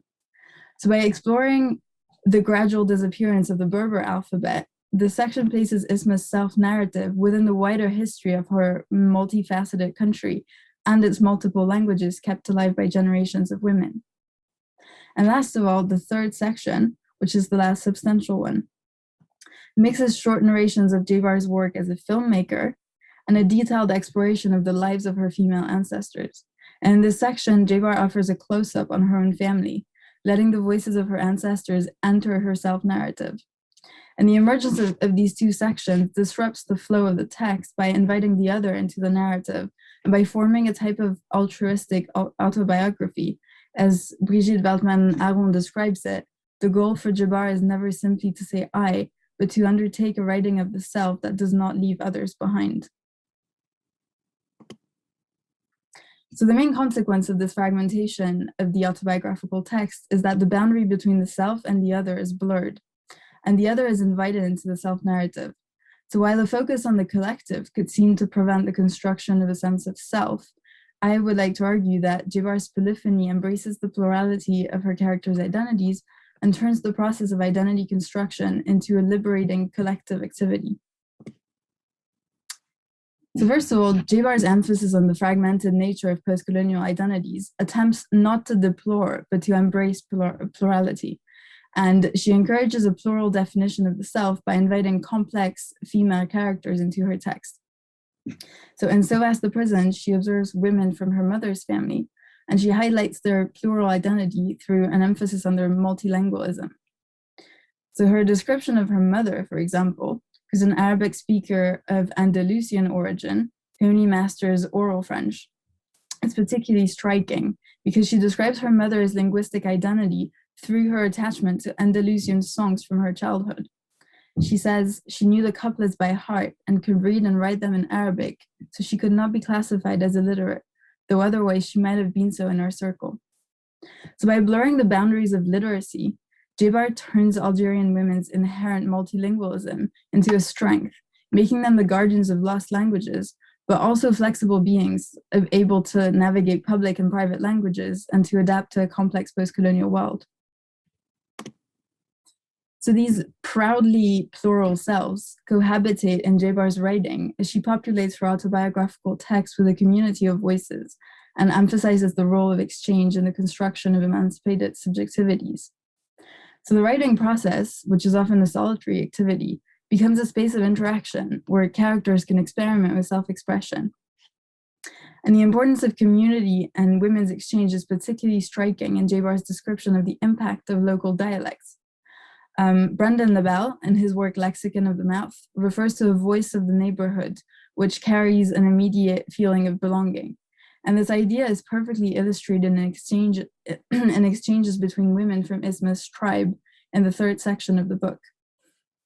So the use of a similar dialect creates an instant bond between women, and the recognition of this common heritage enables them to widen their communities beyond their domestic sphere, and thus to redefine the boundaries of their own identity. For example, Isma's grandmother instantly forms a bond with the Windwife who delivers her granddaughter. She says, luckily, her version of Berber and mine, the one I spoke as a child, are rather close. We talk together like two cousins. So these spaces of vocal exchange between women, which J-Bar calls a sisterly echo, are essential in the process of allowing women to define themselves outside of patriarchal roles, because only in this safe relational space can oral expression evolve into self-expression and into an embodied expression of their own subjectivity and uniqueness, which is what we will talk about in the third section. So the emergence of plurality within the autobiographical text plays a great role in the construction of fluid identities, but it doesn't constrain these newly found subjects to existing in a group.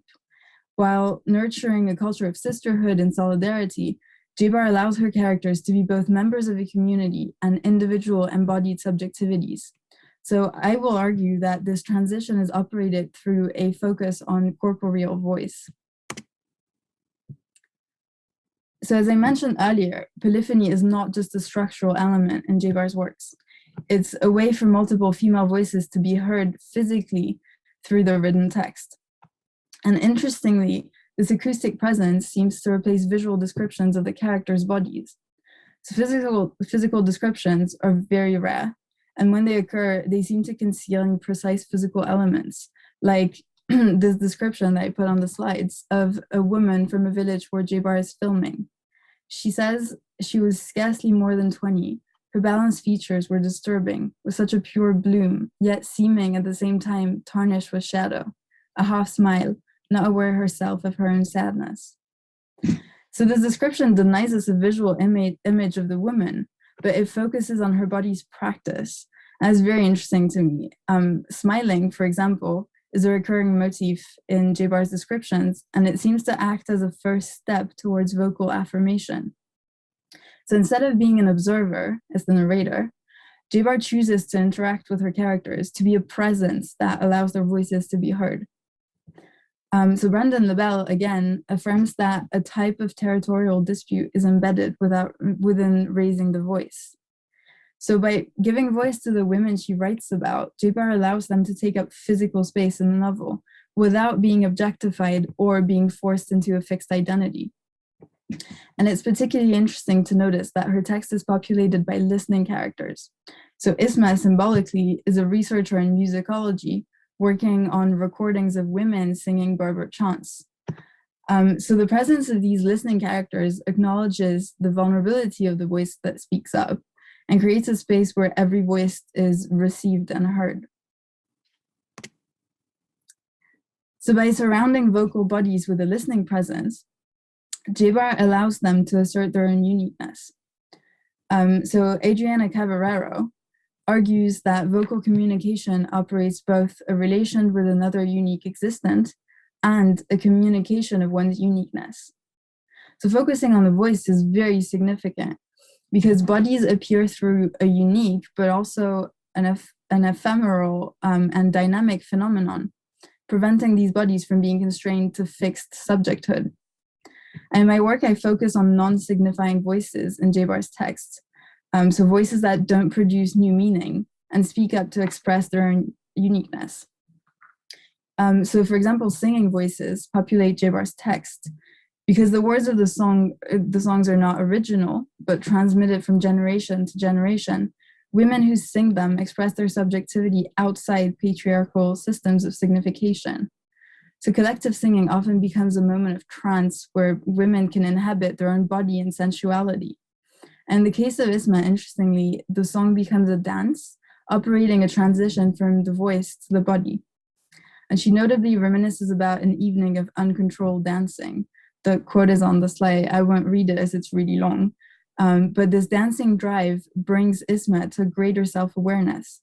She grasps every detail of her body's movements, and her description of her own body becomes a work of creative expression, overflowing with poetic imagery. So she embraces her own body in all of its poetic and sensual potential, and she asserts her unique and unrestrained presence in the world. So to conclude this presentation, I'd like to go back to the problem posed in my introduction. What role does writing play in the construction of flexible and liberated identities for post-colonial women? So this presentation has shown how Djebar creates a fictional space in which her characters can embrace their own subjectivity by fragmenting the notion of self, pluralizing the process of identity construction, and through her use of the tool of voice, allowing her characters to embody their unique subjectivities. And So Vast the Prison, in my opinion, is a perfect example of Djebar's subjective approach to representation. And it really opens fascinating reflections on the ethics of Djebar's writing. By constructing her autobiographical text in an altruistic manner, open to the presence of others, she truly imagines new ways to conceive subjectivity. And Hervé Sanson, I think, beautifully argues that Djebar's feminism exists through life-giving values, like listening, respect, transmission, memory, and solidarity. And these values are an essential part of Djebar's project. Enabling female subjectivity does not mean allowing women to be like men, but redefining subjectivity altogether. The strength and authority acquired by female voices are systematically coupled with a great care and an ability to listen to others. So Djebar's characters, as a result, are not strictly defined self-centered individuals, but flexible subjectivities thriving in a supportive and altruistic community. So from this caring and life-affirming strength emerges a new perspective on the world, a potential for a female gaze, or more specifically here, a female ear, placing listening at the heart of writing and opening new non-oppressive paradigms for post-colonial women. So of course, all these issues are very complex, and the use of such values in women's empowerment can also be a problem. And I think this is a fascinating debate, and I would love to explore it in the questions and hear your feedback. So thank you for listening. Thank you, Lucille. Thank you. Thank you for this inspiring talk, and I'm sure there's going to be a lot to talk about the female ear and listening and altruistic autobiography. Those are really exciting concepts.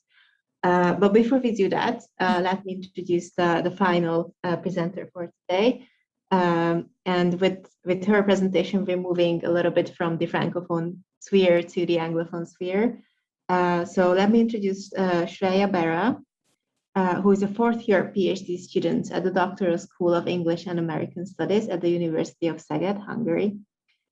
She received a Stipendium Hungaricum scholarship in 2018, and she's currently researching aesthetic exposition as it relates to the theory of the sublime and the uncanny in South Asian migration and transnationalism in North America. She co-edited the book, Critical Essays on Multicultural India, Exploring Inclusiveness and New Humanities, and recently published the paper in Americana, an e-journal affiliated with the University of Szeged. Shreya's talk today is entitled Oleander Girl and the Otherness, Fashioning the Sublime Identity Through Body, Home, and Nostalgia. And the floor is all yours.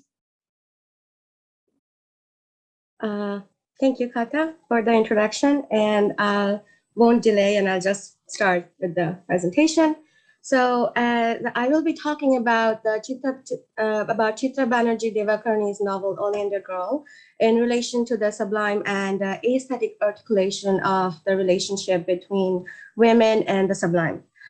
Even though the sublime has been researched in different disciplines, such as ethnographic sublime, cyber sublime, and even feminine sublime, but has not been approached that deeply when it comes to exile, migration, and diaspora. Today's talk is part of my doctoral research titled The Diasporic Sublime in the works of Bharati Mukherjee, Jhumpa Lahiri, and Chitra Banerjee Devakaruni. The dissertation, as well as this paper, is more of a response to one of the authors that I've been following in my research, Dr. Bonnie Mann, and her argument on the feminine sublime and postmodern reading of the Kantian sublime. But I would like to reinvest on the idea of the sublime more, following her train of thought, of course, and divide the sublime in two in regards to the self and the other. Sublime as for the oppressor and the oppressed. So the cultural politics, Indian patriarchal tradition, and its women's dilemma and subjugation has always bothered me personally. And the Indian American novels by the authors that I have selected kind of creates a perfect base of scenario to test the theory, not just as an isolated momentary feeling, but a process of liberation, a process of self-elevation. My research hypotheses are association of fear, power, and dominance, articulation of women's relationship with fear, and the aesthetical importance of it, the concept of liberation, and the sublime identity. The keeping with the idea of self-confrontation and self-elevation, the paper focuses on these three aspects. The books are part of these three books are part of my literary influence that propagated me to delve into this topic in the first place. So that's Homi Bhabha's Location of Culture, Brett Nichols' The Post-Colonial Sublime, and Bonnie Mann's Women's Liberation and the Sublime. These books kind of helped me to narrow down the hypothesis and form the research question that if the diasporic experiences and the trauma of it can be seen as breaking the mold of patriarchal traditions, and as well as can be turned sublime. Chitra Banerjee has attempted to project the plight of female protagonists who are torn between the crucial choices of their lives. Women who are caught in challenges represent transformation from traditional wives to modern women to sustain their identity. The questions of choices are subjective to the influences and interference of adults, social and cultural influences. Indian women are also influenced by patriarchal power relations that structure their idea of family and society. In the novel, the protagonist Corby Roy showcases her frustration and anger to project the difficulties she faces in maintaining the boundaries where only minimal growth is possible for her in social space. Another major theme of the novel is identity crisis. Chitra Banerjee presents Corby's identity entangled with the reputation of the family name, how she finds herself worthless when she finds out that she's not entirely Bengali as what her grandparents projected the idea, but she also has African American origin. And in this, case presented as racially inferior in the novel, as the nativeness of the Bengali community takes a superior stand, and everything that is Western, that is not Bengali, that is not entirely Indian, is taken as something inferior. Consequently, as her own identity, of course, pauses due to this revelation in her life, gets diluted due to her late mother's migration, cultural as well as geographical, and she walks with the remembrances of promises and her family values of India. But when she travels to America to find her father, and through the journey, she finally breaks the mold of a perfect specimen of Bengali women. As in the novel it's quoted, she breaks the mold of being granddaughter, Rajat's fiance, to Papa and Maman's boss's daughter-in-law. And in the concept of otherness and self, I believe that the concept of dominant culture, the culture of separation, racial, ethnic, and religious bias as mechanisms of otherness, these are very much correlated or kind of interdependent on the ideas of agency, power, belonging, and changing conditions, and continue to influence each other. So the more the dominant culture takes precedence, Corby is cut away from her own idea of self, her excess use of power, her sense of belonging.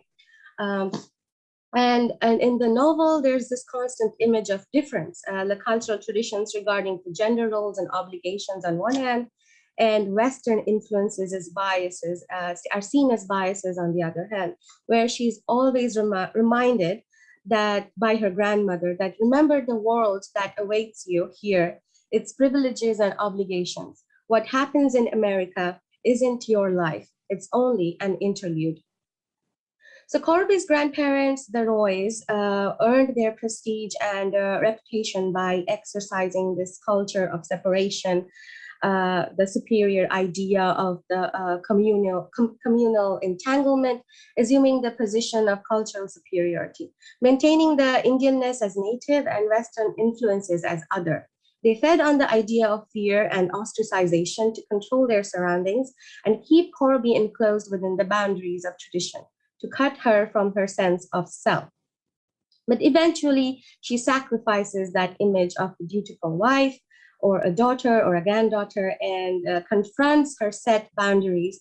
And in this point, the sublime kind of walks in the association of diasporic experiences, constituting this herself as to inhabit, I would like to quote Jennifer Worsenek, to inhabit the sublime is to confront one's borders and boundaries. It is to come up against an excess that defies representation and otherness that confounds the self.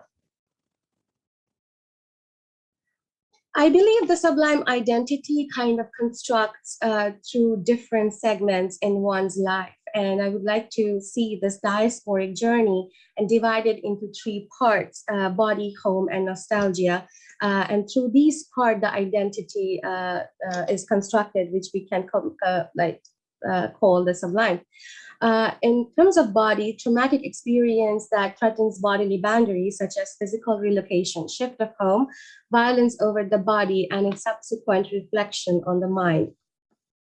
So there's also an incident where Corby follows one of the lead of her father. There's this man called Rob that she needs to find in America. Very vague to start with, if you ask, but she does that. But one of them kind of lures her in and tries to sexually abuse her, from which, of course, she escapes, but leaves a mental scar on her through her bodily memory. Before also knowing this truth about her father, there's also signs of her inner conflict about her, the way she looks, her curly hair, her complexion, the way her mixed race features kind of never made sense to her. And on top of that, there's also cultural signifiers as an Indian, like the sari, the gold jewelry, all kind of felt like a way to remove her connections with her racial features, mixed racial features, and her connection with their African-American origin. which violates her idea of the self and forcefully tries to restrain her in the superiority of Bengali nativeness. In terms of home, change in familiar habits from the homeland and how that affects the relationship between a foreigner and native in the hostland, changing conditions, dislocation, change in the construct of the home, mostly transition from hostile to free.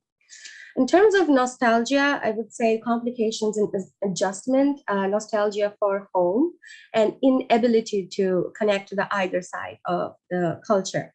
Also in the novel, there's this constant hallucinations in regards to dead people. Korobi keeps on seeing her mother's ghost somehow, which kind of reminds her constantly of her survival guilt that her mother died during the childbirth. There's also political nostalgia in regards to Indian and East Pakistan, Bangladesh partition. The Gothrakand, which is a Hindu-Muslim riot during the 70s. All of this kind of influences and shapes Korobi's identity as a Bengali and also someone of African-American origin.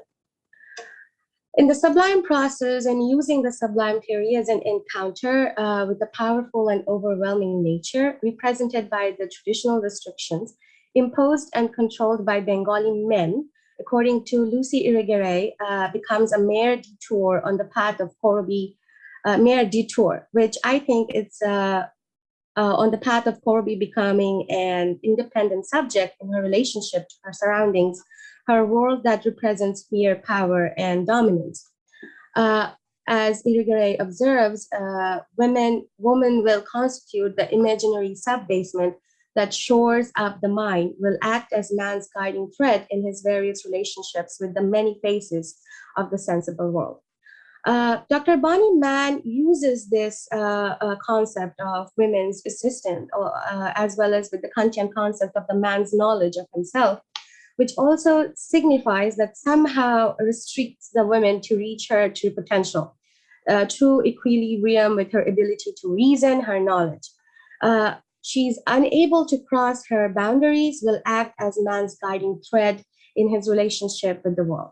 A woman acts as a driving force, assisting a man's establishment through her own subjugation. Hence, there's an observation of liberation and freedom and to end the reign of subjugation while walking hand in hand with the sublime. And Mann observes a liberatory sublime is a feminist assault on masculinist politics and policies that insists on a woman standing as a person rather than as a function in a masculinist system. This concept of liberatory sublime within the novel can be contextualized in three ways. Firstly, Bimal Roy, with his overprotection and raising Korobi as a woman bound to her gendered role of a dutiful daughter, wife, and mother. Secondly, Rajat Bose and his family constantly trying to accommodate her within their modern society to suit their professional benefits. And thirdly, her own father, who totally abandoned her and disappointed her as a parent. All of this suggests kind of Korobi's misplaced hope, expectations on the men in her life who betrayed her for their benefit and constructed an enclosed space for her to inhabit, obviously stunting her growth, obstructing her relationship with herself and the world. Hence, the sublime theory will be the key site where she breaks away from this mold by utilizing her will, her moral consciousness, and excess of agency. To conclude, Corby Roy's journey showcases the elevation of the mind in its confrontation with challenging political and social constructs, undoing the terror and eventual triumph of reason. The awe-inspiring realization of desires, her inclinations, her traumas as a diasporic individual, and fear internally constitutes the image of self-aggrandizing space. The confrontation with this internally constitutes the power to face the dominance that has been unleashed on her till now, and which for me is the sublime experience.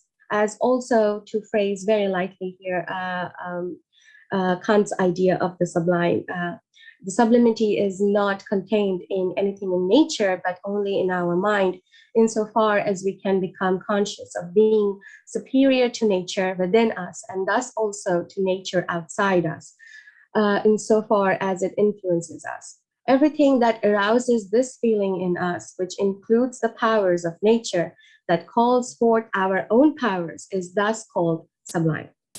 And this is how I think the sublime manifests through a person's life, through consciousness and moral cultivation against the masculine construct, and eventually elevation, as the sublime suggests in the very first place, the elevation of the self, in this case, elevation as the sovereign subject. Kearney kind of ends the novel with William Blake's poem, Eternity, which I feel kind of sums up the idea of sublime self on its own. And it goes, he who binds to himself a joy does the winged life destroy, but he who kisses the joy as it flies lives in eternity's sunrise. Hence, to follow this thought, the winged life with its ups and downs brings out the protagonist's true potential, a liberated self, and the perfect sublime self from her subjugation, and finally, under the free eternity's sunrise. These are my references. And thank you for listening.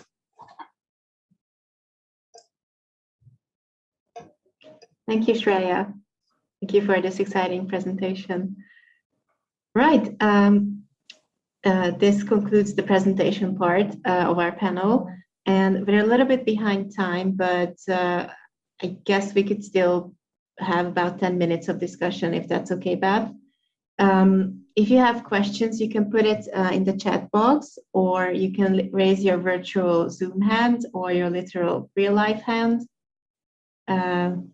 Just make sure I see you. Any questions, any comments to Daisy, Lucille, and Shreya?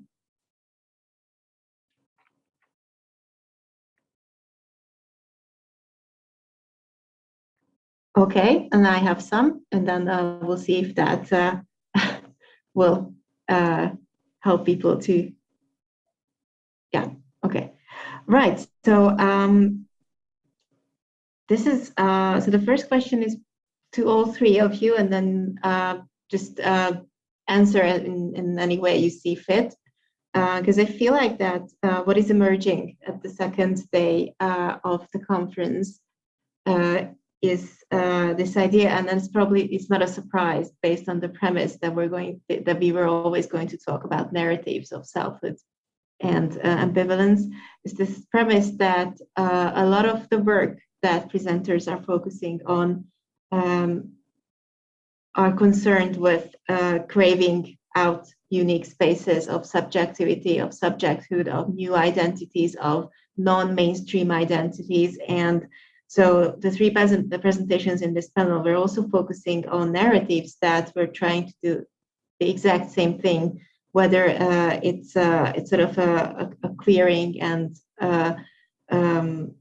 queering a post-colonial identity in Daisy's talk, or Lucille's idea of the female ear, which I think is fascinating, or Shreya's contribution in terms of the sublime as a liberating force. So what I was wondering about, and this is a question or a comment to all three of you, is whether you think that this, and this is a quote from Daisy's talk, this forging of a space for self-creation, I also love that expression, is something that, how to put this, is something that is it the only thing that informs the authors that you were talking about today, or whether you see other sort of passageways to interpret the works that you were talking about today? Because this is clearly an issue that is important for all of the authors discussed today, but I was wondering if there are other passageways, other possibilities of interpretation. I can start. Yeah, sure. I'd say that with Jibar, what's interesting about her works is that they're so ambivalent. There's so many things going on at the same time. And I think I chose So Vast the Prison because it is a good example of how many different issues can be explored in one single novel. But I think there is definitely in Jibar this sort of, I think the premise of her writing, and at least her writing from the 80s, is that she is fortunate enough that she can write and that she can be published by a French publisher. And she's always very aware of this position and of the fact that she left Algeria when she was 18. And it later, after independence, when Algerian writers started to sort of go back to writing in Arabic for political reasons, she couldn't, because she didn't master Arabic well enough that she could actually write novels in Arabic. And I think she was very aware that that she couldn't speak for Algerian women. And she has a really beautiful quote in one of her books that says that she doesn't want to speak about Algerian women or speak for them, but that she wants to speak very close to them. And I think that's something that's present in all of her works, especially since the 80s, of trying to have a space for other women to express themselves. And a lot of her sort of process of writing is actually interviewing women. So either from her mother's tribe in Algeria, or just all sorts of Algerian women who actually talk about their lives. And her books are often a way to give a space for these testimonies to exist and to be heard. Yeah, thank you. And I think it definitely feeds back into today's keynote about marketing strategies and the constraints of the publishing industry. Daisy, you were going to say something? Yeah, I think just coming in there on what Lucille said, because I think there's quite a lot of overlap between Jibar and Bouraoui, in the sense that there's that sense of privilege for both of them, obviously, that they've had, they are able to write, be published in France in particular. And I think for Bouraoui, her first novel, which was extremely well received and won prizes, La Voyage Interdite, did have a kickback in Algeria because it was seen to present a vision of Algerian society which was very critical, which Bouraoui then had to come out and say, I wasn't trying to represent a particular type of Algerian experience, but to an Algerian eye, she was. And so I think that caused her quite a lot of difficulty, and it's perhaps one of the reasons why she moved quite quickly from that into more autobiographical texts, which dealt very much with her own experience. She has since taken text back into Algeria, but only very recently. So I think, that caused her quite a lot of concern, but her own take on what her writing is for has changed quite a lot. She said in early interviews that she didn't want to speak for anyone. She didn't want to be seen as a lesbian writer or as a flag bearer for the gay community.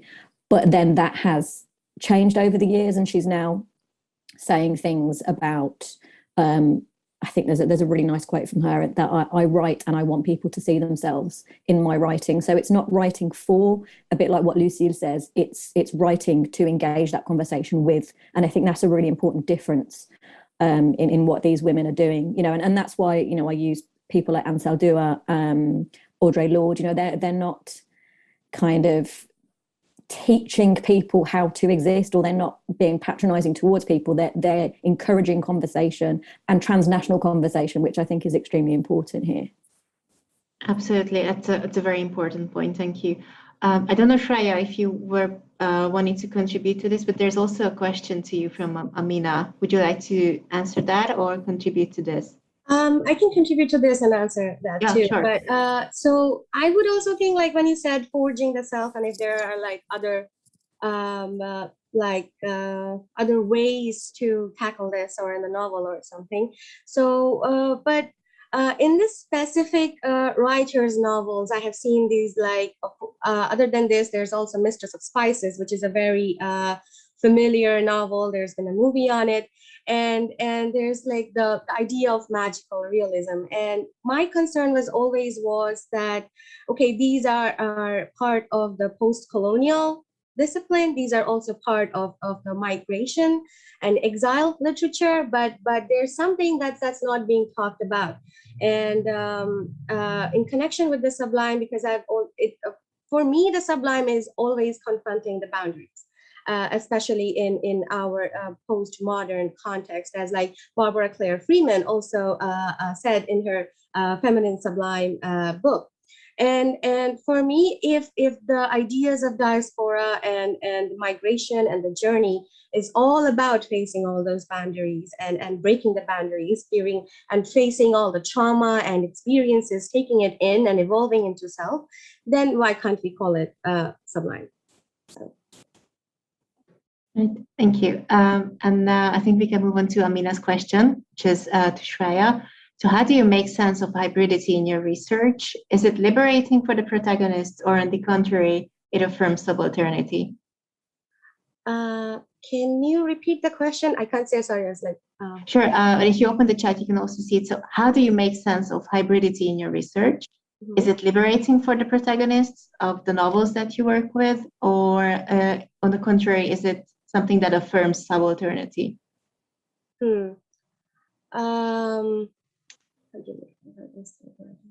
Okay. I wouldn't say that this has association with the subalternity, because it actually a totally different field and takes a different turn.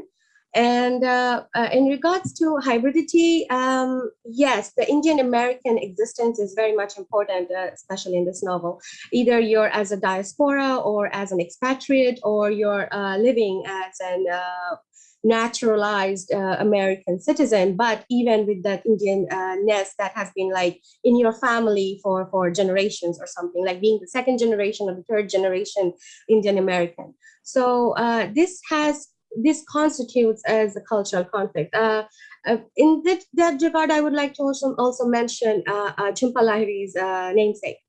And it's a very important novel in that regard, because the characters, we can see the first generation Indians who moved to America, and there's like second generation Indians who are naturalized citizens who were born there. But the idea of a Bengali community that they aren't part of, even then it continues to form challenges in their head about identity, about their name, about their location, if they are in the right place, if this is where they should belong. And these are the ideas that are constantly challenged. And after, I think Sublime is the moment where they realize they balance all of the situations, and they finally liberate themselves under the conditions that they're facing, and they choose their own identity and their path rather than something that is imposed on them culturally on both sides. Thank you. Okay, any more questions or comments to any of the presenters?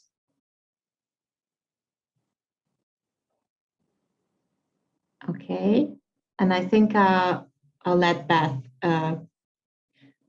close the conference for today. Yeah.